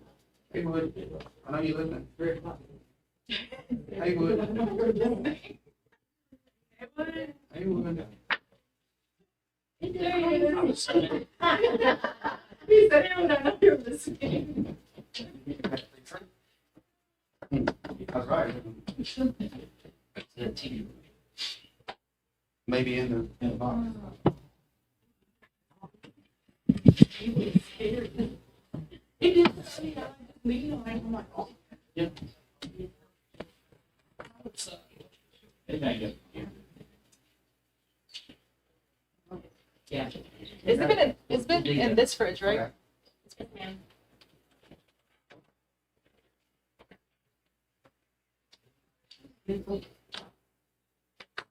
All right. We're at the portion now where we talk about moving forward for the next few years. This is part of for break, the whole paving, stormwater. Do we want to go back and do that anymore, or are we ready to move on? Ready to move on. Hold on, I'm gonna stay here just for a second, let's solve this. Maybe we're under the So a lot of our capital improvement, a lot of projects ongoing, on here. This is actually next fiscal year. You're gonna see things, it's kind of the same through each department, but water, sewer, gas, all three employees, they use theirs to be split on those purchases. So without a doubt, service truck gets those split. Knuckle boom, we've got it on next year. Knuckle boom, I know we talked about it, it's 13 when it's bought, before out. We use it every day, so that'll be split. Ted, help me, because I know it's where you come in at. Water, sewer, gas, sanitation, and streets. Just streets. Yeah, look at the note next to it. I think me and him updated all those notes. Sanitation. Yeah, it's all across. So we'll go through the budget process, and we'll try to make sure. There you go. It's still the commissioner, it's here. It won't be back over. I had to Google it too. I have to search bingo. Bingo with the passion.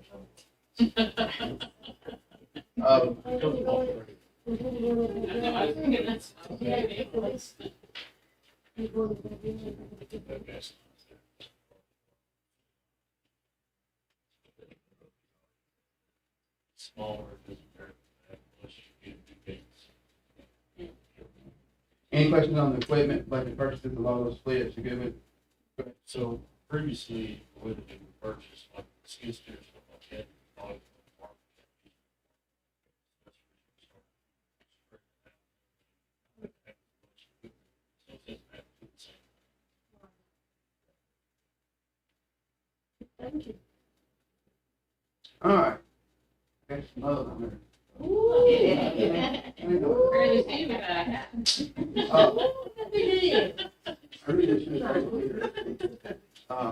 So we're doing, spending a little bit of time on this one. Sanitation, you know, is a big thing. We're always watching it, and we're always around to be above water. As you know, with Ted's Ever Course and Shipper, we've got a track on some of the things that we're missing some stuff. Could have had cans or being documented, not really charging what we charging for the dumpsters. Now we are. We're in pretty good shape. But one of the things we always have been, what we need to do every year, we got to keep replacing dumpsters and trash cans. We allocate about $30,000 a year, every year on that. The knuckle boom, we have it in there for next year, so it's one of those splits. And then lawnmower, I know it's sanitation. Street shouldn't, you saw it on the other page. Here's what I want to draw your attention to, sidearm truck 2829, 240,000. I know we just bought one, but Ted's the one that said it. This thing does this right here, How many times a day? And we haven't reached that already.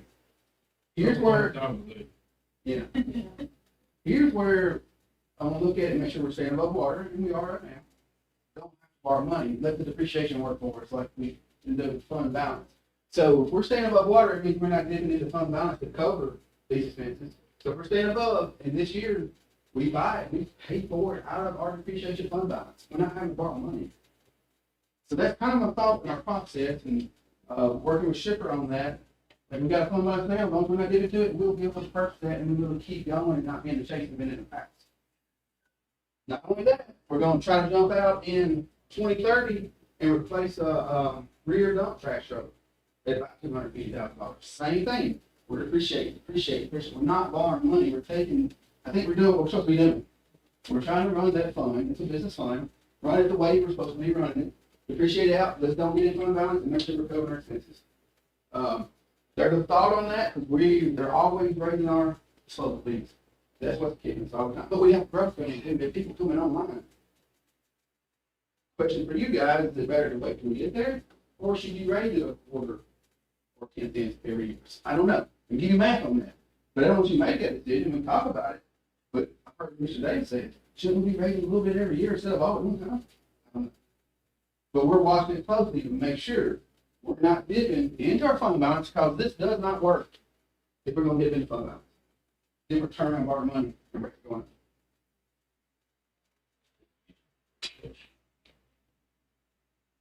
So the first year we fixed those rates with the dumpsters and stuff, I think we hit a surplus about 50-ish.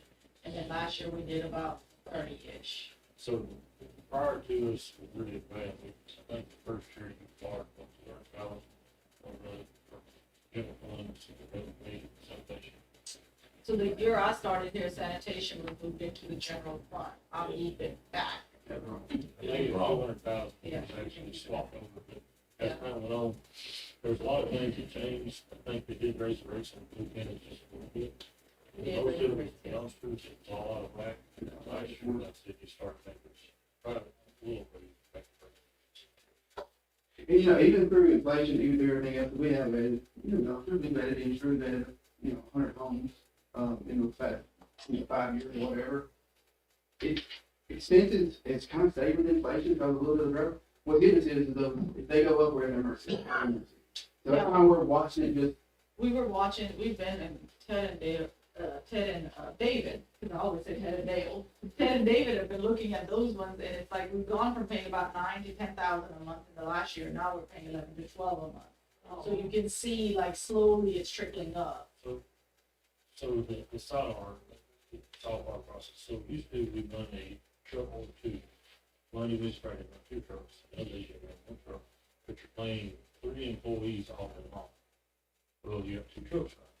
Well, the sidearm truck, it's 1 employee, and most times he's doing daily by lunch, mostly. But also he's picking up about 2,000 cans per a week, so it's 2,000 times the truck's going. So it wires the truck out, but you're not having to pay the employees, so therefore that operating costs go down, the cost. You're not running as much hours as fuel. Yeah. And you're able to go out there and mow 100 something because you have extra employees and not having to hire, which you like. And we don't have 4 or 5 people doing North Main and South Main anymore. So we had to have it because it was dangerous. Woodworkers, right on back of the trash truck, On North Main Street, on Main Street. That kind of thing. I can't understand, firemen quit riding on the back of fire trucks in the 70s, I think. Where we Did still they in get time? trash. Trash it right now. But, and we try to do that sometimes when it can, because it does, the thing breaks out. I think that should be a strength too, is staff utilization. The fact, the way that we're using people across all of the areas and, making sure that we're doing maximum amount of work. Minimum amount of people. And I thought, I wish you would say, but I thought when you start hearing some of this this afternoon, you would see that we are everywhere. There, like, buckets, parts and rec guy doing the maintenance, and then all that. You see where I'm going with that? Yeah. But anyway, any more thoughts on sanitation? I want to throw one thing out there, and I got in the middle of this unbeknownst. Look at you. I got a phone call UDP, which at the time before Oh, that yeah. was waste, or waste, or whatever it was. So I called Shipper and I said, hey, they say they haven't been paid 3 months, they have been, turned out. She said, well, by the way, let me tell y'all what Big Dave does, that's what I call it, I don't like calling him Bucket. So I was informed at that time that Big Dave had noticed when the trash truck was going through that they were rounding up for the next month. That's what they're really want to pay, because Bucket has sent them back, like, you need to fix all these bills before we can, because they look at every seat, you know, like, to make sure, like, the tonnage and everything. Every month I match up our bill, our receipts. And Make sure that they're not cutting us, or we're not shorting them, and they're not shorting us. so let's just say that phone call back, what, Well,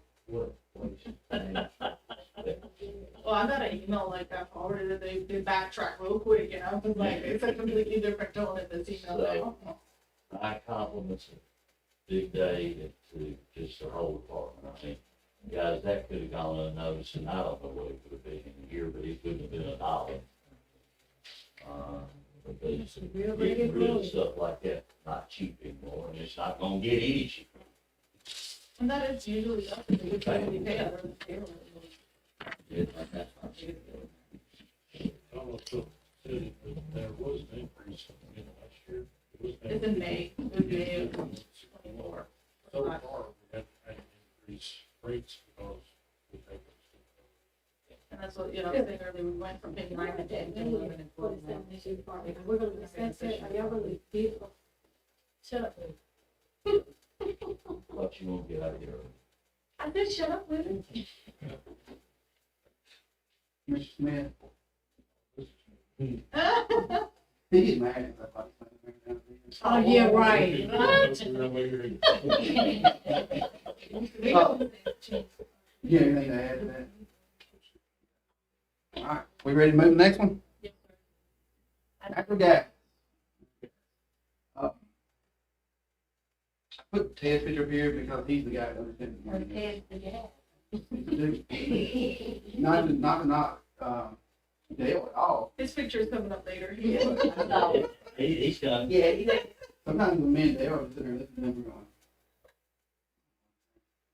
going. And then Dale stays so slammed in water, without a doubt, water and sewer, which they both still working on together, but that's why gas, that Ted understands it. He understands DECA terms and, I understand a lot better than I used to, but he can actually break all that stuff down. All right, so going through the capital improvement over the next few years, meters. We want to fund that through operation expenses, not borrowing money. The vehicle replacement, it's the same thing you just saw, we're splitting that between each department, the 37.5. The next one is Cherry Gate Gate Station. I only put the million here because right now that's what we're expecting, you'll see it in the notes. 4 million EDA, 1 million Tennessee ECD, and then 1 million out of the gas fund. And we are sitting on $5 million. So that's the conversation this morning. Yes. I always have been. But I will say, you know, heard it almost like y'all have. Gas got money, gas is rich. Gas has got it all. No, we can't, can't even do a gas station. So there's money there, don't get me wrong, but 5 million is not a lot of gas. Not a lot. All right, coming back, there's that knuckle boom again. We need to replace it. You'll see it, we'll present it to you, but it needs to be replaced next year. These are a lot of the same things you just saw. Dump trailer for next year, Dingo equipment trailer, the John Deere tractor. I'm sorry, my things are off at 28, 29. And boring machine, it's been on there a few times, but we moved it on out towards the end of the cycle. There's a need there for the boring machine, but like Ted said, like, we need these other things first. We'll make it, but we need it. it's boring. I don't think you do, yeah. So I don't have any big roof up, you see this machine across over here, instead of off over here.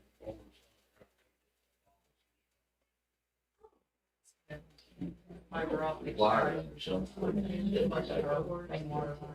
Like when they redid the bridge, I mean, didn't they have to go under to replace all the lines? This one is small, and they do like 2 inch, it's just for service line. Mostly residential stuff. Right now, we have a contract. So state road is almost impossible to permit. You have to walk up to the city limits to make that additional, but.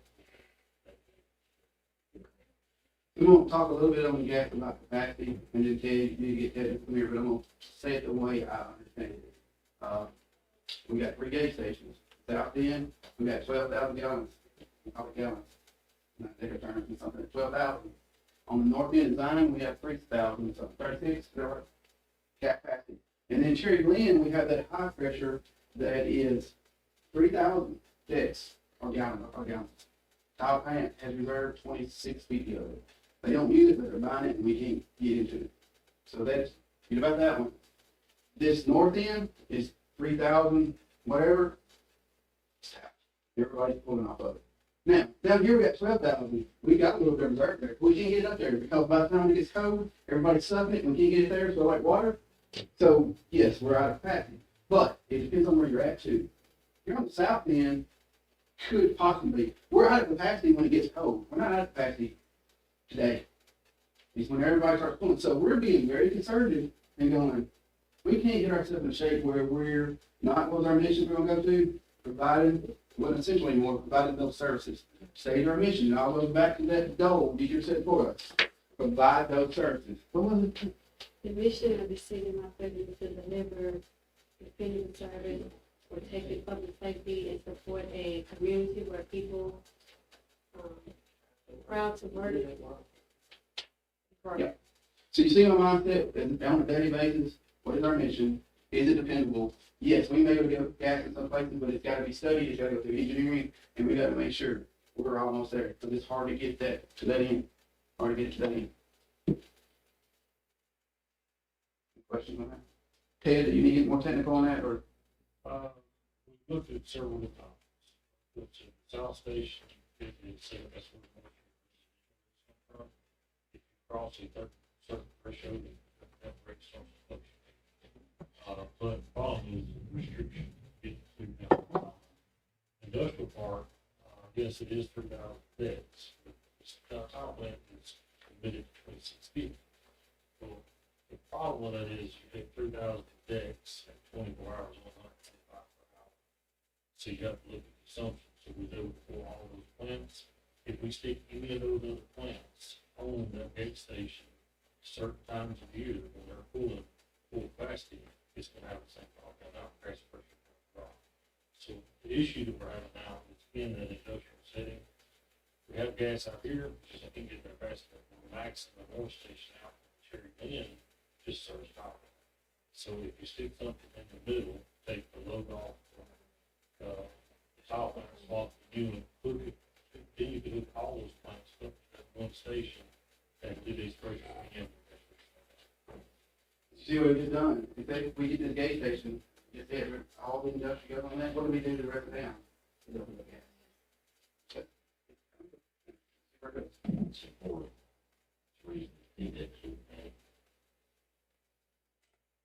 You good to move? Thank you, that's great.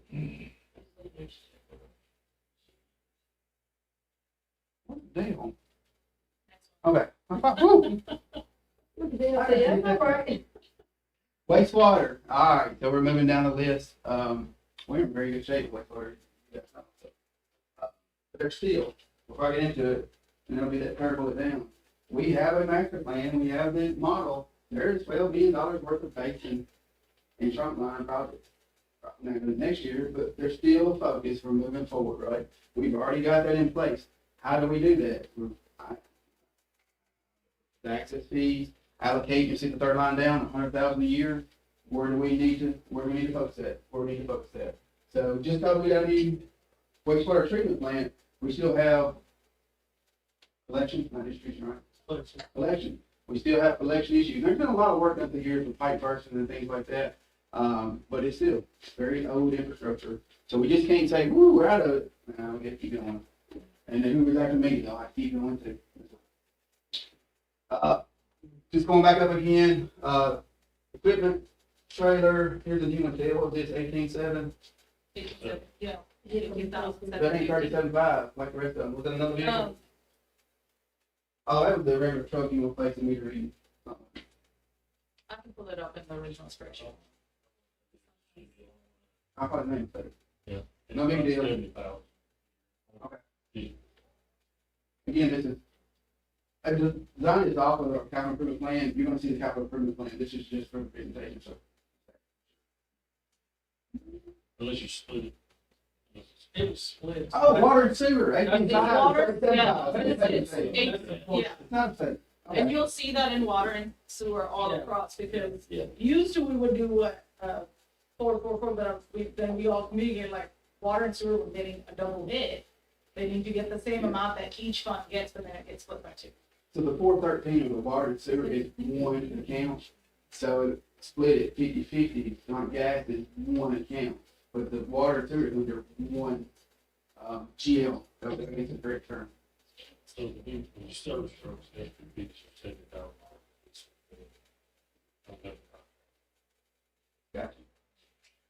All right, moving on down, rehab, we just talked about it, 100,000 years, haven't done a rate study, and again, we gotta keep doing that. Again, my goal, I've said it already on, doing that kind of stuff with a little bit of growth we have and the industry and everything else, rates don't go up. It's unfortunate they are where they are, but they don't go up. Go. Knuckle boom, the 28.7, that's split between the one fund, or the bingo again, another split, and then the dump trailer. Jumping out a couple of years, 28 and 29, skid steer, and then, going on out even more, 28, 29, tractor, yeah. So.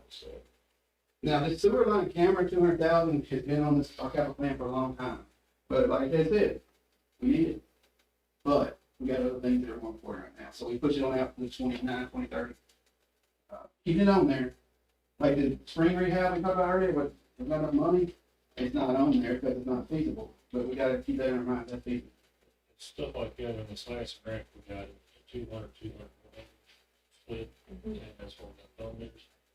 We thought we'd get this camera purchased, but it's hopefully there's some kind of grant opportunity in that time. Good point. Bill, you have anything, man? No, that's pretty much covered it for this one. We are always looking at, and even though we do have an old system, there are problems. I am pretty impressed with some of the old manholes there. Some of them are not. Some of the old ones were better than some of them. He loves water. I do. I wouldn't use the word max. You know, they're the ones that wastewater. I Well, mean, it's like an old house, right? Like, It's amazing. have some of these old houses. Oh, yeah, The okay. craftsmanship. Yeah. The craftsmanship. Here. Get a manhole. This like, I wonder if it's an immaculate. All you gotta do- Dale, For the record, if you've noticed, all of us have a lot of grays now. Ted's actually got glasses now too. So as we go through these strategic plans, these pictures, they don't get updated. You will notice we're all aging. We're getting grays, losing hair, more glasses. I just wear contacts. Good looking picture. Thank you, Howard. And you all- he said that, yeah. you guys already know it. You spend 10 minutes with Dale, you can hate that up. Right. I want to be Dale when I grow up. I want to be the nice kind of thing. And I said that before. Thank you. All right, so sheet net, so underwater, sheet net pump stations. It's sort of like the halo we talked about earlier. We got to start. Okay, whatever that is. So maybe there's a CBG that we can push towards that we get this other one done in time.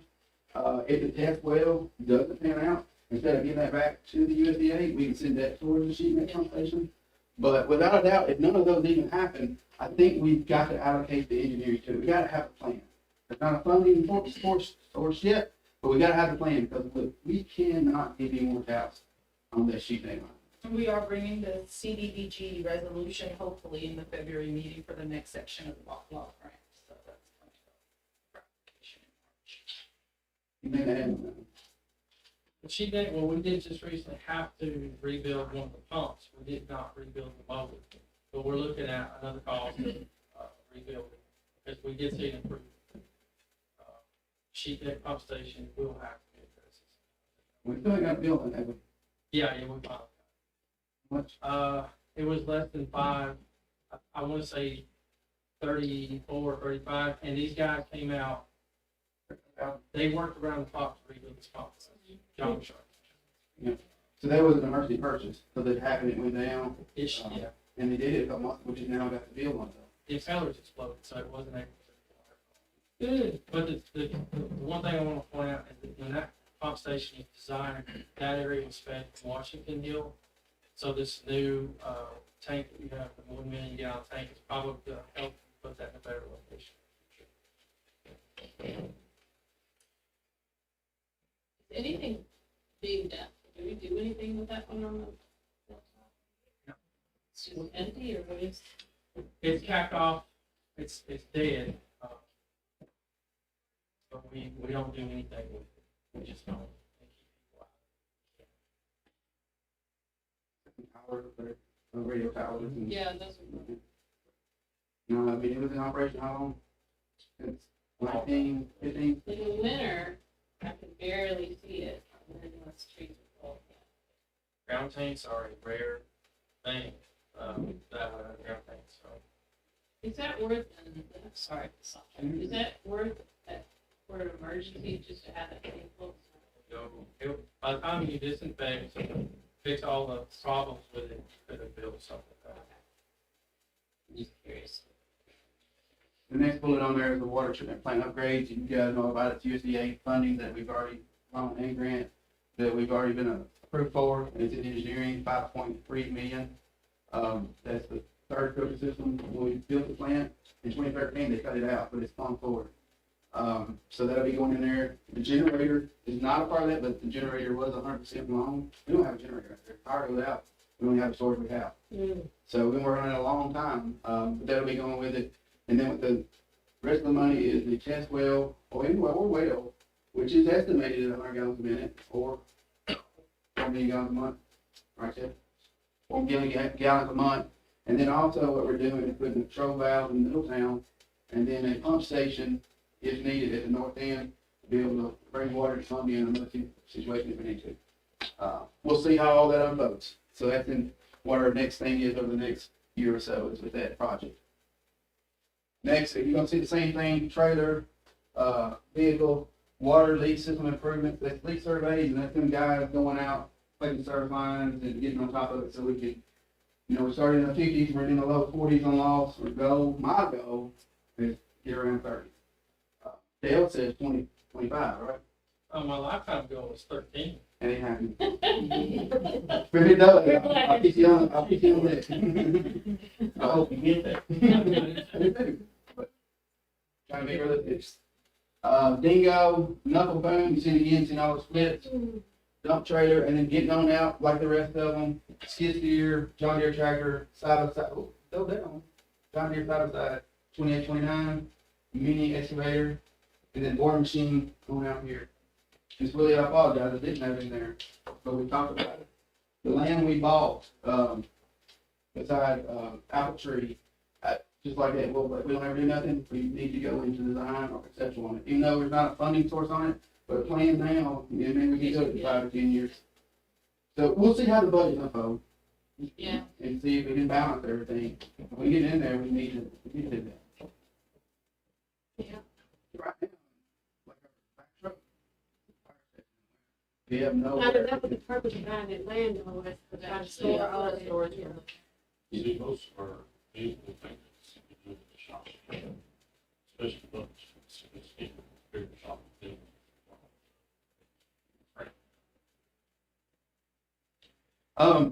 And this one, T-Dot utility rotation arrow mines. We've been throwing this on here every time. They're replacing the bridge on arrow mines. It's been there, I don't know, 2018, so they really was involved. $250,000. Don't know when it's gonna happen, so we gotta keep that in the back of our mind. And that replaced all the gas and water, right? Relocate. Yeah. We know it's coming, we just don't know when.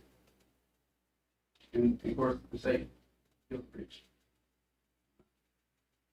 I just wonder when the state's gonna decide that we have to. I didn't go on investigation. I've been wondering when you're gonna go.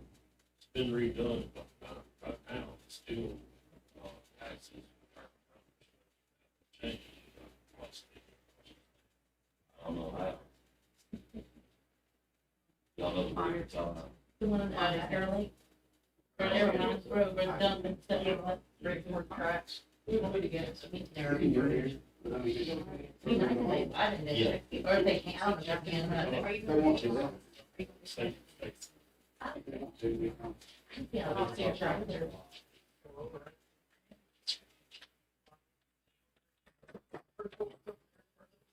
We already have scheduled meetings on a certain time. I tell you this, I would not. Like I think it. Sometimes I go, look. It's up to y'all, you don't. educational groups goes. Michael. Yo, Bama, go. Michael. Can't do it. He's got too tired. Yeah, go get Big Daddy. Big Dave, Big Dave. So we've covered water, sewer, gas, sanitation. Is there anything on that? There you, he went out. Hey, Sorry. And they can mark up. Usual relationship. Nah, I took a nap around 10.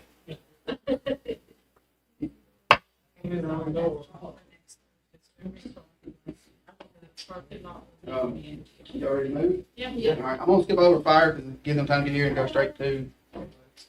Please. I don't know about you, but that's not a good reputation of how you. That's an old big, old big. Costs too much to get new. She had an arrow there. Had some anger.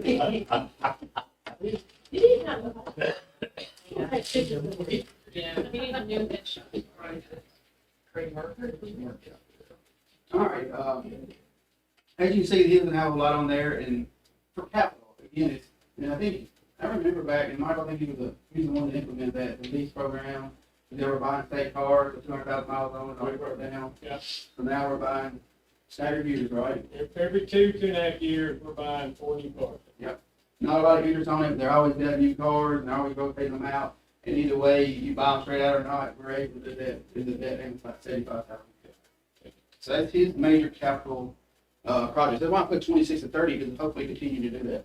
Or maybe one day there's enough in the general fund, you just buy them straight out, but I think it's a good program, what we're doing now. So we have 2 leases running, so we're constantly getting 4 cars every 2.5 years. How many miles I put on? I don't know it yearly, but we've got some now that are 20, we got 22, no, we got 2015 still in the fleet. That have got 107,000 miles on them. But they're not everyday drivers. They're part of that, they're full cars. I did, fuel line items, like 50 to 70, $50,000 a year. Fire department's fuel line item, $15,000 a year, that tells you a lot there. We have 3 cars on the road, minimal 3 cars on the road. But one of the biggest things on there that I wanted to go ahead and, again, this is just planning, everything else, but, the library. You know, when that happens, it comes back to us. So I talked with Michael about it, I was like, Michael, would you entertain the idea of moving admin into that library? Maybe leasing patrol here in the bay, right down there, whatever. But here's what I've realized in the last almost year and a half, 2 years. I'm always talking to these guys up here. I need to get them in this building, because they're always moving and running, and she's growing, her car's growing, we're out of room. So, utility, everything, all the same page in the same building, so we're always talking, we're always talking anyway. They're like, no, man, they're always carrying their stuff in here to my office to have meetings. With that being said, that's just a thought, that's a concept, and it's probably 2 or 3 years out. One thing we're gonna really try to do this year is maybe get a concept on what this looks like. Interior, office, feasibility, what it would cost. I think Jack said y'all want to do a drug fund, right? Part of it. Yeah, so there's some depth with that part from there. Spending that money. with their drug fund. Thank you. But we'll have it kind of in the capital improvement plan and all that, but it's like open up discussion for any thoughts. That's comes strictly from us, this planning, for you guys to make a decision. Well, we're going to have an office somewhere. I mean, y'all want to boot up all the way out. We need all. I'm just kidding. I like the idea of it, I mean. I do too. I like the way y'all, I like it. Administratively, we're gonna get a nice building down here. Yeah. For not a lot of money. Got enough parking for the police department, still have a bay usage. Yeah. And get built for people within arm's length. If he needs to be, obviously, at arm's length.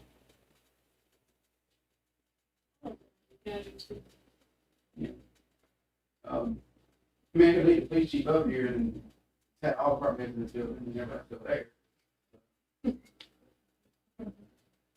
I was talking to them at the library and they thought there were some design changes to the facility. And they thought that the groundbreaking might be in March, but for me, probably expect And then how long it's a year? probably. So it still goes under our planning commission and they. And, yeah, they're wound up getting a few design changes. It's got a lot.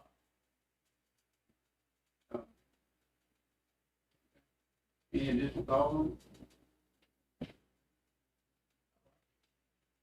No. I've actually got a guy coming tomorrow, we're gonna sit down and talk about it. What he thinks, I had no call currently.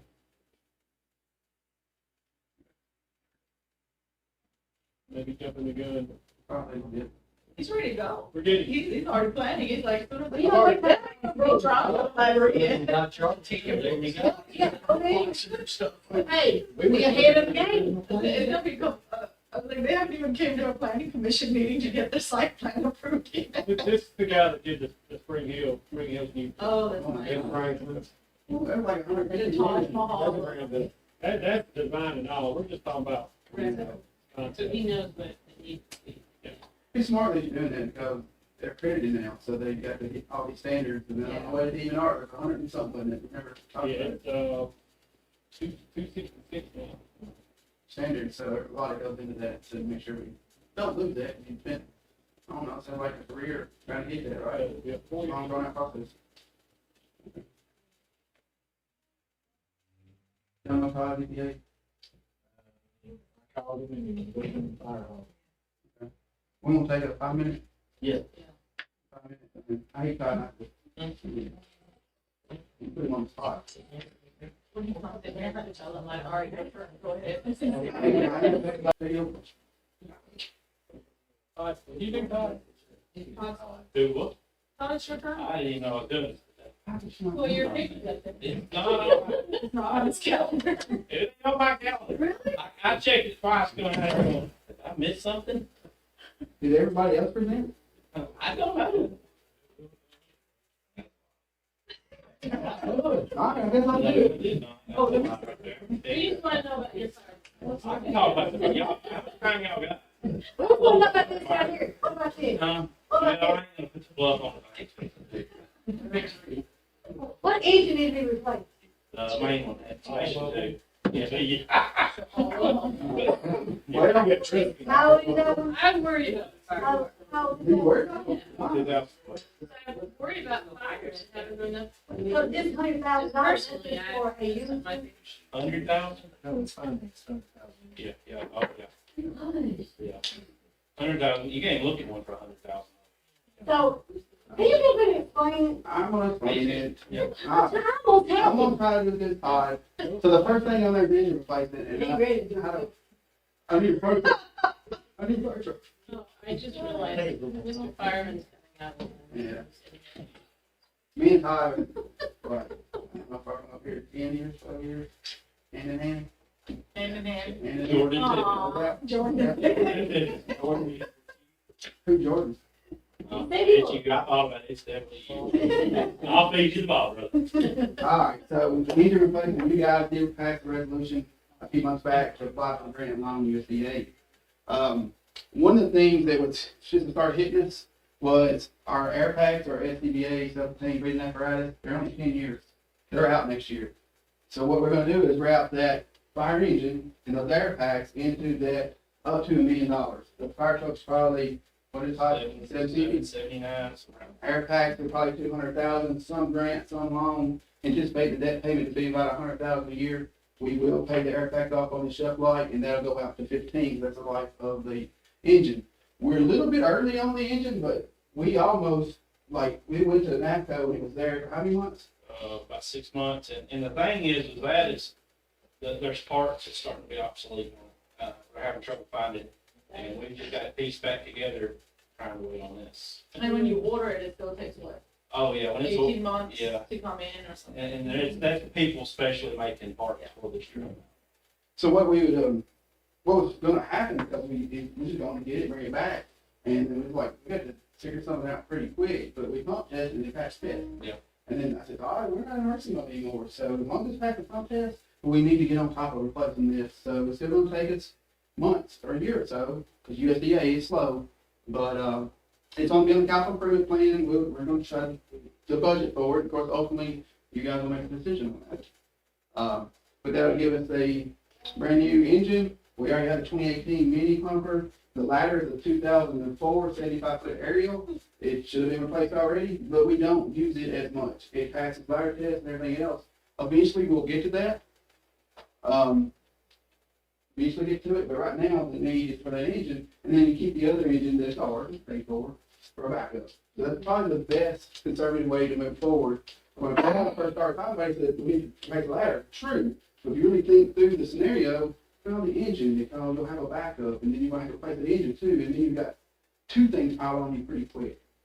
So that's kind of where we're at with, and that's the meat and potatoes of fire departments, because you got, fire department's done pretty good, you got a job, you got another job allocating building stations, buying equipment, helping us hit standards with certifications, hiring employees, ISO rating, you got here 10 years ago, nobody's fault, but it's a 7, now it's a 3. All right, so 1 being best, 10 being none at all. I thought it was interesting, yesterday, CDG, yeah, That's what I- Cheryl wanted to see me, I said, she messed up. So you didn't apply for a fire truck with CDBG if you're 8 or above. I'm like, shouldn't she been 8 or below? No, she's Yeah, 8 you or called, above. you were like, did you mean 8 or below? I was like, no, they literally said if it's 8, 9, or 10, you can buy a fire truck. So remember 10 being worse, meaning basically no fire departments. I said, you can get a grant for being bad. I didn't ever get one of those for a fire truck. Confused though. That's our fault. You may have got it before you report it. No, we just got it. But it don't sound right, does it? Yeah, no. You get a grant for Yeah. that. That's what Laura told me on the phone. But she, of course, she's gonna be here, at the beginning of February to kind of go over the grant with us. So that's what she told I me. feel though, just off the cuff, the sheet neck conversation. Yeah. Because we got that in the works with USDA advance, so. All right, so that's the first two. Next thing, you'll look, 10-year, shelf life or asset life for vehicles. So this is on out there around 29, 2030, cheap vehicle, super cheap. Brush truck, what is that called? Is that the 2013? Yeah, that's the pickup. Pickup. Yeah. So that's on out in 2030. So we took that truck with the camper shell on it. Yeah. And we put a tank and a pump in it to get off-road for the fireworks, mainly for the fireworks, because we had no way to get down there to it. And it didn't cost, but $1,000 to do all this. So now we got a way to get off-road to it, but cool. For a little bit of money, a lot of savings. Yeah, it's gonna be used a couple times, so. You'll see here, replace cascade system. What that does is at our airport station, it fills with air bottles, so we don't have to go pay. When I worked here 25 years ago, we go to Columbia. I don't remember, it's $10 a bottle, fill them all the time. So they bought, I was still here, bought the cascade from Spring Hill that was already out of date. And then I've been using it for 25 plus years. It's already out of date 25 years ago, but it's still passing their test. We know it's coming, and that 125, whatever I want, probably. Yeah. But I put it out there at 2030, because again, the need is probably the debt payment on the fire engine that's gonna, be front line longer. Alright. And then the last thing, the ladder truck, I put 2032, it's not even the next 5 years, and right now it's probably estimated 1.5 million. Fayetteville just ordered one, and it's 2-year turnaround, and it's $2 million. So they custom it though, be custom built. But What I'm saying, $770,000 for a fire truck, that's nothing fancy. That's pretty much a And- basic fire truck, I'm not putting bells and whistles on. I mean, you're looking at, $1.2 million now for a fire truck that's loaded, that's got everything, which I think putting a bunch of stuff on stuff is an issue too. So that ain't a big deal to me. The 770 is just your baseline fire truck, nothing fancy. It's that much for a motor coach. Yeah, and that's what I'm saying, they're telling me, every 6 months, you're gonna order a fire truck at 2% to it, at 4% to it, because it's just, It's basically for the pickup trucks, we bought a service truck last year, and we went about $3,000 this year. All right, y'all have anything to talk? The only thing we did, was it last month or the month before, and I've said this since I got elected, if we save one. We did. Saved a lot. Without a doubt, I mean, that's good. that station, right? Yep. Without a doubt. Yep. Their response time. And I appreciate you doing it, helping me get that together, I appreciate it. Yeah, no problem, Kyle. Moving on. Parks and Rec, you'll see up on the screen, but they see it by now. I'm not sure that can happen next year, but we'll look at it and see. What I put on the board, Think. I'm gonna smack his guy.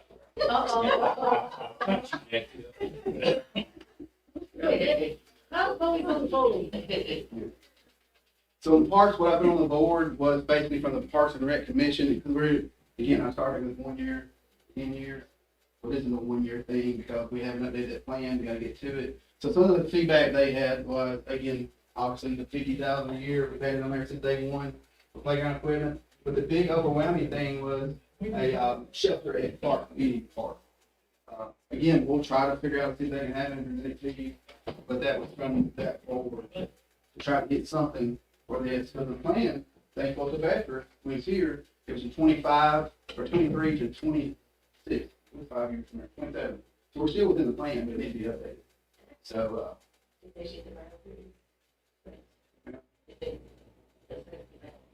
I sent it, Ms. Lamb, I wanted it, I took the property viewer and I sent it to her, she said she had some thoughts and ideas, I haven't.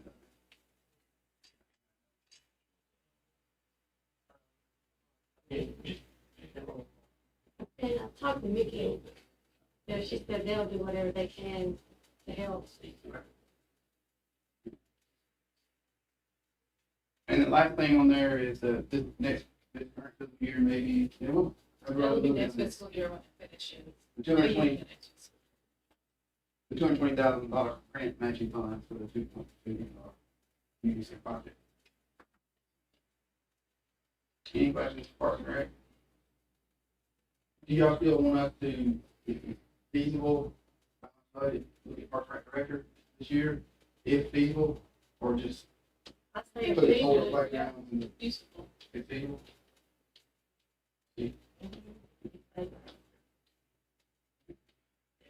Tomorrow, all day, we got the 16th, working all day on, playground equipment. I think she want to do several parts, the matching funds. So we get that in, we should know before the budget year. But we struggle trying to get all it done. So that's why, no, we can do it, we can do it. Laura Lee with the help people downtown, she's doing the writing on it, and I've got it in there to, stuff like that. Drawings and all that. We're working on that. Luckily, we still have a lot of cost estimates from the, head on the wall, we buy for every summer that turn down, so we have a lot of that stuff I get to. Would there be enough room for us to hold it? Does the town hall have to be empty? It's been that way before, back in the day, when they fired Michelle and hired right back. Y'all remember that? Yeah. That's the reason it was solely on me when they want to move it, but we don't have the capability of the sound systems and everything else, and the minutes have been crazy to try to record, couldn't hear, but to answer your question though, yes, probably because we're taking that small room and we're putting in 2 rooms, the Boys and Girls Club, and then the seniors divider, so we have those acoustics, and we can open that up, and you could probably, I don't know if Dr. OB, but. But can we not set it up, I mean, I know it's money, But could we not set it up if we had to have it as a meeting room with speakers I'm and? gonna further ahead with it in here. They're gonna do a lot more. But he got before you I say didn't see it, he was in here. I should say it now out loud. So that room can be set up just like this room is. You know, a lot of the infrastructure is hidden. Those mics go to the computers back there. They're recording minutes, the audio, video. It's just never been asked to be done. So it can all be set up. It just takes some time and planning it out. But again, the last time I remember anything like that was that we had anything was during an election. I believe we had a candidate forum. And it was being a cell phone and 2 speakers that we had out there. The result was not good, but the infrastructure could be put in so that They can said be we never done. hold, but we have to hold a town meeting over there or something, we're equipped for it.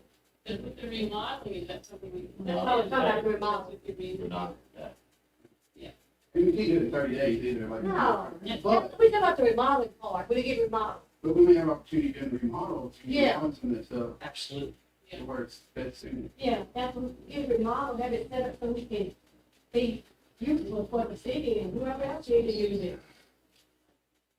It's a community building, like we just set it up. I need to do this. Well, I mean, I have the number in my head of how much it will cost. Well, you should be looking at it. Classroom settings, with the ladder. Not yet. Classroom.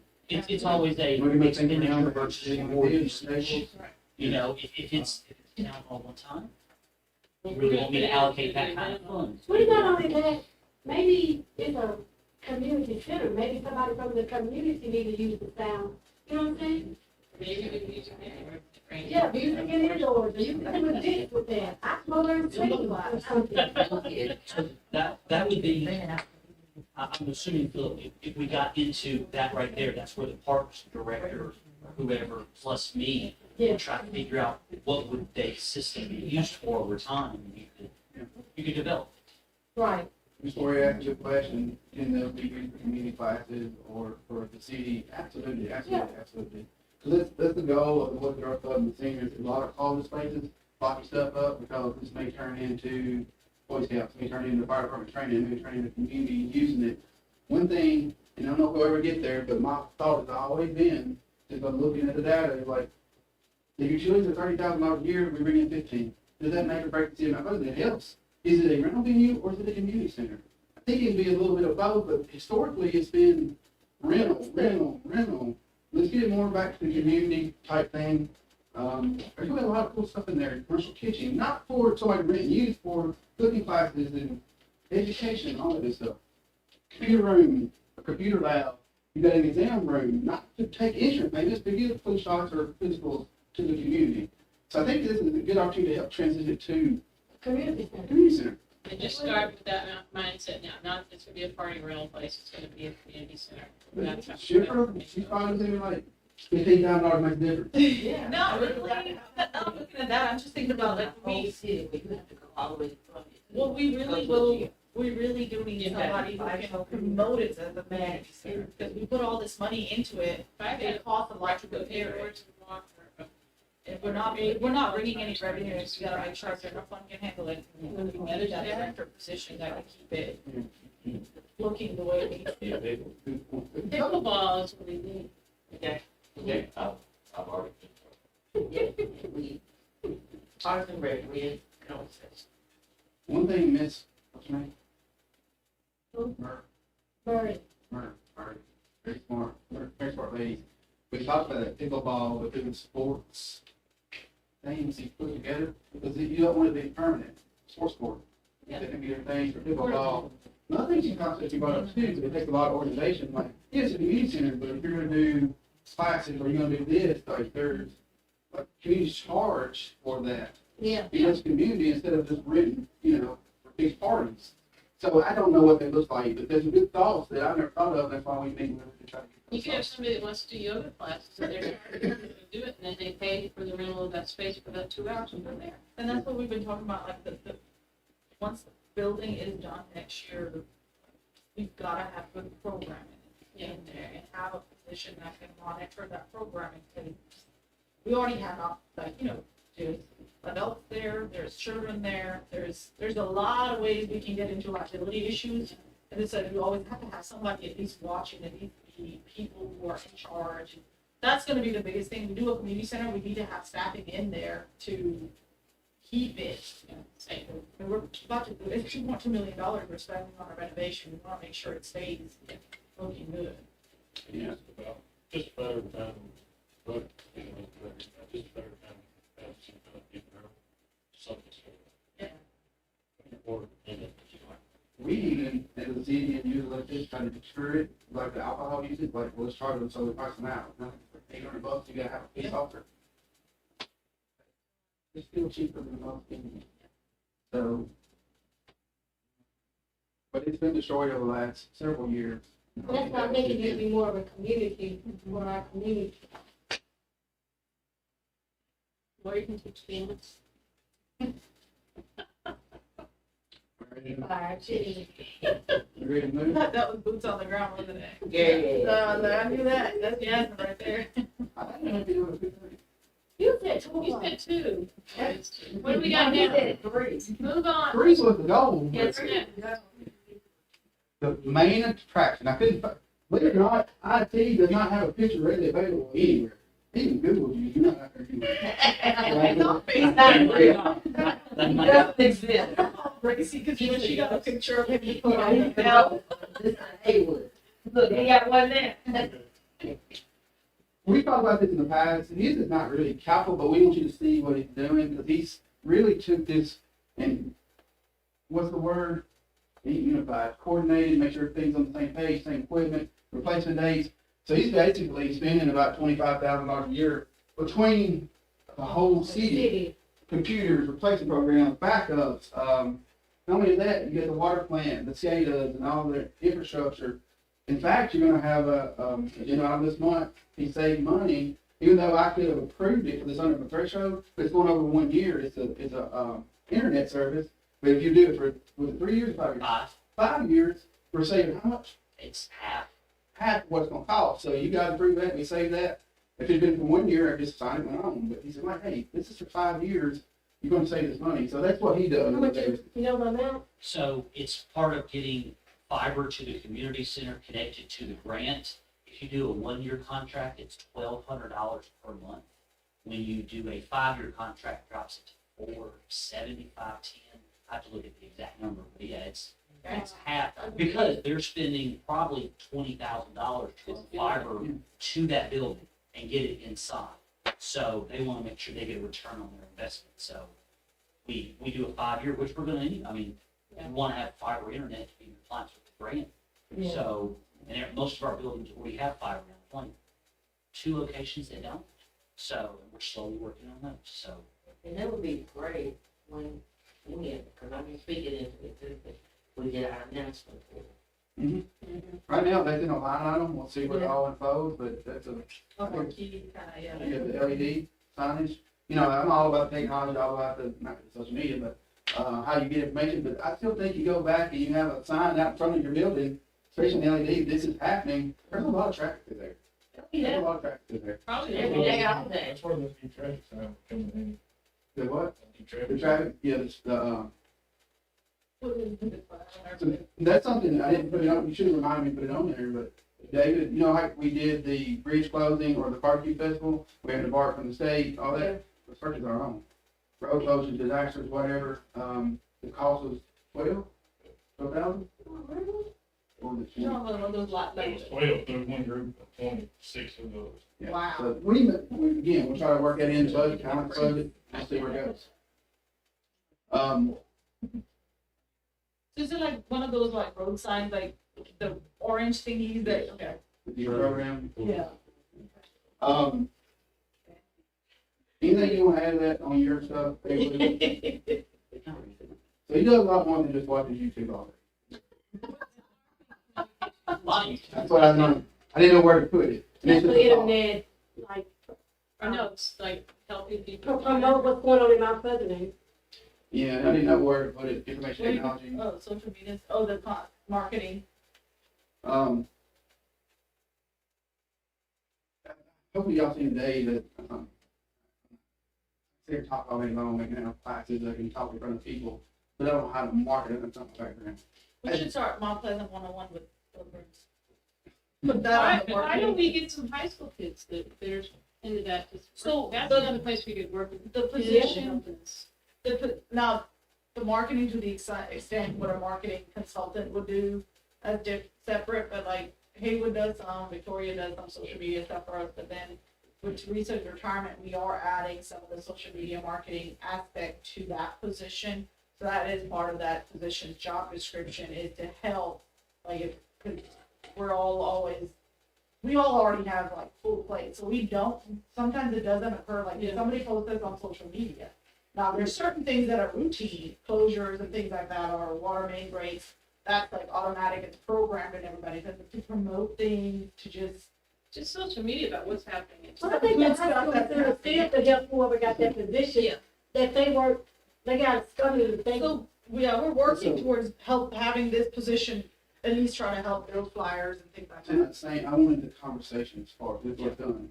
I'm not saying that's what we did, I'm trying to show you Yeah. my You're weaknesses, our thinking weaknesses. about, you're We thinking. don't, I don't think about how to get it, I think about how we get it done. But y'all brought some good points today, I think it's gonna be our number one priority. Volunteer for this, volunteer for that, getting more engagement, town hall, so that may be the answer. I had budgeted an internship position that I want to work with the high school and get interns. They would love through a year, you know, and it's just we haven't had the time to completely vet it, like what legal documents do I need And- before I give and everybody The that. college, is it Columbia College? Columbia State. They do they have a hospitality and tourism division, and those kids, they want, those young adults, they want them to get into play. They can have a student that would intern with Mount Pleasant to help us with our social media, and that could be an ongoing thing, so you get fresh eyes on it all the time, but they have that whole program there. They could probably create an Instagram reel for us in no time, but I'm over here. But they the one that did the splash pad. I know. The high school. You looking at it, done the flash there. No, I'm talking about, I know they did, I'm talking about the design of it or something, they did something, No. somebody did something. That was the salt. There was something going on with that. I was also told we were gonna do that for $75,000. I knew that was a lie. I'd have been $350,000. I don't know. This flash bill? Yes. Yes, Okay. and it's costing us Now, I'm not saying $75,000 they to did keep it it for open. the design and stuff, I'm not saying they built the splash pad. It was the. They need someone to keep it up. So move on a little bit. Move on a little bit. That was just a part discussion we did, identifying weaknesses that we have. One of the things with the position that when Teresa was hiring, for me personally, that was supposed to have been like my executive administrative assistant. I don't like that model anymore. It's not because of the, I like to do my own calendar. I'll go get my own cold drink and I'll do my own emails. But I think technology is kind of used that differently. So what's here, we'll put it in our shipper's direction with, minutes, agendas, maybe some marketing, some type stuff. The job description. And we'll see what we come And up then with. help you all, like, cause Teresa already helps you all with, you know, any reservation, registrations, trainings, and then how we are keeping up with y'all's credit hours, that's built into that job description, cause I need somebody, because right now I do it, Philip does it with y'all, but have somebody y'all can reach out to, which you all already do reach out to Teresa, but like have somebody who's keeping, somebody in between me and him You and guys don't need all y'all that. sometimes, yeah. Like sometimes that training stuff, like it may slip my mind, but I'm like, okay, I'm putting this out there. I can't remember what else is in that job description, but I do know there's like 2 or 3 bullet points on there for being a marketing type of person. That way you're the voice. If we need you to be like, hey, we need to get a social media post together about this. Get with Haywood, understand how he does all that. We have to maintain so much on Municode for our minutes and agenda that he handles a lot of it right now because between him and Teresa, they kind of just I don't absorb have it. backup on some stuff like website, that's purely me, or a lot, I can do the agendas and stuff. Shipper can too, her workload is just very high. So it'd be nice to He be didn't have a have to a backup. lot, yeah. If So we that's need to gonna be update something on great. the web page, or we need to Yes. send out an emergency text or Whatever, whatever. we got that kind of stuff. Ms. Lori, you had something? Yeah, I was just gonna tell Jennifer, if you wanted an intern from the high school, I would advise you to contact Anna. Okay. And she's on that part. Yeah, she's on the park. Yeah, and she's like a student in counselor. So We have talk about it every year, and it's just one of those things that I've not been able to set up a meeting with somebody at the schools to try to just. Catch you, catch Yeah, you next week on my, yeah. yeah. It's just been like, I feel like it's like our jobs obviously have gotten like busier and busier, and it's just like, we bring somebody in here, I also don't want it to be so chaotic that they're just like, what in the world? is Have you going had on? anybody apply? For the job? Look, Yeah. as of yesterday at lunch, we had 9 applicants already. I haven't, so Toya usually waits till the end of the day to send me stuff, so Leave it it's not 16. Huh? Leave it 16. 16 now. There you go. I'm trying to decide. That's what I'm trying to. One more thing I want to throw, because we're talking about marketing. Main Street, and they're gonna roll it out. I'm on the board, but I'm not a voting member, so keep voting on it. I really like what Caroline has done. She's looked at their model on the Main Street, program. If you think about that, and we talked about it, was it worth staying in it, was it not? And ultimately, I said, guys, it is, so it's beneficial. But their point A to point B, you don't get side of that little circle or square, and that's all you do. You can't go to the community center, you can't do that. And then they want to turn around on the Main Street, tell them, hey, you got to go in your buildings, you got to get square footage, you've got to come up with a plan for these owners and tell them what they should have in there. Which is supposed to be collaboration. But I think ours is a little different because we got one company that's probably 90% principal owner that caused tension for the last few years. It took me a while to figure that out when I said, like, what in the world is going on here? So Caroline is like, dropping it. She's going to a community-wide, Main Street, community-wide concept. Now, there's a couple of people that's not happy about that. There's people who have staffs and I understand that because it's something different, something new. So that may be able to help us too, because she wants to promote the school, she wants to promote what we're doing in the community center, she wants to go out into the community, and I think you guys, she actually presented it better than me to you. I mean, I think it's a great thing. I'm like, wow, okay, that's different. Well, it's never made sense to me. I get the whole Main Street thing, but you're talking what, 2 blocks? It's supposed to represent the whole city? Now, we got a lot, and we're about to get semi-local celebrity moving in town that's gonna be talking a lot about Mount Pleasant. The afternoon drive guy on WTN. Oh, you know that. And so the guy that came before him moved to Watertown, and he would talk every afternoon about Bucolic, Watertown. Now Watertown is flooded with people coming around weekends. He promotes all their festivals. So now Matt's moving in, and he's already talked about Mount Pleasant. He told me he looked at Mount Pleasant. He was checking out a house. He was going under the inspections and everything. Now that he bought the house.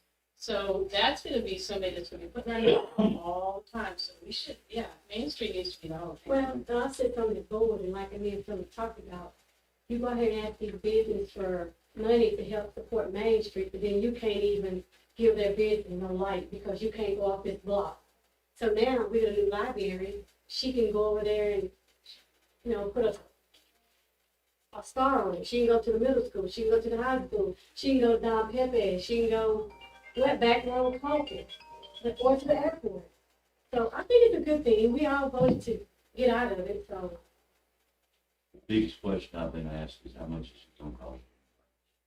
So I can answer that.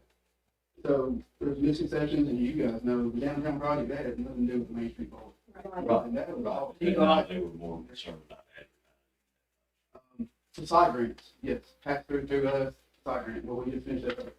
Other than that, there may be some signage stuff, but I think, give her a chance on this, because this is exactly what she said. We can chase these grants all day long, headaches, pass-throughs, matching funds, or I can tap into our community, let her do her thing, and probably more Yeah. in funding than we are doing with like the side grants, with all the red tape. And I'll tell you, And all the just like we paperwork. talked about the volunteers, we have people that have moved here recently that would do stuff like that. Like, we'd love to see that happen and put the money into that. So I think we've got some, I think the biggest thing is that whole tension between someone that runs MCI on a daily basis and renting out spaces, and then someone going and telling that person what to do and not what to do. I think that goes away. It's out of the community. Which may help us with some of our weaknesses, like how do we market this, how do we get that out there. I think we've identified a lot today through maybe the position, maybe through Caroline, maybe through town halls, maybe through, what's the other thing? Volunteers, trying to get some of those programs going, so maybe there's something there. All right, one last thing. Okay. Oh, finally got our finally got us up there. No, you don't know the story behind that? I thought everybody had seen that picture. I'll be brief. But why are you the only one that has that? Because all of it is AI. AI do. Yeah, ever since come. No, I You wouldn't- know, wouldn't he be- decided to mess with me, is what he did. One day, me and Sugar argue respectfully like we always do. Respectfully. And without a doubt, I was 100% right. And I actually sent an email He to everybody called me, today. I was no, he 100% calls me and said, that email chain that you sent, and Ted's in the email chain, Victoria was in that email chain, Dale was in that, because it was utility related. He said, can you respond in that email and tell everybody that I was right? And I was like, are you serious So right now? I had to leave and go to meet. When I come back, that was on my computer. So I I sent let the it. email, I said, in all caps, I said, Philip wanted me to reply all and let you all know that he was right, I was wrong. And then Victoria emailed back and said, I hope he doesn't get a big, like, if we continue to do this, he's gonna get a big head. And I was like, he had been working on you've been working on ChatGPT that day to do a flyer for the, barbecue festival. All right. I took his city All right. manager picture and put it I in know there. Mayor get antsy. I want to get to this life. I need this life. I need it. So I'm not gonna talk about 21 priorities, but in 24, your top 6 priorities were professional development. Number 2, expand community-oriented police programs. Number 3, develop comprehensive park maintenance programs. Number 4, design and construct the water loop. Hopefully that's not on there. Number 5, develop citywide pavement management program. And number 6, complete the downtown revitalization. I did some work on this earlier, and this is what I would just throw out there. In 21, continue water loss steam distribution system. Continue the water loss mitigation. Well, I think number 1 was going to be It was completion of sewer improvements.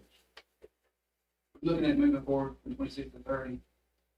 Sorry, I thought it was volunteer. it's up to y'all. What was on that? Was it not? No, I'm looking at what you gave us right here. Oh, yeah. 21. That's a pass. We need to drop, continue completion of sewer system, it's done. But I do think we need to continue the water loss in the city water distribution system. We need to continue doing Is that that. number 1? So, On the No, last, let me go back. Got it. It's in- Oh, you did it. I know I did higher, but I was trying to be a little quicker. So 21, we had some priorities. In 24, I read out the 24. So now moving for the next 5 years or 4 years, what are your top priorities? And you see, we completed a lot of them, except for the ones that didn't make any sense. And that's why I'm say on 21, we skip downtown revitalization. Continuation of pavement management program. We have we are going to continue doing pavement. I don't know about retail and industrial development. Much of that falls like your retail is what people are gonna come do anyway. Industrial, that's all IDV, RLI. I don't know how we list it. I think we need to continue employee professional development. We talked about that a lot this morning. Continue to support community-oriented police programs. I know I've heard from a number of people that've done the police academy and they've been people pleased with what they've seen. A strong volunteer base. So, And then, develop a comprehensive parks and maintenance program. We talked about that a lot this morning. We don't want the water loop. Here again, you got it here as well as we had it in 21 was the pavement management program. And then downtown revitalization. what would be the number 1? Oh, Yeah, we're looking for the number 1. We'll do the 6 of them. Yeah. I think you stated all of them. What would be y'all's top priority? Number 1? Sure seems to be a hot topic right now. Yeah. Water gold. Continue. Continue. Then I think we need, in my opinion, we need to, I don't know the word, but like job, employment opportunities, like how do we retain retention? I think retention, because We need our staff to run the city. And I wrote that on my little page, you might make up a change, Comprehensive retention plan. Okay, that's number two. I think, pavement, and Number three.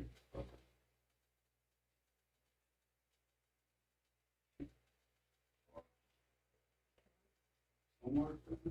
stormwater. Oh, yeah, we keep that too. Yeah, stormwater. I don't, Stormwater might not be, of course, Yeah.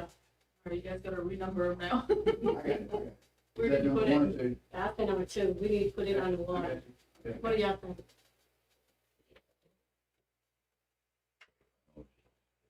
It is key to everything around long gone probably. Yeah, all of it, yeah. like recommendations. they still expand off their community-oriented programs. Community outreach and what. Can I add community oriented and volunteer? Yeah, I think it should be one. If they have to split it. Can you word that again? What is that? Community oriented, public education program and. Here, we'll clean that up. I don't know, Police stuff. Police, whatever. like, I think transportation is something we need to work on. Housing, transportation, I don't know, but I don't know how to. Here's my thoughts on that.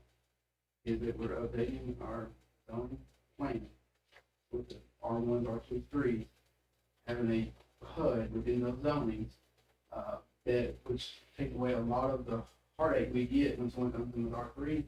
You can go and they can do some bigger lots, smaller lots. My thought, and it's maybe I'm being naive, is if you have a development like the Pines next to the 247, where no matter if it's 7 or not, that's what's gonna happen, it's gonna go back in front of them. I'd like to have enough, I'd like to think that the bigger lots sell for more, the smaller lots in the same development, are attainable. Not affordable, attainable, whatever that means. So if you're selling this for 700, have these smaller lots gonna be, and Mayor, that's your background, you may know more, or are they selling it for 2, 3, 4? I don't know. Or is it still like a developer's just gonna go make as much money as they can make? The developer's got to make money. You got to make money without a doubt, but smaller lots, are they attainable or are they not? But you have that bigger development, so if you have a R3 or an R2, but you're able to do a PUD, so you got your 15,000 square foot lot, so that is in a PUD, and you have some 5,000 square foot lots in a cluster. Is that a thing? That's the only place my mind goes, and we address it through zoning. And that's where you got to address it. And I think a lot of it depends on what your availability is. If you can't service it, you can't build it. No, I always go back to that learning session we had with, the guy that talks about different types of communities and different type of developers. And like maybe moving forward, we don't wait for somebody to come to us, find somebody that's building neighborhoods that are what we want in our town, and we go after those people. In some shape or form, but we do have to fix the zoning, but not letting everything look the same as everywhere else, let's come up. We're really, what we've done today is gaining a lot more time. Yeah, that's a great idea, you just don't work it way. I know, but it, No, sorry, it doesn't work that way. So you think the last priority is, well, we definitely need to do retail. How long have I been preaching that? the zoning and housing, whatever that definition is, that we think it's in the fourth. Yeah, Real quick, You might want to say a tank pipe, or that seems to be the hot button right now.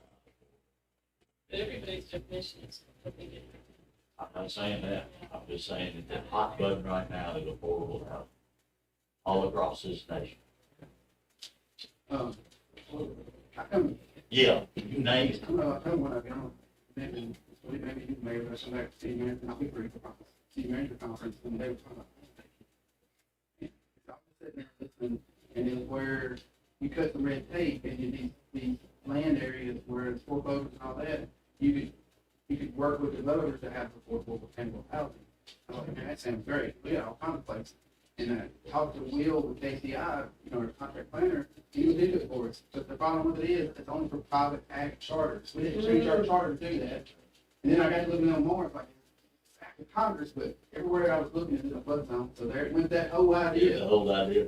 But that was, so long, we're always looking for things, how do you do that? Well, can we put on there, I don't know like this, I don't know how to word this, but like working with our school system to work-based learning or something, how do Trade you, things. trade-based learning? As a priority? I mean, I feel like we gotta start We're somewhere. gonna help our kids, the kids that grow up here and go to school here and are getting a good education, stay here, and they have to be taught a trade that they can then go. And not, yeah. All I right, got 8, so, I got 8 that written down, I was just making sure, I was trying to take notes as we went along too, so I got 8 priorities, I know you were saying originally 6, and options would be 10, so we got 8. Otherwise, just was making sure when we, because I know you're gonna put all this And back once you together. get that all down to the page, you might send that to everybody and let them. Once I have the draft, it's going to you guys, Yeah. it'll be on the agenda, and we'll, approve it and not approve it. Y'all have any idea? I do think, like, so when I lived in Nashville for about 8 to 10 years, and I lived in a neighborhood, it was, East Nashville, it was before it was nice. And so there would be houses like where I guess an elderly person would die, and it would sit empty for a while, and so developers would come and buy a few houses on the street, and they were like, I mean, they weren't in great shape because, they had, just been old, they're old, and they would come and, I mean, and I hate to say it, because it's controversial, but they just tear them down and build houses, and it's like, I mean, people are gonna criticize you, of course, but What's that word they use? Shoot up. gentrification. Gentrification. But, But, and they build up and skinny, so they're able to put more on there, and, I mean, people are gonna criticize it, but, I mean, some of the houses here, like, I mean, I bought my house unremodeled, so we do a couple projects every year, so my house is not nice, but it's a house. And so, but there's some houses that are like, you could tell nobody could possibly be living there, nobody could possibly be doing anything there, and would it be possible to like talk with the developer and say, hey, this is already tapped, it's already, the infrastructure's there to serve, and then you're not having to go and like develop like land that, or I'm not against developing land, it's just, it's all it's specific, but I do think that there's so much here already that's already tapped and for sewer and water that is just run down. Needs redone. Yeah, it's like, how do you even go about that? Or, I don't know, it could be controversial, people are gonna say. You saying that's something the city should do? Or No, or help, I like, mean, I think like contact with the land, like say, hey, or, or encourage, like, hey, if you're not gonna do anything here, and it's a decent amount of space, if somebody else could do something that's gonna bring y'all more tax dollars in and tap, or they wouldn't need to, because there'd probably already be tap water, but I don't know, it just seems like you could do something with some, because there's so much that's not utilized at all by anybody, I don't think.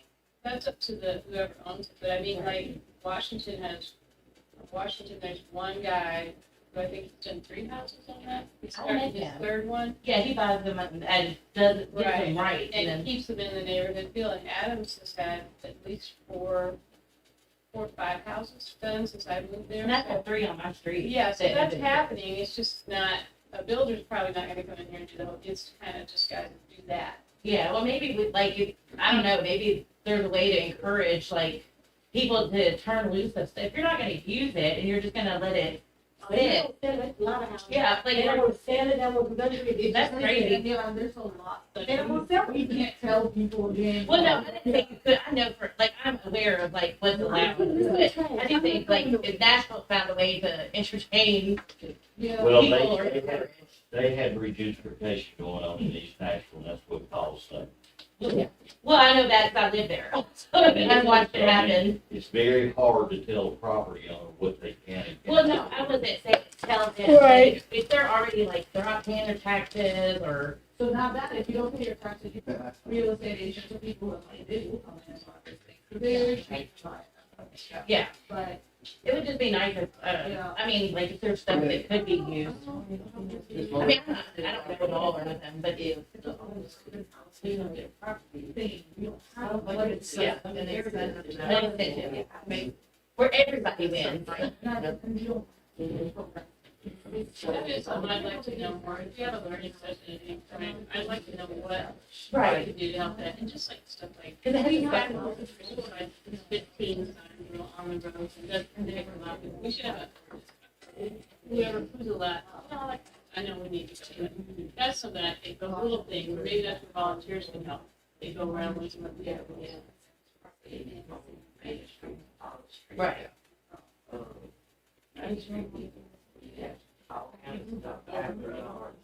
Oh, right, and that, you know, never moved. I've got a mini junkyard down from our place. It's in there a long time. And one of the they took him to court 3 times and the judge told him to put him in the backyard, so they've just got lines for in the backyard. Well, I'm not talking to my husband like the tinker on cars. Yeah, but I mean, like 1 or 2 is one. There's 2 houses down yeah, there. that's what we can, Between the 2 houses. And they will do it's it. just junk. I ain't heard it about it. Is it okay if I read this to you guys? Yes. Thank you. I want to sincerely thank you for your leadership and commitment to our community. It's been a privilege to serve as city manager. I'm not quitting. Yeah. And I honestly, that was one, yeah, I'll send it out loud. That was one of the biggest reasons. Sometimes I feel like you represent us as an employee, and I was very well pleased for the most part for the last year and a half, so. And seriously, everybody's been with you there, but it's not like it used to be at all. Yeah. It's been a privilege to serve as city manager. I truly appreciate your dedication, collaboration, and the pride you bring to residents of the city. Each one of you bring that pride without doubt. Just like we bring it every day. There's a pride for what we're doing. Even though my sister from Pakistan, she comes every day with pride to this community. And that's how we're keeping her here, I hope. Yeah, I live here. I've been living here for like, what, 12 years now. Your service makes a meaningful difference for our residents and for the future of our community. Thank you for your community leadership and support. You're welcome, and thank you for all you do and your staff. Ladies, thank y'all for coming. Oh, thank you. You were the smart crowd. I know it. And I'm sorry for what happened earlier. Oh, it's all worked out. Mental note.